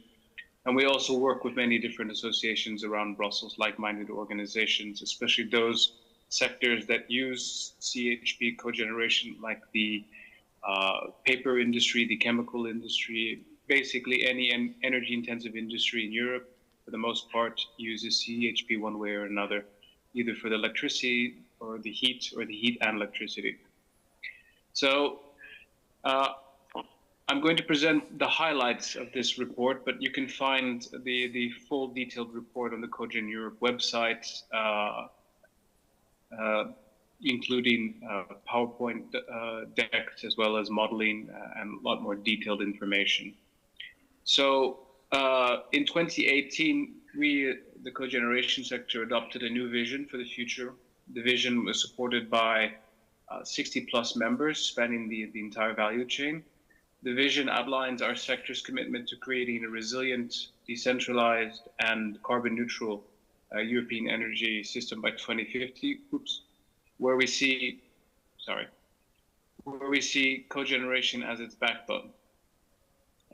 We see cogeneration as a key enabler to achieve carbon neutrality in Europe by 2050, where we prioritize cogeneration for thermally generated heat and power in all sectors. We'll maximize energy efficiency and integration of the European energy system at the least cost. Now putting this vision into today's EU climate and energy policy context, we have the European Green Deal, which promises to deliver on a net zero energy system by 2050 and to meet the Paris Agreement goals, which is to keep temperatures at 1.5 degrees Celsius. Energy system integration and energy efficiency principle first are at the core of the European Commission's Green Deal ambition. However, in order to deliver concrete investments needs to be made to the existing energy infrastructure. So we see the next 5 to 10 years to be critical to build a cost-effective, decarbonized and integrated energy infrastructure for the future. To put things into further context, the EU has established legally binding goals to reduce CO2 emissions by 55% by 2030. And now discussions have begun on what should be the future greenhouse gas reduction target for 2040. That will become clearer after the European elections in June next year. So to back up our vision with the science-based evidence to support EU institutions in reaching carbon neutrality in the least cost, we commissioned a study with the consultancy Artelis on the contribution of cogeneration to build an efficient, integrated, and cost-effective net zero energy system in 2050. Going slightly into the detail, the study is based on the Artelis Crystal Supergrid tool, which is a European-wide model integrating gas, heat, and power and capturing key aspects of the energy transition, in particular smart system integration strategies. And the study has two core objectives: to explore the potential of future further integrating Europe's energy system in the most efficient way possible to reach carbon neutrality at the least cost, and secondly, to provide recommendations to better reap the benefits of an efficient and local system integration solutions from a policy perspective and modeling. So the study demonstrates the numerous benefits of further deploying flexible and highly efficient cogeneration for the energy system and users, maybe domestic, commercial, and industrial across Europe.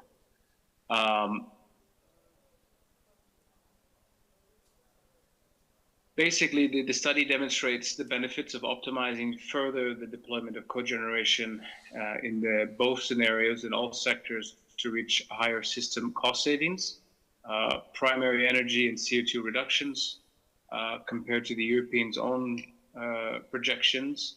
Also, optimizing the CHP deployment leads to a number of key findings, reducing in-system costs between 4 to 8 billion euros per year. We see primary energy savings of between 150 and 220 terawatt hours per year compared to separate production of heat and power. We also see CHP supporting avoiding about a fifth or 20% of the remaining CO2 emissions in 2050, which by the Commission's calculations is about 5 million tons of the 26 million tons of CO2 emissions that will still be around. And second to last, CHP will be supplying anywhere between 13 to 16% of the total electricity in the EU, and between 30 and 36% of the flexible thermally generated electricity at times when you have low wind and sun to cover the peak demand. As a result, we see cogeneration is shown to be a primary enabler of achieving carbon neutrality by 2050 by more efficiently integrating the power and heat sectors. The study also shows that in 2050, CHP brings end users key benefits and is well suited for all sectors, including the domestic, industrial SMEs, and commercial. So we see that CHP delivers 26% of heat over the total heat demand in Europe, and approximately 50% of the heat demand that cannot be electrified in buildings, district heating, and networks in industry. When it comes to industry and SMEs, it's around 26% of the total heat and about 84% of the thermal heat. And then looking at cities in general, CHP will contribute up to 40% of the total heat and 91% of the thermal heat in the system. Another key learning is that the study demonstrates the critical role of cogeneration to support highly renewable and electrified system. CHP operations can be optimized to reliably and flexibly respond to power market prices and heat demand. CHP does not compete with complements variable renewable electricity generation during periods of high wind and sun. CHP can reduce or stop generation, and heat can be covered by backup boilers or from heat storage. And then, of course, during times of sun and wind overproduction, the energy can be stored in gaseous forms such as clean hydrogen, green hydrogen, which can be later used in CHPs when needed. And then at times of low wind and sun, CHP can generate electricity to cover the remaining demand while storing heat for later use. So as a conclusion there, CHP is also a flexible solution alongside batteries in the short term, and then hydro storage and demand side management to meet electricity system needs. I think it's also important to note that CHP short-term flexibility will vary by application, heat or power driven. Looking more closely at the users of cogeneration, the study also shows that investing in cogeneration allows the users to save on their energy cost, both heat and electricity, and this is key to make energy more affordable for citizens and businesses, but also industry more competitive. And there are various different applications that we looked at from a user perspective. In one case, it was a family home where we had a green hydrogen fuel cell, we had a hospital, district heating, industry from a high temperature perspective, so chemical plants, ammonia plants, industry from a medium temperature perspective, so like food and drink, and then we had industry and city district heat. So the cost savings obviously depend when and where and what type of use, but it can range anywhere between 6,000 euros savings per year to up to approximately 16 million euros per year in the case of industry and city district heating and cooling. We see through this study that CHP can be a future-proof solution for 2050, and it brings key benefits to all sectors. CHP is a resource efficient and energy efficient, avoiding the waste of valuable resources. It also allows to save up to 221 terawatt hours of primary energy savings in total in 2050. CHP reduces the waste to renewable and decarbonized fuels, including green gases, biomass, hydrogen. The study also shows that bioenergy uptake increases. CHP becomes more important to use these fuels in the most efficient way possible. This will be key for cost-saving purposes and to leave more of these fuels available to decarbonize other sectors. This is also the energy this is also all the energy that does not need to be exported. The second key takeaway is CHP helps to reduce the remaining CO2 in the carbon neutral energy system and will displace less efficient separate power and heat generation. And then CHP is a cost saving solution, so allowing to save more than up to 8 billion euros per year in energy system costs, a net zero energy mix that was foreseen in the European Commission's own long-term scenarios. We also see that CHP is critical for a highly renewable and electrified energy system. So CHP can flexibly and cost-effectively operate according to the electricity system needs. And CHP does not compete, but complements variable renewable generation to meet seasonal peak demand due to high shares of electrical heat. Also, CHP enables the integration of the energy system, so by linking electricity, heat, and gas at a local level and providing energy when and where needed. And then finally, CHP brings end users key benefits and is well suited for all sectors, may it be buildings, commercial, district heating, and industrial.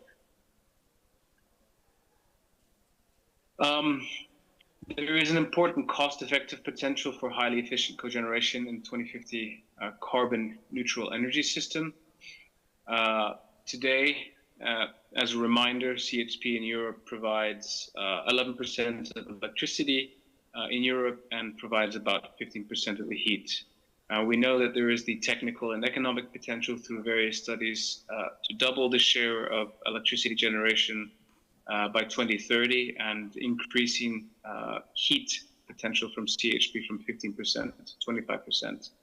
And in the study, we see that with all the right regulations in place, there is the economic and technical potential to increase an additional 40 gigawatts in addition to around 112 gigawatts of high-efficient CHP in Europe.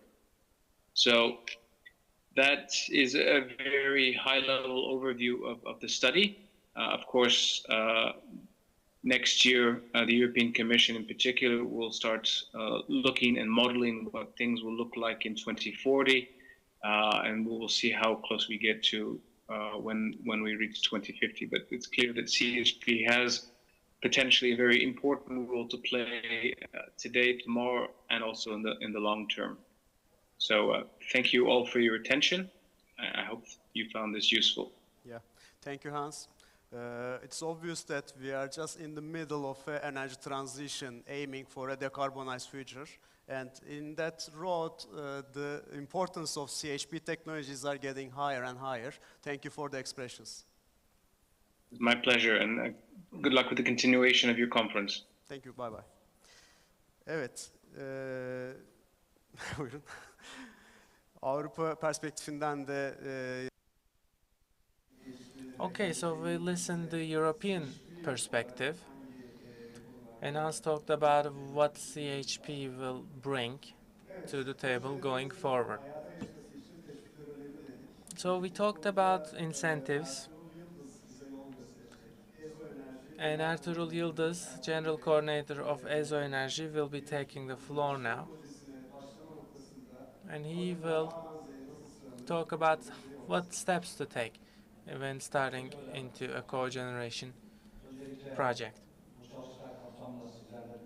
Thank you. I want to extend my gratitude for being a part of this event, and I want to thank all the officials of Cogeneration. And I wish that this event will bring positive results to our industry and to the country. Tabii uzun yıllar kamuda görev yaptık. Son 23 yılda da enerji piyasası I genel kurulunda çalıştım. worked Bu işlerin for pazar many çalışanı years olarak in the public gerek industry, kojenerasyon eser geçiren bir bölümü vardı görev kapsamında.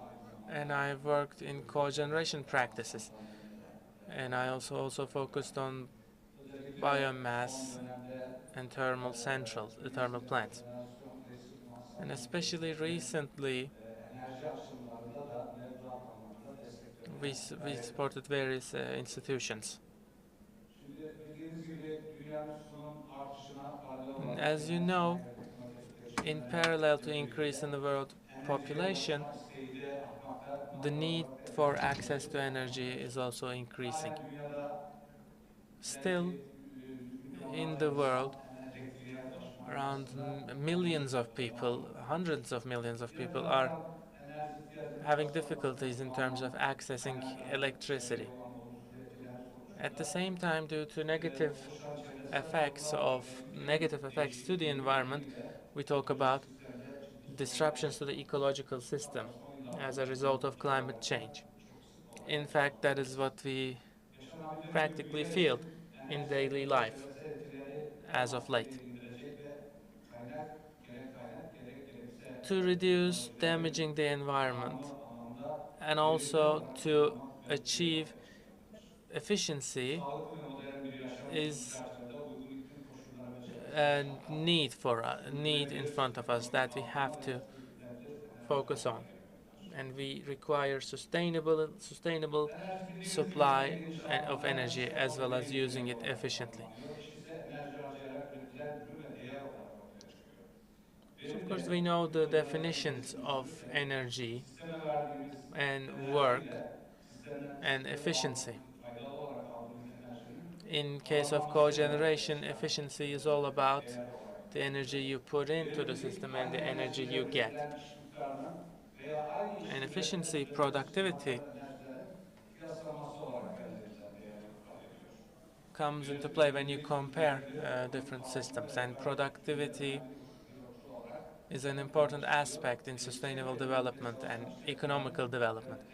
And we know that the more productive, more efficient Bu çerçevede tabii kojenerasyon businesses will be more önemi daha competitive. ön plana çıkıyor. And that means that cogeneration and three generation Elektrik üretisiyle birlikte üretim tüketen systems and plants are really important.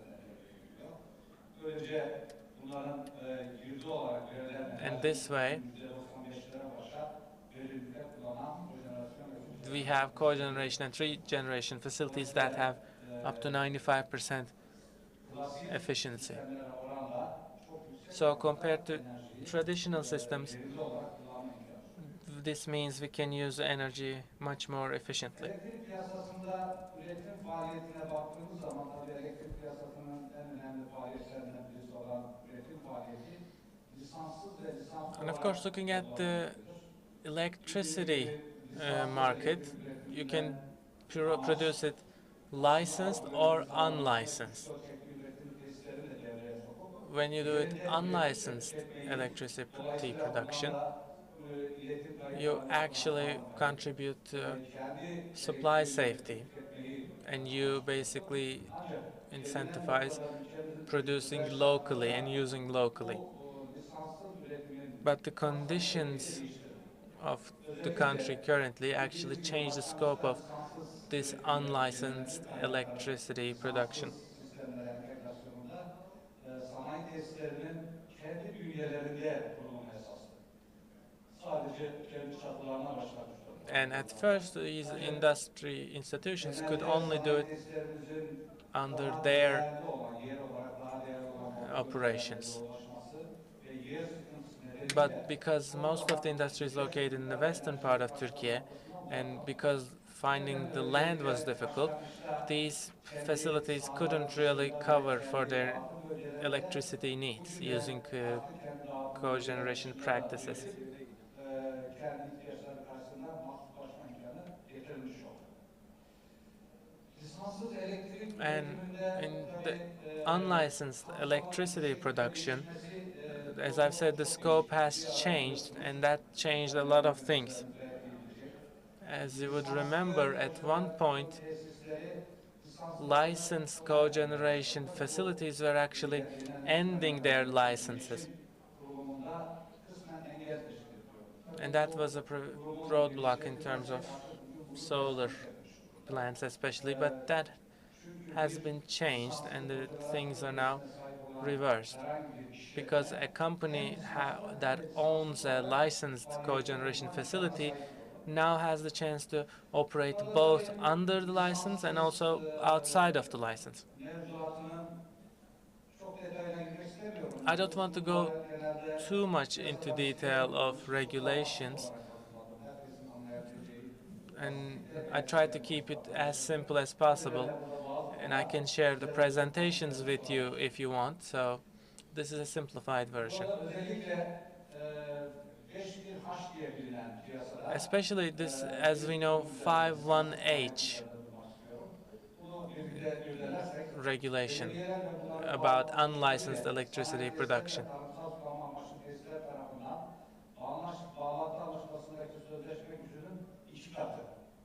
This is bağlantı anlaşmasındaki sözleşme gücüyle sınırlı olmak kaydıyla tüketim tesisiyle aynı ya da farklı ölçüm noktasına kurulan yenilenebilir.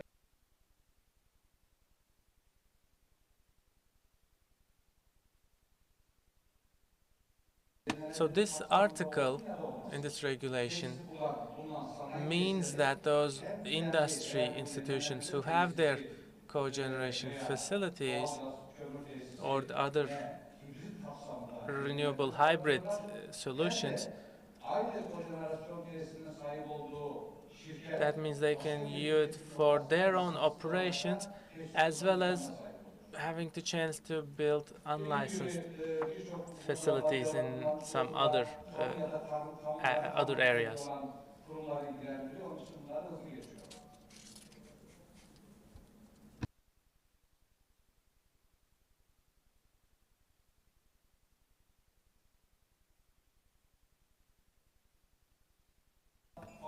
As you know, licenses are basically the permissions given to institutions who are going to be operating. But you have to be a legal entity to get the license. You have to be a limited company, a legal entity to get a license. A legal entity that's going to do production in more than one facilities have to get more than one license for each location. First you get the pre-license, and then you have to do some conditions, you have to take some steps, and then you can get the full production license. First, you get this pre-license, and this pre-license gives the necessary authorization to those institutions and companies who want to operate in this field. And this is basically the process of getting this pre-license. First, you make the application, and the application, of course, requires some documentation, and then they evaluate the application, they check to see if you have missing documents, and then they do detailed assessments. Again, they also get some opinions on the plans, and after everything is done, they give the pre-license, which is given usually for 2 to 3 years. So in this period, there are some things, as I've said, that the institution has to do to get the actual license, and that includes the chat process. And there are some usage rights that they have to get. There are some things that they have to do about drafting the projects. So all of these are defined under the related regulation. And this CHED environment report has to be done as well.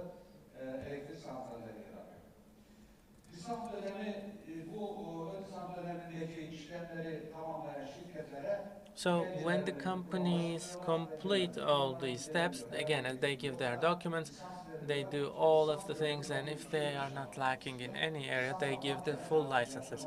And when you get the actual license, that means you now have the capacity to make the investments. And depending on the size and type of the project, there is a process and time period.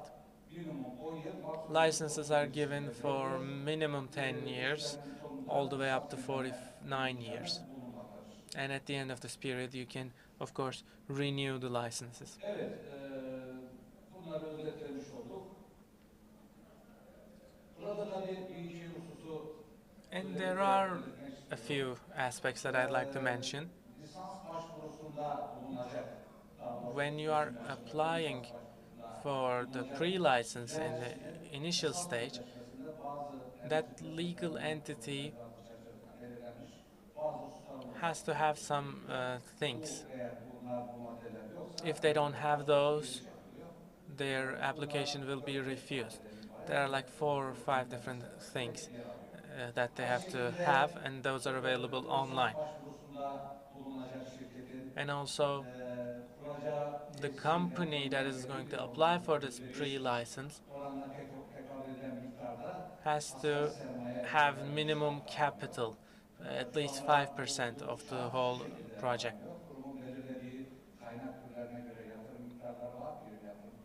And there are determined figures, numbers, in terms of capital that these companies have to have. And they also request assurance. When they give you the pre-license, and then when you're applying for the full license, they can actually request higher assurances.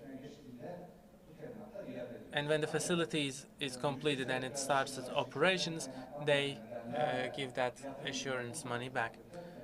But for some reason, if the project doesn't go forward, of course, they don't refund that. They don't refund that assurance money.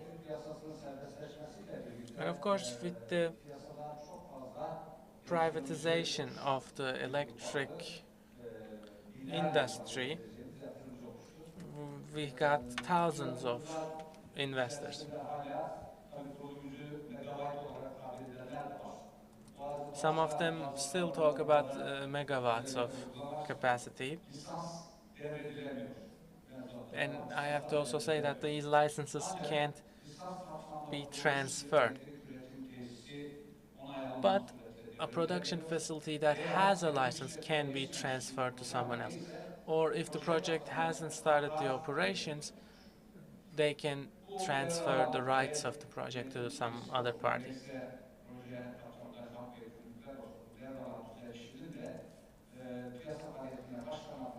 And of course, those who take over the projects have to get a new license.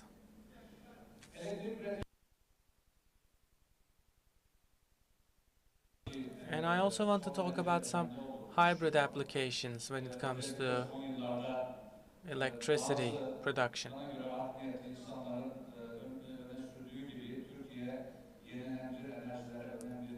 And Turkey is actually putting a lot of importance on renewables. And we have a dynamic group of investors focusing on this. With those investors, Turkey have achieved a lot in terms of renewables. And we have to do that. We have to do more even. Because, you know, European Union, led by Germany, is really focusing on hydrogen power. Özellikle sanayideki amonyak için istiyor. Elektrik üretimi için hidrojen. And currently hydrogen is very expensive for electricity production, but they actually want it for ammonia, so they want hydrogen to be produced by renewable methods. So they want wind and solar, so fossil fuels can be Bugün piyasada bunun için çaba gösteren stopped being used. So var.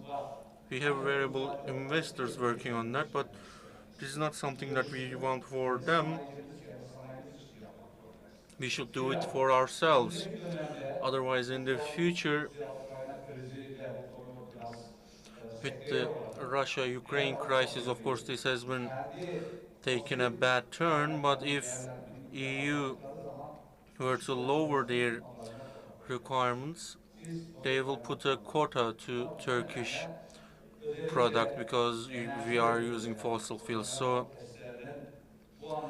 that's why cogeneration is very important, and lowering the carbon footprint and improving the renewable energy usage is very important in that sense. And we are taking very big steps for that, but still there is a lot of ways to go. 2020 yılında başlayan bu süreç, This yani process has started in 2020, the hybrid energy systems, having multiple electrical generation centers have been created, and within that framework,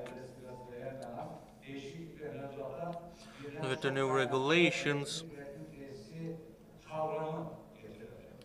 the definition of multiple generation services has been gathered, and in 2020 again,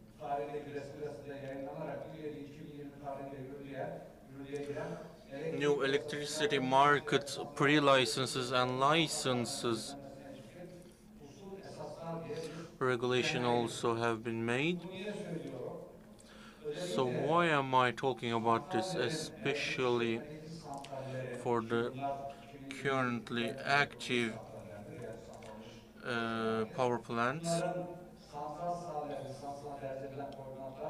The coordinates and licenses are missing, and for them to be able to set up hybrid systems, they need to make it proper.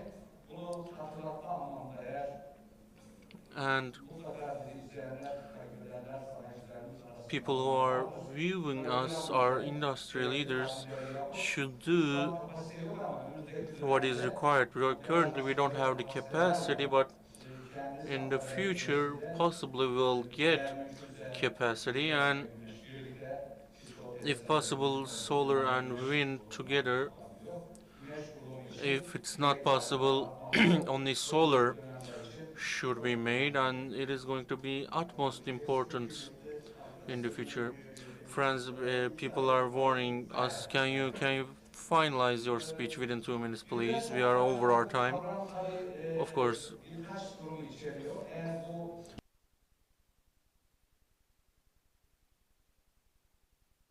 So if we are using more than one resources, and if it's all renewable, then it's multiple resource renewable power plant. So let's say steam engines or steam turbines or coal.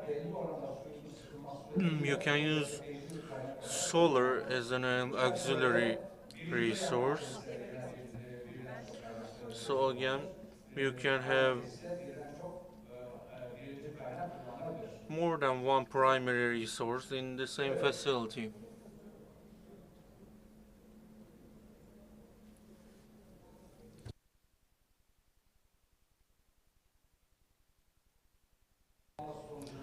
And in the end,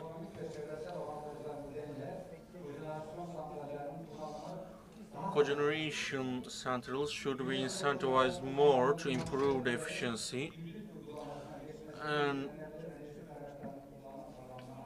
to increase of renewable resources are very important, and with hybrid application, businesses can improve the percentage of renewable energy used in their systems, and the cheapest energy is the energy that has not been spent. So efficiency, both in terms of production and consumption, is extremely important. So we should not waste any energy. I don't know if any of you know about this, but I believe schools should have a lesson about energy efficiency. Thank you very much, esteemed Hazirun. This is the end of our panel. If you have questions, maybe we can answer them outside during the break. We don't want to take more of your time. Thank you very much, esteemed participants. Let's take a picture. And we are going to present you for microphones. For the next session, we'll have our presenters coming to the technical table.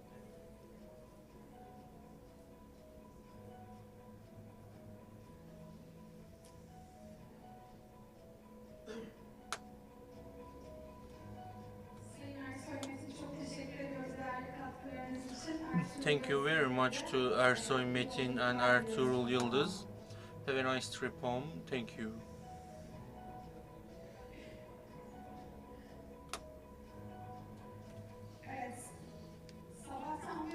Yes, since the morning for cogeneration, we had a very serious prices. Now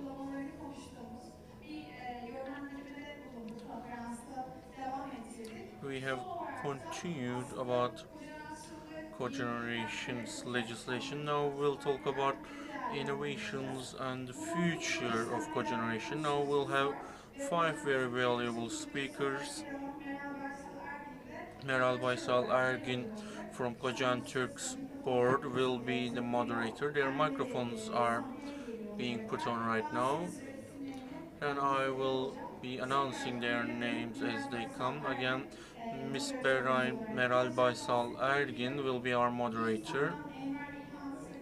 Mr. Enver İlhan from Mimsan will come in this panel, and from N-Power Power Systems we'll have Kaya Korkmaz, and Ignita, one of our sponsors, Mr. Toray Toykuyu will be here, and from VTC Energy we'll have Mustafa Mutlu, and from Ecos Electric Mr. Tarık Akbaş will be with us in this session. Hopefully this will be a great panel.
katılıyorum. O yüzden çok heyecanlıyım. Sizleri çok daha fazla bekletmeden zaten konuşmacıları tanıtmak istiyorum. MİMSAN Yönetim Kurulu Başkanı Enver İlhan, Empower Genel Müdürü Kaya Korkmaz, Ignitia kurucu ortaklarından Koray Toykuyu, VTC Enerji Mustafa Mutlu Teknoloji Grubu'ndan sorumlu direktörümüz, Ekos Enerji Genel Müdürü Tarık Bey, çok özür dilerim, Tarık Akbaş, çok özür dilerim. Sizleri daha fazla bekletmeden konuşmalara başlatmak istiyorum aslında. Tarık Bey'den başlayarak bu şekilde gelmek istiyorum. Buyurun Tarık Bey, sizinle başlayabiliriz. Peki, tabii teşekkür ederiz. Aslında bir sunumumuz vardı ama onu yansıtabilecek miyiz? Nasıl yapıyoruz? Öyle mi? Tamam, süper. Tamam. Ya açıkçası tabii Cogeneration'dan bahsediyoruz. Çok güzel bilgiler edinmiş olduk. Biz de takip ettik. Teşekkür ederiz. Tabii elektriği üretiyoruz ama ürettiğimiz kadar tabii bunu kullanıcıya ya da kullanılacağı yere iletmek de gerekiyor.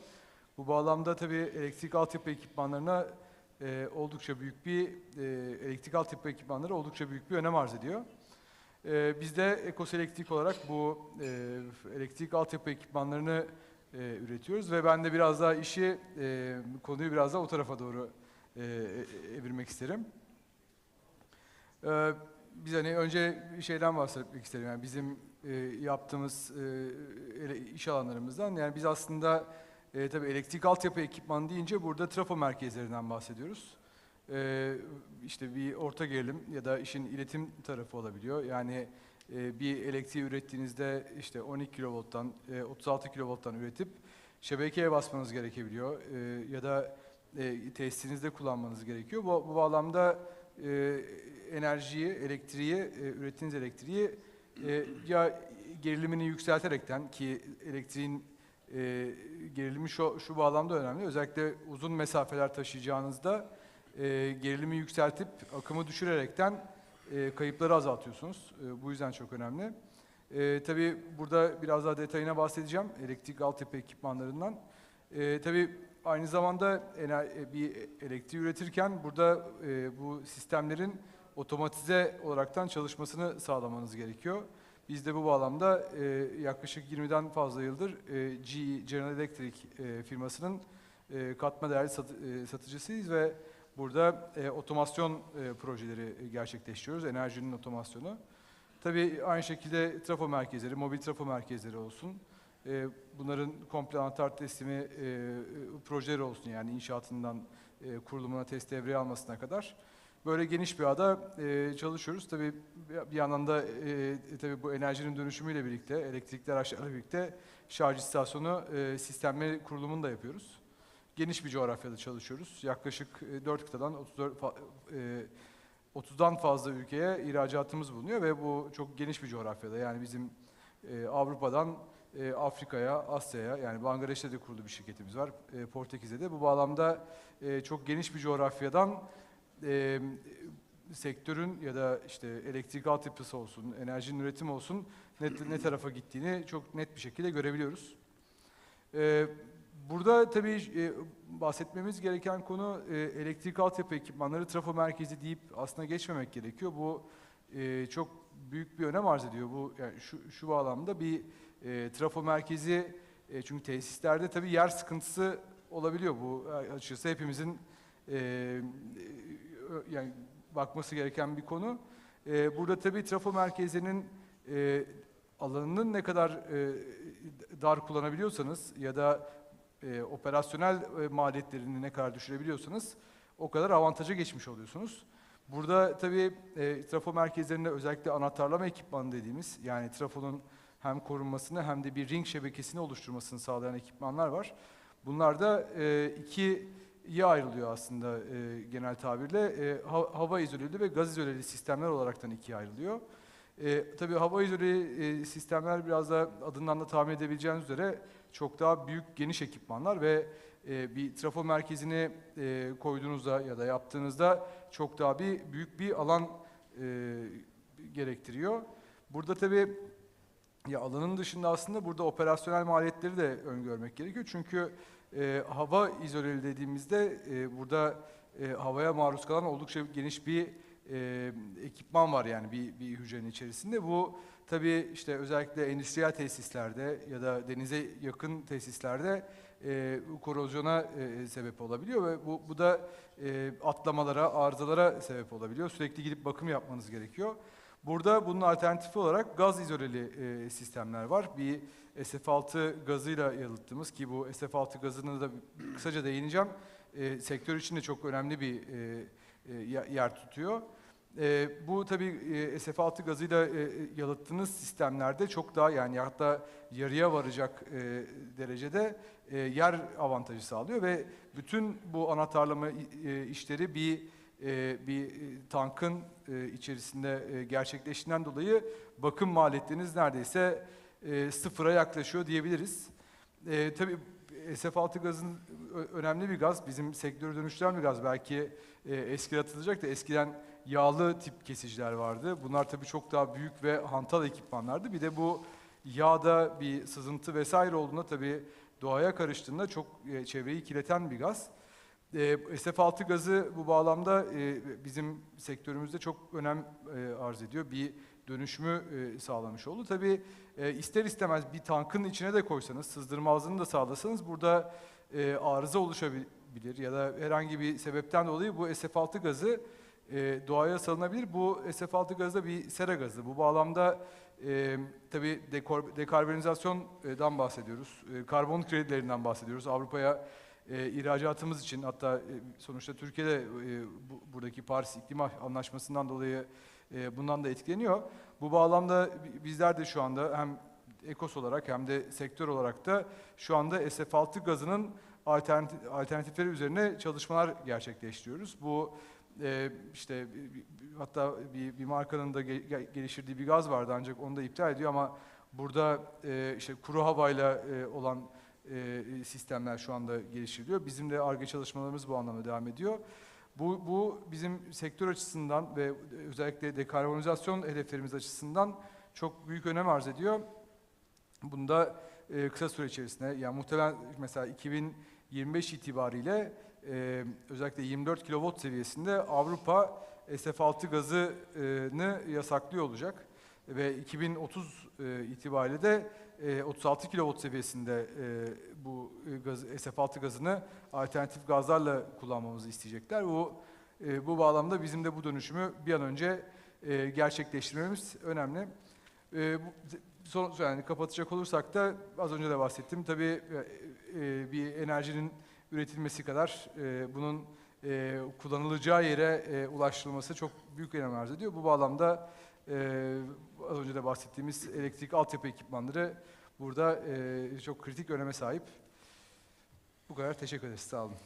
Biz teşekkür ederiz. Çok sağ olun. Ben bir şey söyleyebilir miyim? Benim uçağım var.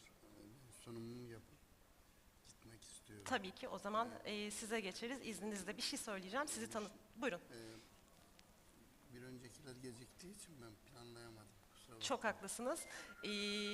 Sıralamayı değiştiriyoruz şu şekilde. Çünkü Enver Beylerin uçak saati yaklaşıyormuş. O nedenle Mustafa Bey'in de izni olursa Enver Bey'e sözü vermek istiyorum.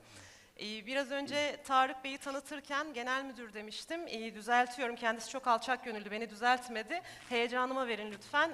Kendisi yönetim kurulu başkanı EKOS Elektrik'in. Çok teşekkür ederim. Buyurun Enver Bey.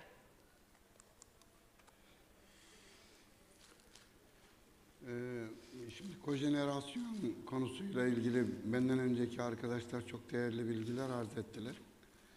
Şimdi burada problem şu, bu kojenerasyonu nasıl pratize edeceğimize dair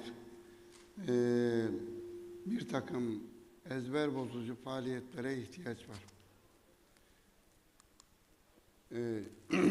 Şimdi bu kojenerasyonla alakalı olarak isimde gördüğünüz Rankine çevrimi, buhar çevrimi işin alfabesi aslında. Yani hepimiz okullarda termodinamik dersinde bunu okuduk ve çoğumuz da bir gecede çalışarak bu dersi verdik. Ondan sonra da birçoğumuz gerek dizayn mühendisi olarak, gerek ısı mühendisleri olarak, gerek sistem mühendisleri olarak bir yerlerde çalışmaya başladık. Faaliyet göstermeye başladık ama o iş orada kaldı. Şimdi burada gördüğünüz ranking çevriminde mühendis arkadaşlar tabii daha iyi bilirler. Şimdi kazana suyu veriyoruz. Kazana verdiğimiz suyu basınçlandırıyoruz. Besi pompasıyla gördüğünüz gibi birden 2'ye kadar izontropik sıkıştırma yapıyoruz. O sıkıştırmadan sonra da 2'den 4'e kadar kazanda vermiş olduğumuz suya ısı veriyoruz. Sabit basınçta ısıtma diyoruz buna. Verdiğimiz enerji ile buhar kazanlarında suya bir enerji yüklemiş oluyoruz. Ve ondan sonra bu suyu bir miktar kızdırıcılarda kızdırıyoruz. Şu sivri olarak gördüğünüz noktada. Ondan sonra da türbine veriyoruz. Türbinde genişletiyoruz ve iş üretiyoruz. Türbin milinden iş üretiyoruz. Türbin milini çeviriyoruz. O da jeneratörleri çeviriyor ve oradan elektrik üretiyoruz. Şimdi tam da burada ifade ettiğim gibi olmamakla beraber bir görsellik izafe edebilmek için taranmış bölgelerin isterseniz bir izahını yapayım. Burada bizim taranmış bölgelerin sadece sağ tarafındaki sivri taranmış olan bölgeyi işe dönüştürebiliyoruz. Yani enerjinin yaklaşık olarak %75'inden %25'ini işe dönüştürüyoruz. %75'ini dönüştüremiyoruz. Ondan sonra ne yapıyoruz? En altta Q çıkış denilen noktada türbinden çıkmış olan buharı yoğuşturabilmek için, kondense edebilmek için o buharı soğutuyoruz. Soğutabilmek için de enerji harcıyoruz. Şimdi o soğuttuğumuz enerji ne işe yarıyor? Küresel ısınmaya yarıyor. Atmosferi ısıtıyoruz. İşte 50 yılda 2 derece, 3 derece atmosfer ısınmış işte. Olanca marifetimiz bu kadar. Şimdi bütün termik santraller bu esasa göre çalışır. Nükleer santraller de bu esasa göre çalışır. Yani önce buharı üreteceksiniz. Ürettiğiniz buharı türbinde mekanik enerjiye dönüştüreceksiniz. Mekanik enerjiyi jeneratörden elektrik enerjiye dönüştüreceksiniz. Şimdi kazanda yaklaşık olarak 550-600 dereceye kadar kızdırıyoruz buharı. Kızgın buhar fazına getiriyoruz. 60 bar, 80 bar, 100 bar, süperkritiklerde 200 barın üzerine kadar da çıkarabiliyoruz. Çıktığımız entalpi değeri 800 kilokalori bölü kilogram. Yani total entalpi, daha doğrusu o buhara yüklemiş olduğumuz enerji 800 kilokalori. Bunu türbinden geçiriyoruz. Türbinden tüm mekanik enerjisini aldıktan sonra hala türbinden buhar fazında çıkıyor. Çıkan bu buhar sıfırın altında, yani 0.1 bar absolut olarak çıkarıyoruz. Ya vakuma yakın bir basınçta çıkarıyoruz. Ama hala buhar. ve onun üzerindeki enerji 600 kilokalori civarında. Yani 800 kilokalorinin 200 kilokalorisini faydalı enerjiye dönüştürüyoruz.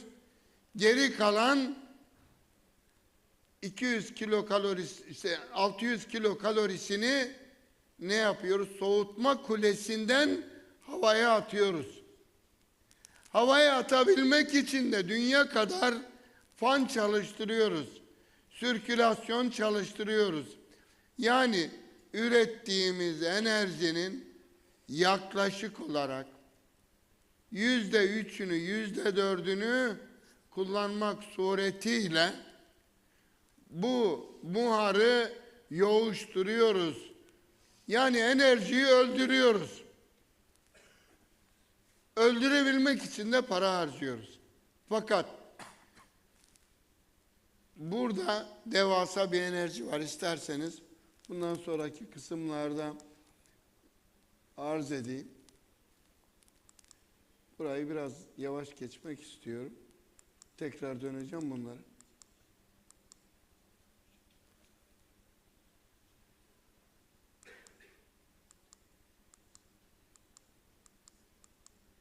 Şu gördüğünüz Konya Karaman'a kurmuş olduğumuz Türkiye'nin en büyük biyokütle termik santrali.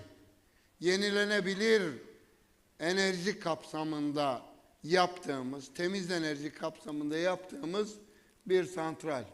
Tarımsal atık, ormansal atık yakmak suretiyle elektrik ürettiğimiz bir santral. Burada 40 megawatt elektrik üretiyoruz.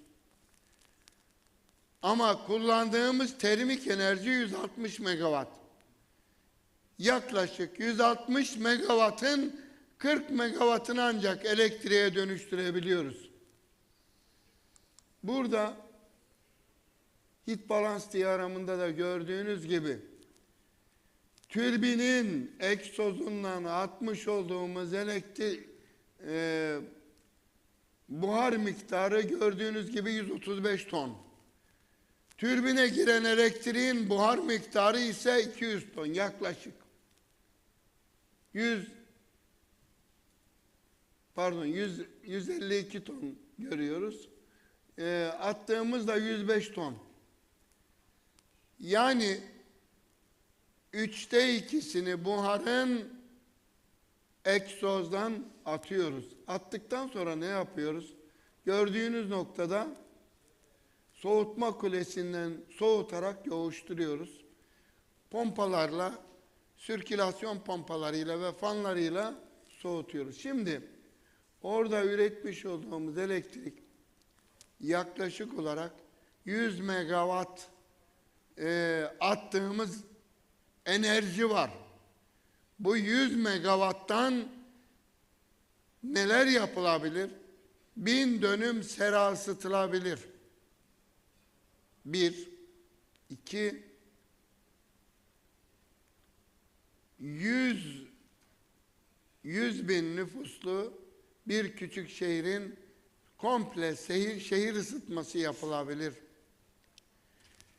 Ama kullandığımız buharın sıcaklığı çok düşük olduğu için 44, 45 veya 50 derece olduğu için iş yapma kabiliyeti yoktur. Isıtma kabiliyeti yoktur. 45-50 derecelik suyla da bir iş yapamıyoruz. Yapamadığımız için havaya atabiliyoruz. Başka neler olabilir? Mesela bu bir turistik tesiste olsaydı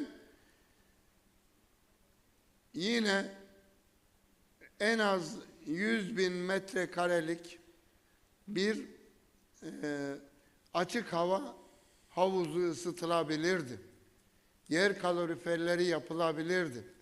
Şimdi tekrar geriye dönecek olursak, kojenerasyonda başka neler yapıyoruz diye. Şimdi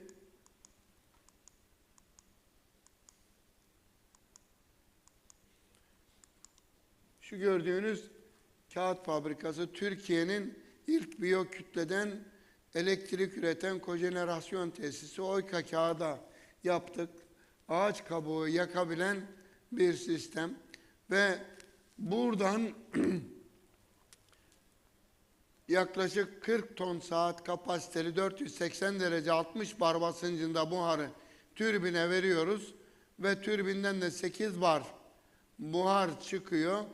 O çıkan 8 barla da kağıt prosesinde kullanıyoruz, kağıt üretiminde kullanıyoruz.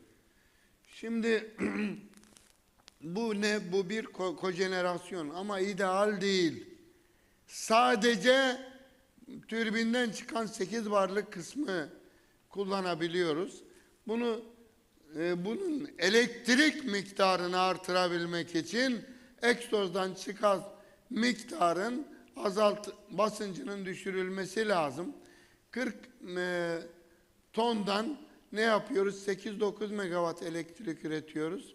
Bu elektrik miktarı daha da artırılabilir. Artabilmek için de egzozdan çıkan buharın basıncının azalması gerekiyor.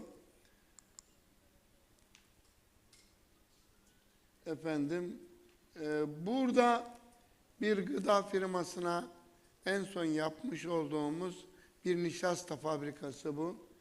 110 ton buhar üretiyoruz yaklaşık olarak. Bu 110 ton buhar türbine 60 bar 480 derece olarak giriyor ve 12,5 megawattlık elektrik üretiyoruz. Bu da bir backpressure türbin. Kojenerasyon tesisi örnek olsun diye bunları söylüyorum. Kipaş'ta yapmış olduğumuz bir tesis bu.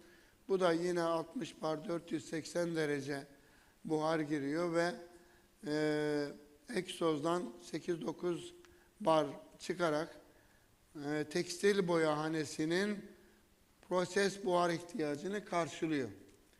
Şimdi bunlar idealize sistemler değil. Bir sonraki geleceğim versiyonda vakti tabii efektif de kullanmaya çalışıyoruz biraz.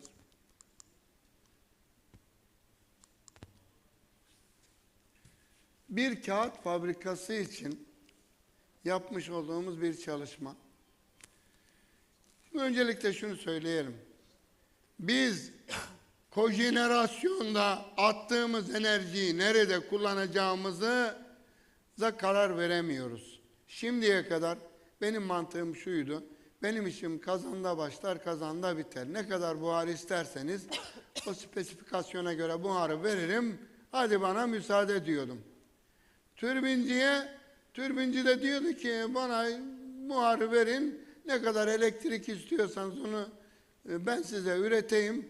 Kazan çıkışından sonra da, türbin çıkışından sonra da ne kadar basınçlı buhar istiyorsanız ona göre çalışayım. Ben size türbini vereyim. Hadi bana müsaade. Ondan sonra kağıt fabrikası üreticisine giriyoruz, işletmecisine. Diyoruz ki ya kardeş bana prosesle ilgili bir bilgi versene. Benim sana vereceğim bir yığın faydalı enerji var. Bu noktada yardımcı olayım. Diyor ki kardeşim diyor ben diyor kağıt üreticisiyim. Ben elektrik mi üreteceğim, kağıt mı üreteceğim? Herkes işine baksın diyor. Böyle bir kopukluk var.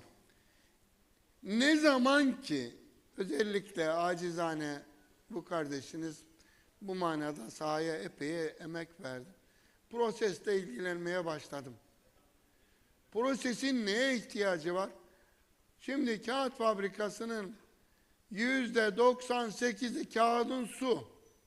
Kağıtçı arkadaşlar teyit etsinler yanlış biliyorsam eğer. Yani kağıt hamurunu üretiyoruz, eritiyoruz, suyun içerisine bulamaç yapıyoruz. Bulamaç yaptıktan sonra onu ısıtıyoruz.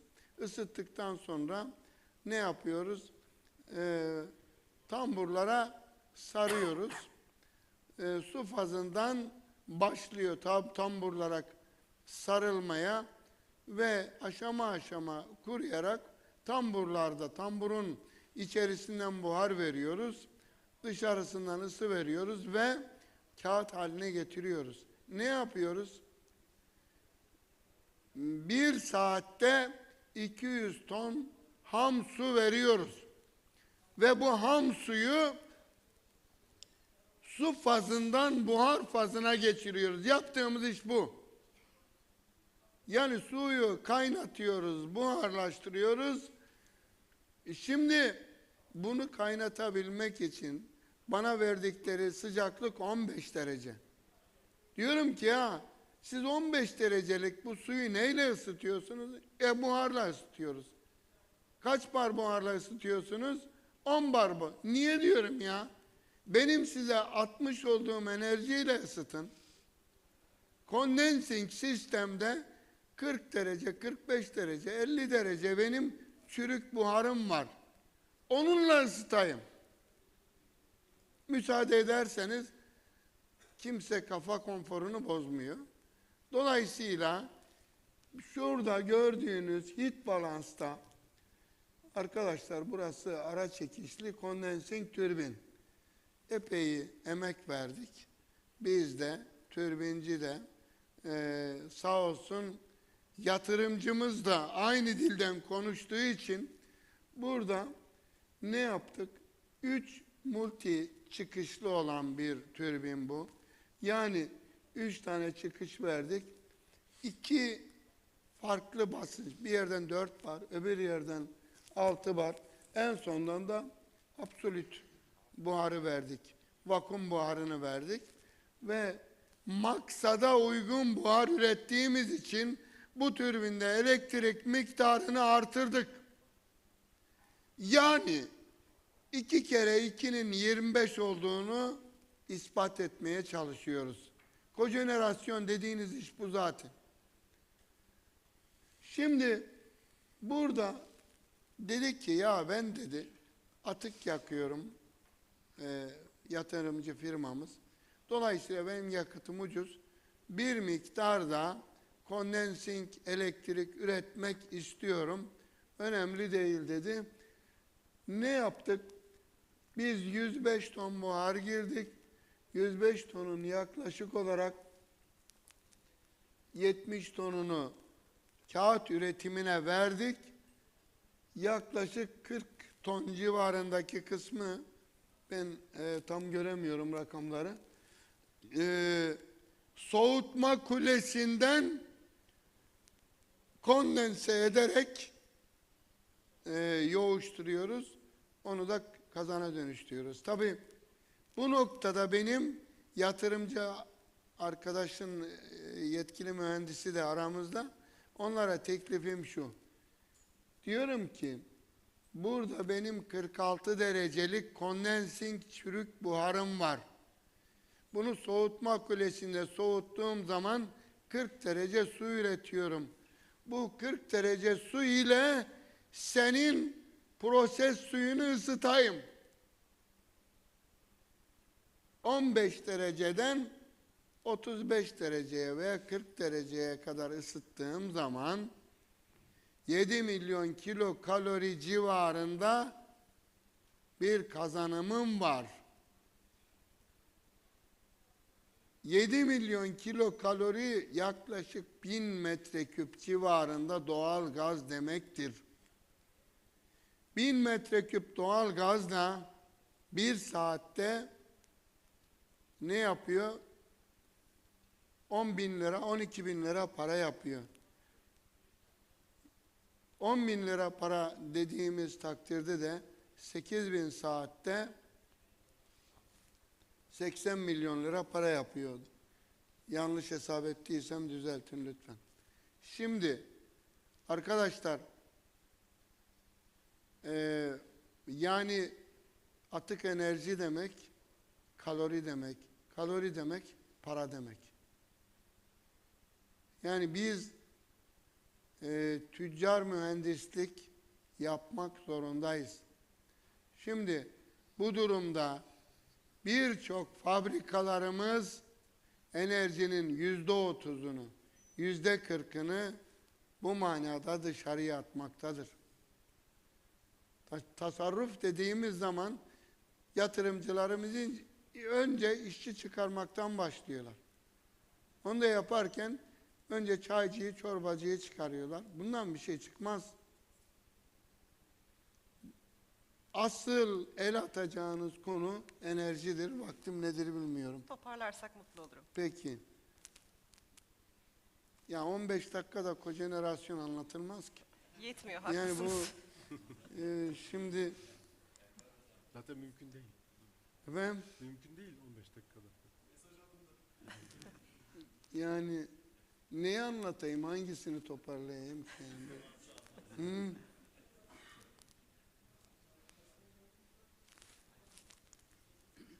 Evet, bu Karaman'daki it balanslı demin anlatmıştık.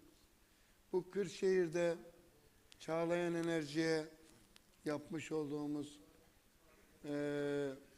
yenilenebilir enerji, %100 mısır sapı yakabilen 22 megawattlık enerji. Tabii atık buharı kullanamıyoruz. Bu da onun hit balans sistemi. Şehir ısıtma sistemleri ile ilgili tabii bir örnek çalışmamız var ama Orta Asya'da, Özbekistan'da bir çalışmamız var daha proje aşamasında. Burada daha enteresan bir durum var. Şehir ısıtmasında yazın tüm şehri soğutmak, kışın da tüm şehri ısıtma durumu söz konusu. Bunun için yüksek basınçlı buhara ihtiyacımız yoktur. 3 bar buharla 140 derece kızgın suyu üretebiliyoruz. Yine 3 bar buharla bütün şehri soğutabilecek 5 derece ile 12 derece sıcaklıkta çalışabilecek absorbe chiller'ın soğutma suyu ihtiyacını sağlayabiliyoruz. Ayrıca burada da gördüğünüz gibi ara mevsimlerde yani soğutmayı ne zaman yaparız? Haziran, Temmuz, Ağustos, Eylül bilemediniz. Isıtmayı ne zaman yaparız? Aralık, Ocak, Şubat, Mart. 4 ay ısıtma, 4 ay soğutma. Ara mevsimde de 4 ay ısıtmanın da soğutmanın da olmadığı dönemler var.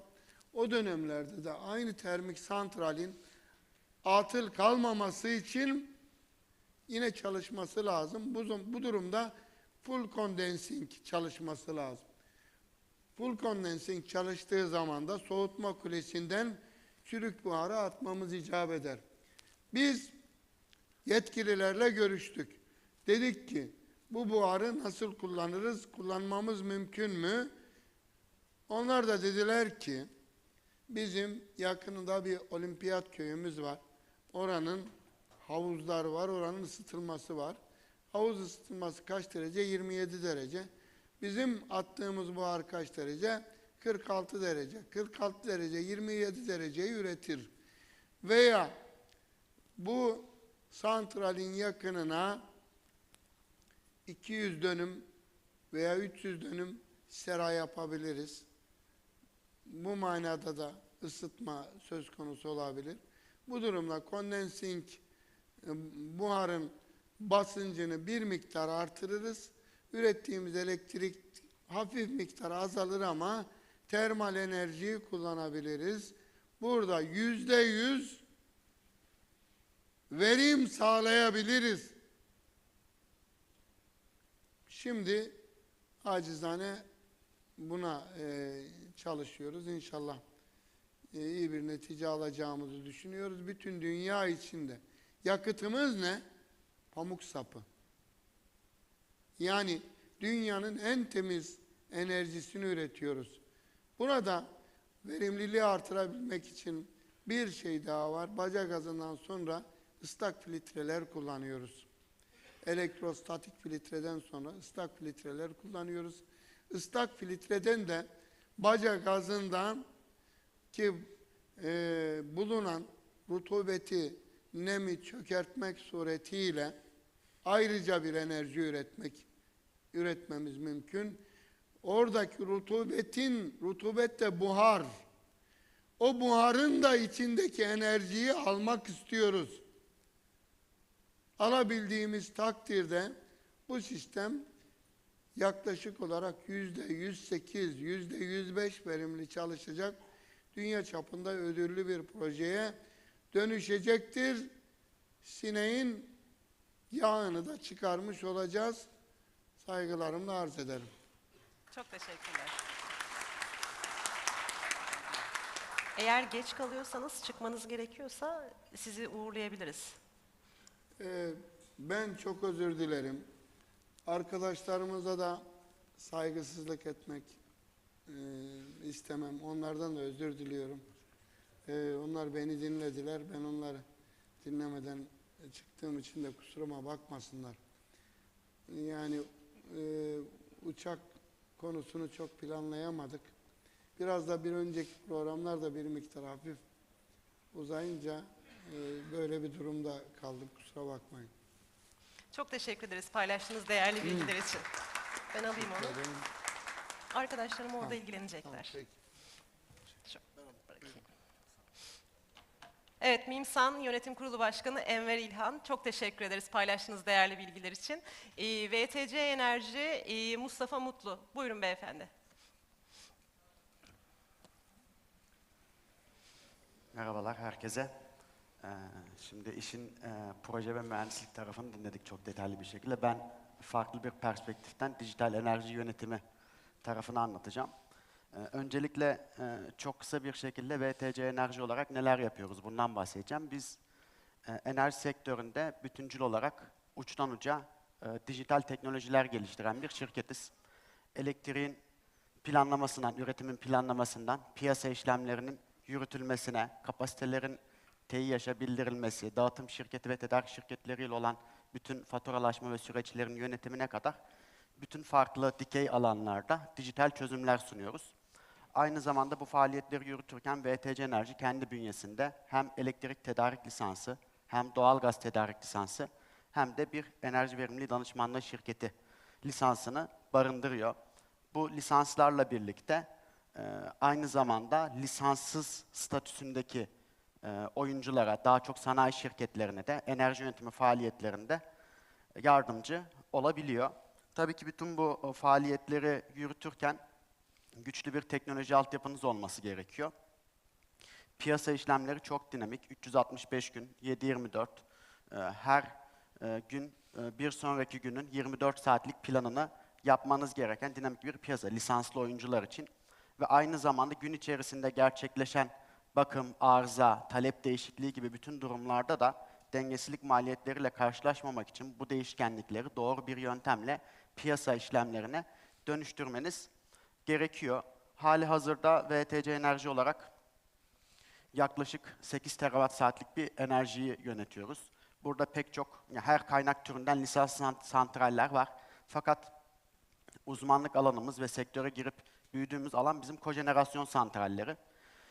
Türkiye'deki büyük sanayi yatırımcılarının içerisinde, yani ISO 500 listesine bakarsak, ISO 500'ün içerisindeki her 4 sanayiciden bir tanesi aynı zamanda enerji piyasası oyuncusu. Yani her 4 firmadan bir tanesinin elektrik üretim santrali var lisanslı.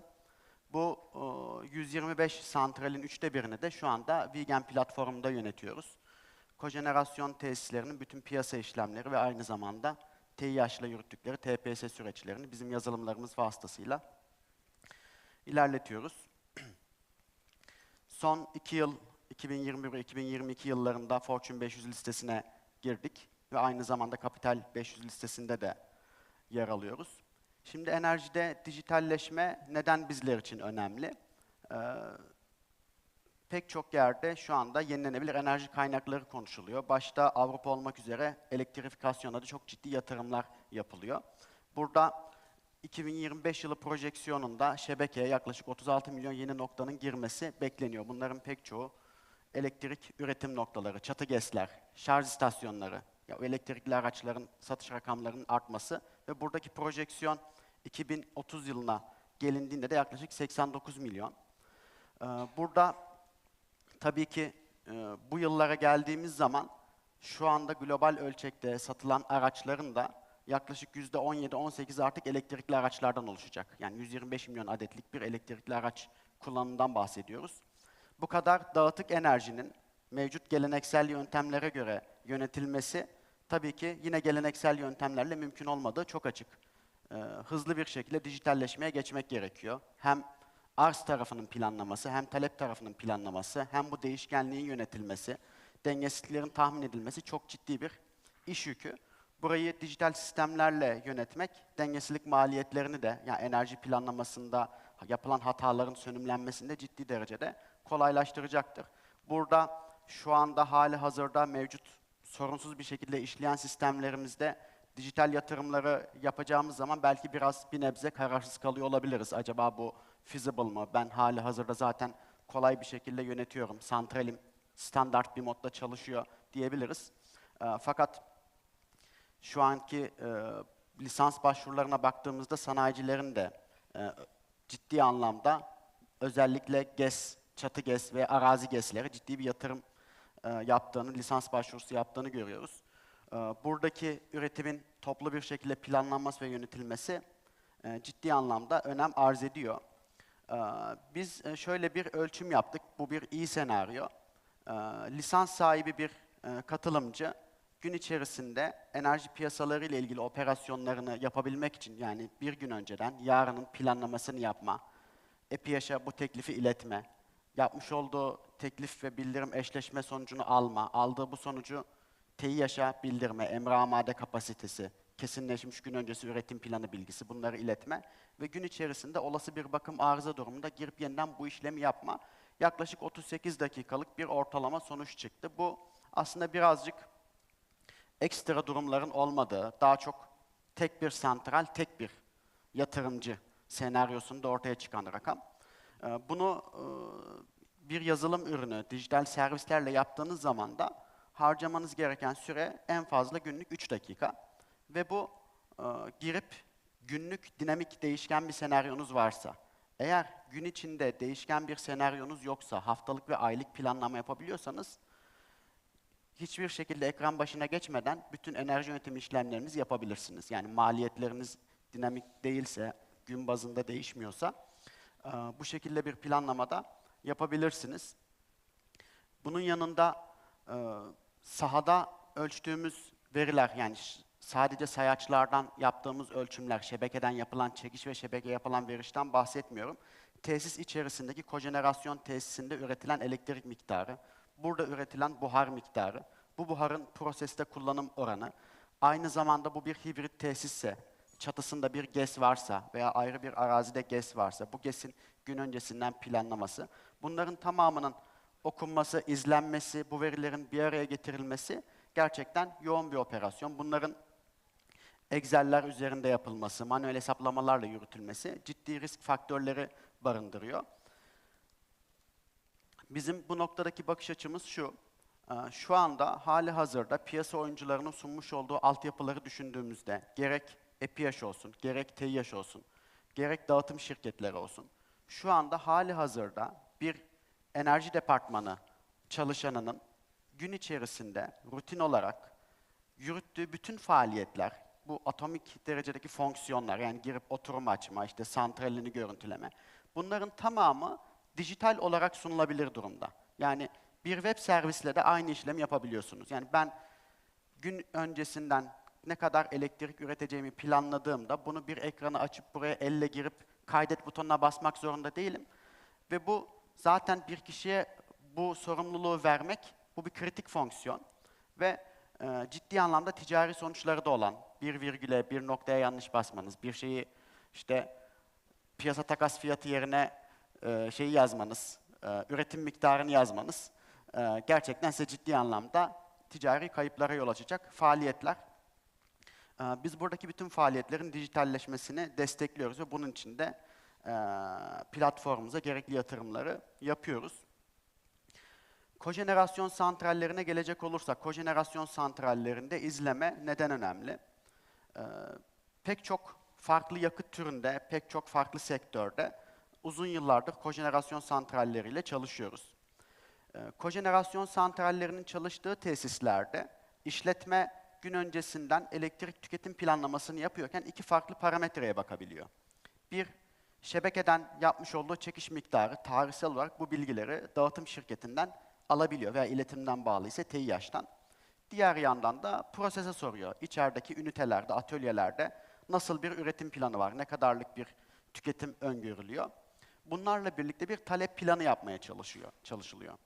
Şu anda talep tahmini modelleri o kadar gelişmiş bir noktada ki herhangi bir makine öğrenmesi yöntemi bizim enerji departmanlarında çalışan bu alanda yetkinlik geliştirmiş kişilerden çok daha başarılı sonuçlar elde edebiliyor. Fakat burada bir gereksinim var. Tesisin toplam elektrik tüketim talebi zaman serisini çıkartma. Bunun için tesisin iç noktalarını da okuyup izlemek gerekiyor. Yani kojenerasyonda ne kadar elektrik üretiliyor? Çatıda bir GES varsa bu GES'te ne kadar elektrik üretiliyor? Bunun ayrı bir eğrisi var. Kojenerasyonun devreye girdiği andan duruşları arasındaki geçişlerde farklı bir eğrisi var, üretim eğrisi var. Ve içerideki proseslerde tüketilen elektriğin ayrı bir eğrisi var. Bunların tamamını birleştirme ihtiyacınız var. Neden? Çünkü piyasa sizden tek bir sonuç bekliyor. Yani içeride ne kadar üretim yapacağınızdan çok şebekeye ne kadar yük oluşturacağınızı merak ediyor. Tek bir zaman serisi haline getirmek için de bu noktaların her birinin IoT cihazlarıyla veya SCADA sistemlerinden ayrı ayrı izlenmesi önem arz ediyor. Biz şu anda her bir iç üretimi, prosesteki tüketimleri ve ayrıca şebekeyi, sayacı ayrı ayrı izleyerek tek bir zaman serisi oluşturarak bu veri üzerinden bir tüketim tahmini yapıyoruz. Aynı zamanda çatı GES için bir üretim tahmini, güneş üretim tahmini ve bunları birleştirerek tesisin gün öncesinden şebekeye satış mı yapacak, şebekeden çekiş mi yapacak bunun planlamasını yapabiliyoruz. İşin diğer bir bacağı ise optimizasyon. Tabii ki her tesisin birbirinden farklı maliyeti var. Burada kullanılan yakıt maliyeti. Eğer kojenerasyon santrali çalışmazsa, proseste bir buhar ihtiyacı baki, buhar her durumda gerekiyor. Bu buharın ikincil bir yöntemle üretilmesi gerekiyor. Kömür kaynaklı bir buhar kazanı olabilir, başka bir yöntem olabilir. Bunun da bir maliyeti var. Yani kojeni çalıştırdığınız veya çalıştırmadığınız her durumda bir buhar ihtiyacınız var. Her durumda bir elektrik ihtiyacınız var.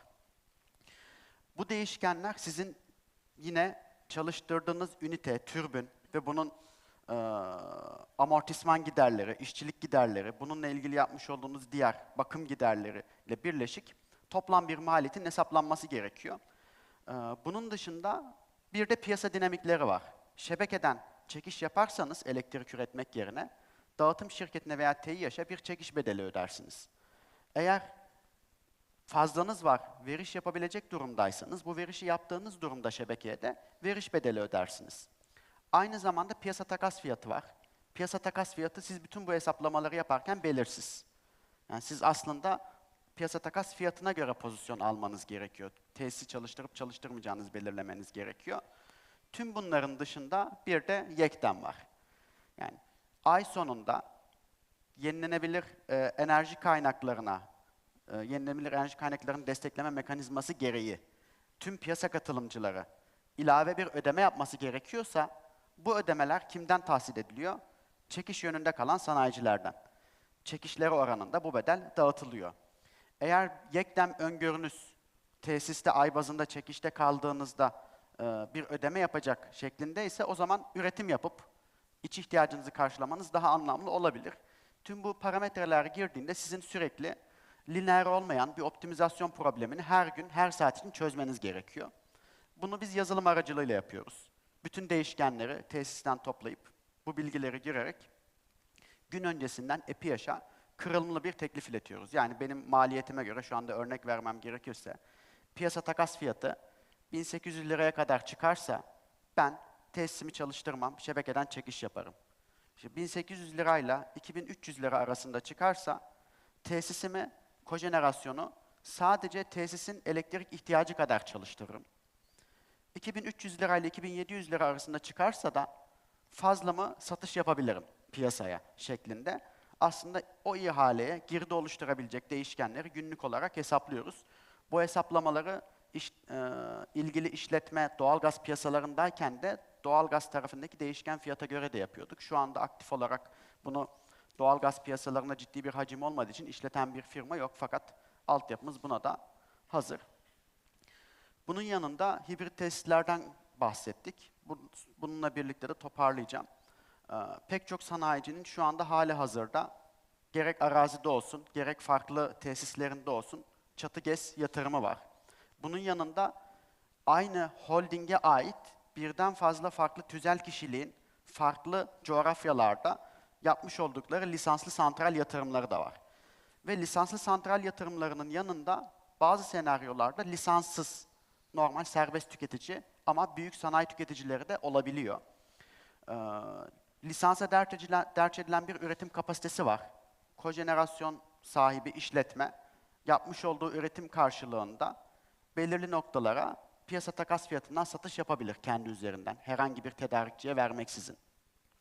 Böyle bir ortamda holding şirketi birden fazla işletmenin ay bazında enerji maliyetlerini ortaya çıkarabilmek için elinde dijital bir altyapı olması gerekiyor. Eğer faturaları bir araya getirirse EPİAŞ ona tek bir fatura kesecek. Farklı dağıtım şirketleri fatura kesecek. Bu faturaları bir araya getirdiğinde hangi işletmenin enerji maliyeti, hangi işletmenin piyasa faaliyetleri sonucunda elde ettiği elektrik satış geliri ne derecede oluştu, bunu doğrulaması ve karşılaştırabilmesi oldukça güç. Kurmuş olduğumuz altyapıyla bütün verileri saatlik seviyede ayrıştırıyoruz, sayaç sayaç. Her bir sayacın toplam enerji maliyeti ne oldu, toplam elektrik geliri ne oldu? Bununla birlikte de uçtan uca anlaşılabilir, şeffaf, raporlanabilir bir altyapı sunuyoruz diyerek sözlerimi sonlandırayım. Teşekkür ederim.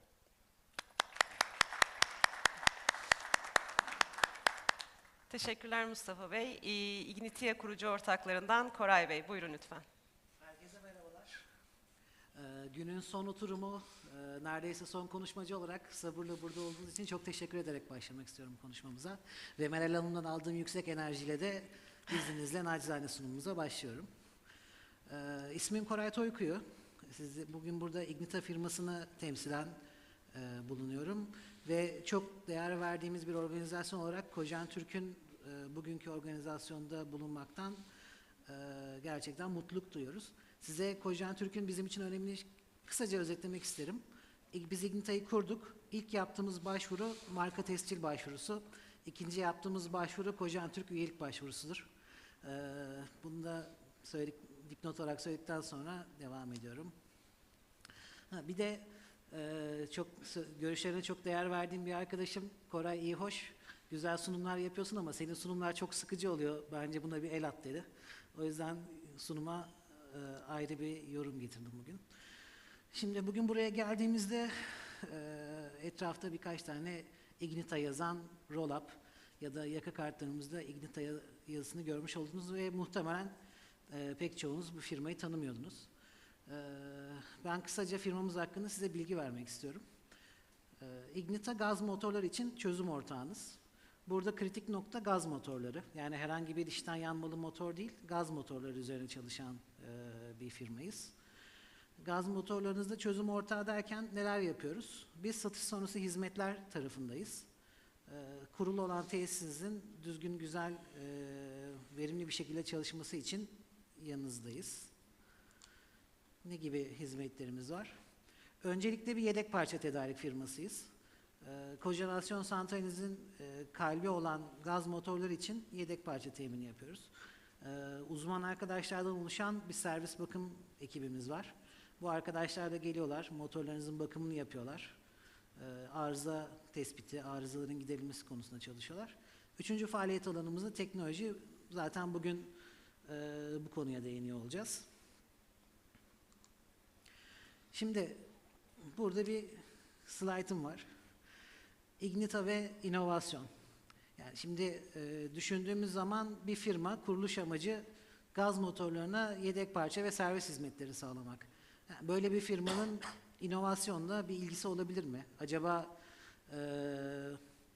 işte cıvata sökmek, takmak, buji değiştirmek gibi faaliyetler olan bir firma inovasyonla ilgili ne yapabilir? Bugün size biraz bunlardan bahsetmek istiyorum. İnovasyon kelimesi innovatus kelimesinden geliyor. Toplumsal, kültürel, idari ortamlarda yeni yöntemlerin kullanılmaya başlanması olarak kelime kökünün anlamı bu. Pek çok kişi inovasyonu farklı tanımlar yapmış. Literatürde biraz baktım. Ama genelde yaptığın işe bir yenilik getirmek, bir fark yaratmak olarak değerlendirebileceğimiz bir kelime. Peki biz bu konuda ne yapabiliriz? Bizim firmamız daha gaz ve toz bulutu olarak ilk kurma çalışmalarını yapıyorduk Eray Bey'le. Ne yapabiliriz dedik. Zaten firmamızın kuruluş sloganı gaz motoru sektörüne yeni soluk. Ne yapalım? Bir web sayfası yaptık sektöre girerken ve tedariğimizdeki ve yedek parçaların fiyatlarını bu web sayfasına açıkladık. Bu Türkiye'de bir ilkti ve önce pazara bir regülasyon getirdik. Bu kuruluş regülasyonumuz. Yani inovatif bir çerçevede sektörü düzenlemek için böyle bir hamlemiz oldu.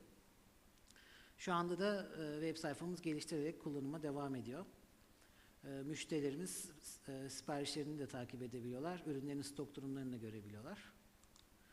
Peki başka neler yapıyoruz?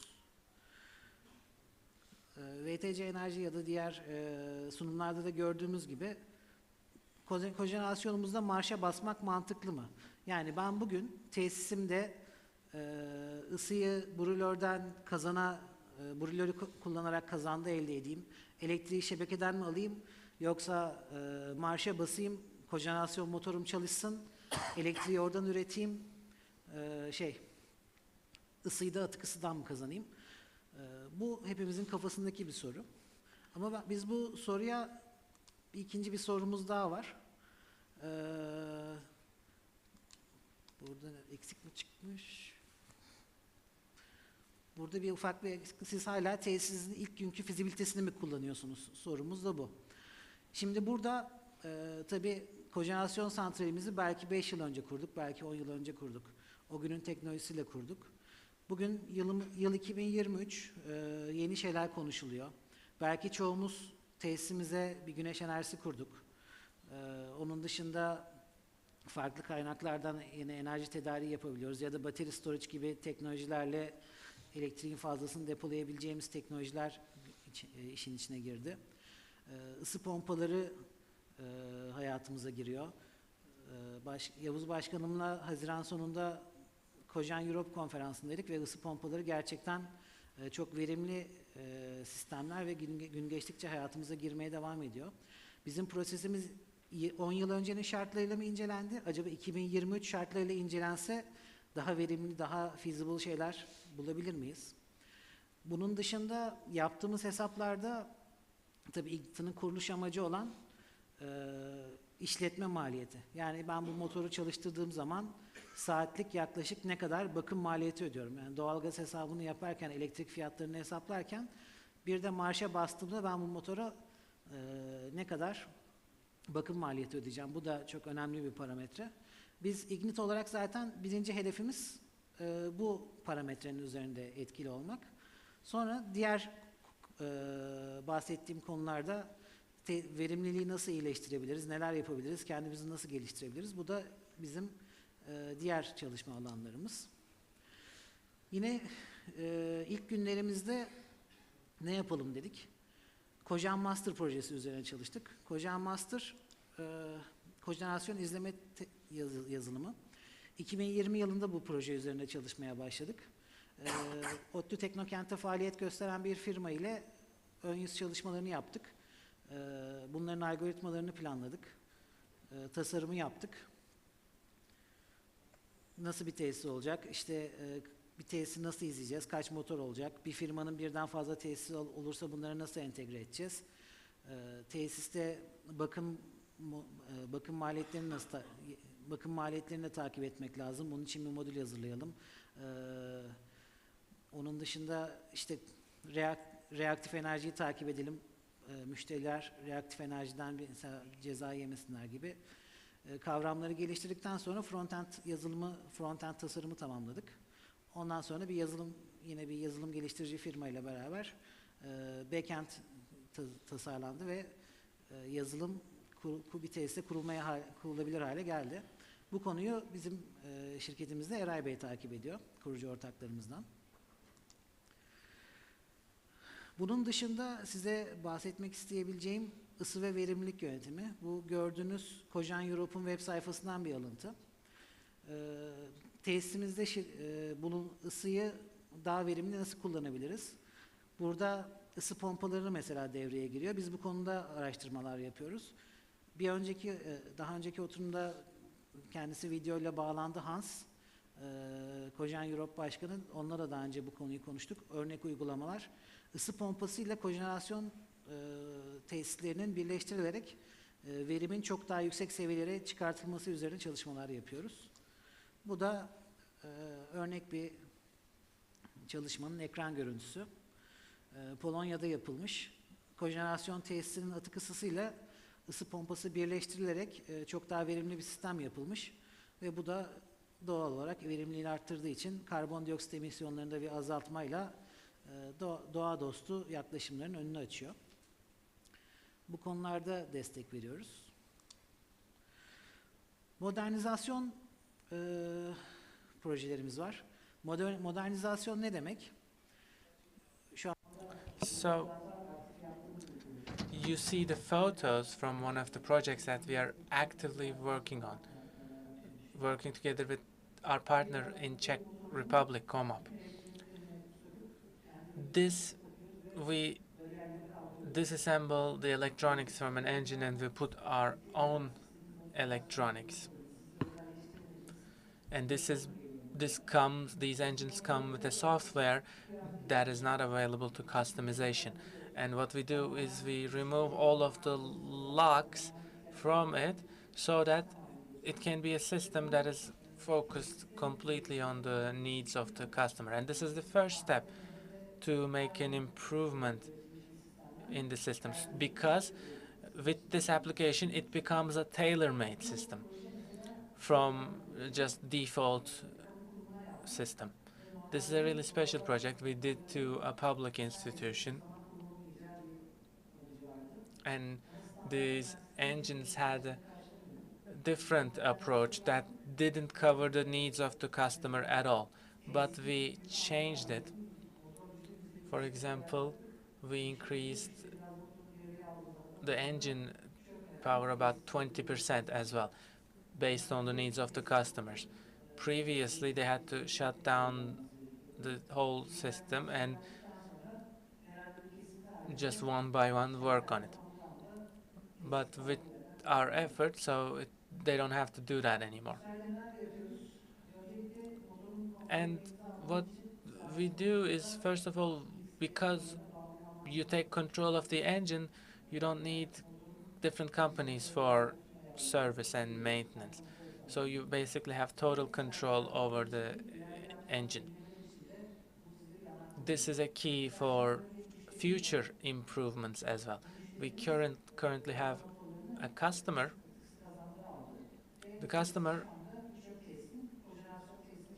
is turning landfill facility to a cogeneration facility. And we basically work with these heat waste boilers. So we build a panel. So if the engines were using our system, we wouldn't have any extra additional costs. We could have controlled easily, but there was a need for a new additional panel, which requires a hefty investment. Additionally, once you establish this cogeneration facility, maybe the only energy producer was the cogeneration engine. But now, with the developments in technology, you have to have solar panels if you have the potential for it, because you basically you have to have that. There is no discussion against it. So maybe you rent out a land right next to it, to maybe integrate the wind power, and maybe you also build a battery system so that it can be a self-sustaining facility. And then the microgrid applications come into play, and also with the support of our technology partner ComUp and with the hardware we receive from them, we can ensure and provide microgrid applications for the facility. So Ignita loves innovation. It's more than a spare part company. Since the day of establishment, we were always talking about how we can do it better. Thank you very much for listening. Çok teşekkürler Koray Bey. Thank you very much, Mr. Koray. Empower Power Systems. Kaya Korkmaz. Go ahead, Mr. Kaya. Thank you. My speech will be about the presentation. Now I'll take the presentation a bit. Now, Empower Generators is a brand. We are approved in 35 different countries since this year, and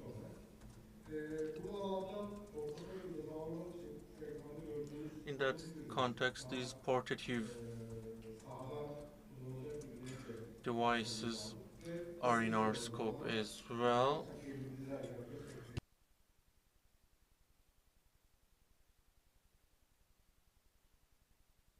So we developed our generators and we continued, and what we were focusing on was locally producing our generators and selling them to other countries. Of course, these are big industries, heavy industries, so these are very important because low power generators are not very feasible for production of energy, and we have ECOs, for example, especially for distribution medium voltage. It can be used a lot, and it is used a lot in heavy industry and in the market. What you have to do is, when you take a look at the sales, it requires you to be competitive in terms of price. So in that sense, more economical products where we can reach more customers, and also which is also including medium voltage generators, and low voltage generators also are in our product range. So if we are doing that, why don't we also produce gas generator sets? So then we started producing gas generator sets, and now these are the generator sets that we will be producing in our lines in 2024, and it is going to be produced with the idea of cogeneration as well. And we have some brands that we are working with on these areas. These are supplying us with engines, and the AWM is also going to supply us with the generator itself. So we are improving our EPCs. Now in Iraq we have 36 megawatts of a simple cycle power plant is being set up by us right now. And here the brands that we are working with is again because we are serving to heavy industry that needs high power, and of course in medium voltage you have to have big capacities. So I'm talking about the engine liters, 4.5 liters or 10 megawatts. Maybe it has 100 and 150 liters of volume, and they have to work continuously. That's why, in addition to our sets to have a variation in fuel, in addition to natural gas engines, we also have fuel oil generators. So these products are able to burn heavy fuels, and they are unfortunately still used because Europe and developed countries, as they are moving away from those. In Africa, in big geography ranges where distribution of electricity is harder to move, so and they don't have natural gas in those areas, so they use heavy fuel oil or light fuel oil, so they are meeting their electricity demands through simple cycles. And if you have a simple cycle, of course you also add heat generation to that, and you can have natural gas or HFO um, production plants. You can have applications like those, and we have variability for fuel for these things. And with the support of engine productions, we can also add hydrogen products. This is a very important development, of course, because especially when you take a look at the renewable side, and the capacity of the centrals are changing constantly as well. And because I'm an electrical engineer by occupation, by profession, we are always focusing on boutique products and innovation and what can be done differently. So that's why we thought about this product. So there's a national defense industry in Turkey, and it requires a lot of energy, of course. This unit, especially for land vehicles in tanks, so this is designed for small personal vehicles, and we have a local defense contractor we are working with about on this product, and especially for these products, of course, it is an important product, and some countries have different voltages, and after receiving technologies, unfortunately, the infrastructure investment that they did for different voltage levels are unfortunately useless without products like this. After all that, after setting up a power plant, then cogeneration starts. As you know, cogeneration means dual generation. So you generate both electricity and heat. We are bringing them together, and for engines we have 100 units of fuel, let's say, we are burning. Then about 38 to 45% can be turned into electricity. Rest is wasted. And what Mr. Enver is also talked about, it is wasting that power. Now, using that and receiving hot air, hot water, or cold air and cold water, we can improve the efficiency up to 85 to 90%. That's why we exist in this industry as well. So steam turbines generate steam by the heat that we already have. So if the final user only needs electricity, you can change that, and by using these turbines you can produce both electricity and steam, and through that steam you can use it in another area. And that's why we included that in our portfolio and product range. That's the important part in two different areas. For cogeneration industry, what's important is everybody is here, of course, and what we have to take a look at as innovative or futuristic thing is, first of all, we have to focus on savings. Then we have to properly understand the needs, and we have to give hybrid or multi-hybrid systems. So tailor-made energy investment is extremely important. So this means many different resources working together. A lot of people worked on this and talked about this, and when you bring it together, hybrid energy means different resources combined to do a lot of things. So hybrid can't be just a renewable energy or heat recompensation. So you can use both gas, diesel, also solar and batteries, for example. This could be a hybrid system. When you also add steam turbines to that, your efficiency is extremely stable and high.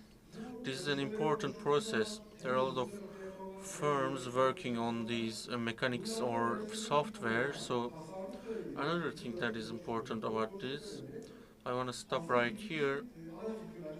I think the main idea about hybrid is this. We designed this product, but it's not patented. It's an open use product, and that's what I want to talk about. Because what cogeneration means is this. Of course, we are all coming together in different areas, so this is bringing them together. I was in a conference before, and I think one of them is with us right now for concentrated solar products. We have known about them. This technology I heard about before, but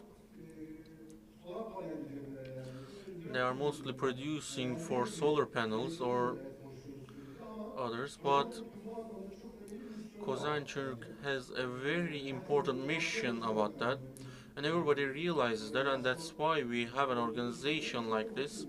And I'm extremely glad to be with you all, and I'm glad to be a sponsor for this. The idea is this system technically is missing a lot because you can't physically add wind turbines in that area. They are talking about an ideal actually. This product has the battery, hydrogen engine, gas engine, solar panels, concentrated sun, waste heat recompensation,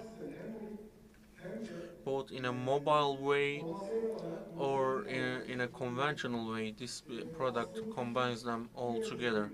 So this idea can do the savings, and in case you do the investments like that, it's going to be very efficient, and I believe it will be very powerful. In that sense, one of the references that we have are here, and our suppliers are here as well. And we did a lot of successful applications. I'm not going to touch upon these sites a lot. When you take a look at this, Tesla and Edison, for example, were dominating these industries. One of them still has a company here, and GE is the company of Edison actually, and still here working. So the heat recompensation, all multi-hybrid systems, in terms of engineering applications, we are successful, but in the main technical parts, I think we are stuck. So that jump in a scientific way cannot be done yet, because every technology is focusing on their own issues, and they have their benefits, but they have their issues. For example, solar panels for the beginning. It is very exciting, it's great, but it's not for everybody. There's an issue with energy stabilization, the battery issues. So while working on these things in a holistic manner, maybe we can use quantum PCs, or academics maybe can find the new discoveries that will help with these things. Now, especially for our own country, especially under Cogeneration, if we can reach more people, more investors, I believe it will be very successful, and I believe there is a huge potential in our industry. Hopefully it will be successful. Thank you very much. Thank you very much, sir. Do you have questions to our speakers? I guess there are no questions. Thank you very much. Let's take a picture very quickly.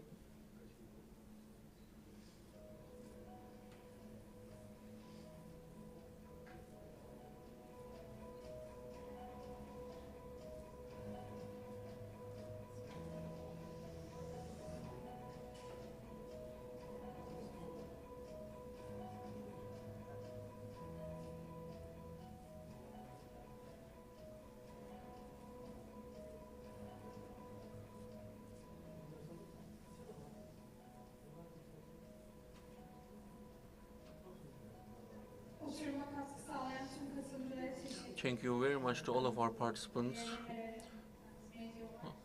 Miss Meral is giving them their awards now. Moderatörümüzün hediyesini şöyle Yes, and I will give our moderator's gift right here. için hazır zaten I dört think tane we are burada. ready for closing, and our sponsors are here, and I want Energies up here as well.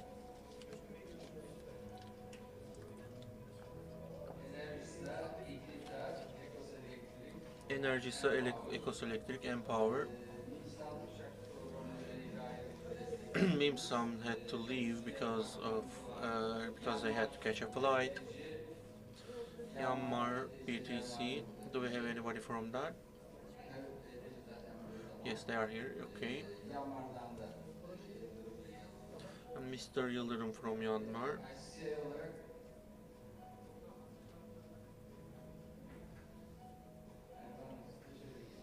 Miss Merve, come here. Evet. Bugünü bu kadar katılımcıyla anlamlı ve başarılı kılan çok değerli I would like to thank our valuable sponsors and industrial partners for making this day possible, both for their presentations and their participation has made us a success today. I will present you with flowers.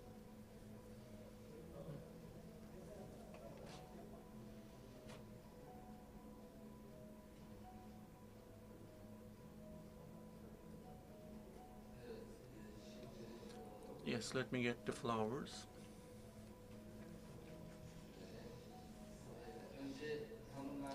I think first the ladies.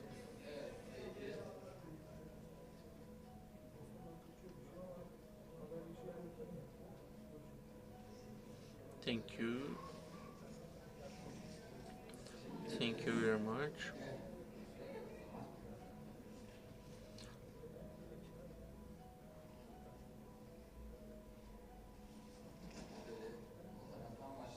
Let's start from this side. Thank you.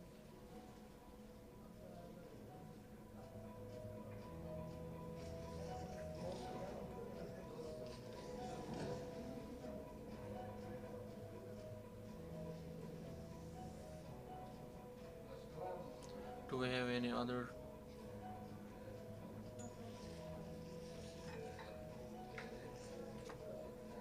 Thank you.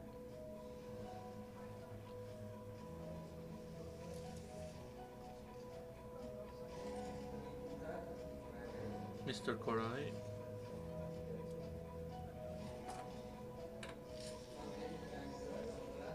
Yes, from Enerjisa, Mr. Koray.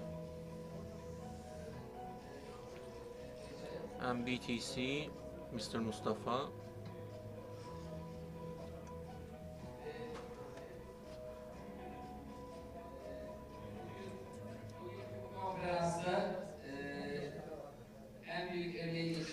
And those who have given the biggest efforts, I would like to get Yağmur to the stage, who worked endlessly for this conference. Congratulations.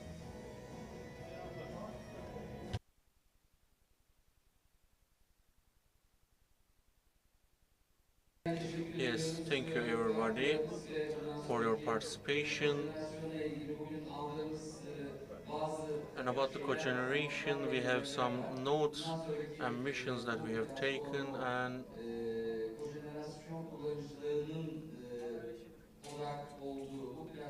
this platform that cogeneration users are focusing on, we would like to continue on them, and through this energy transformation,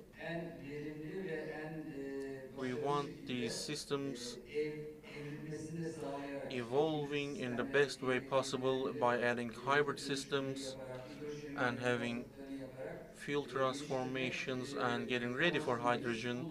We are hoping to improve them, and what we learned today and our notes that we have taken today and any requirements that are about the regulations, we hope to collaborate with the lawmakers So with your support and participation, we would like to improve and continue this platform. Thank you very much, everybody.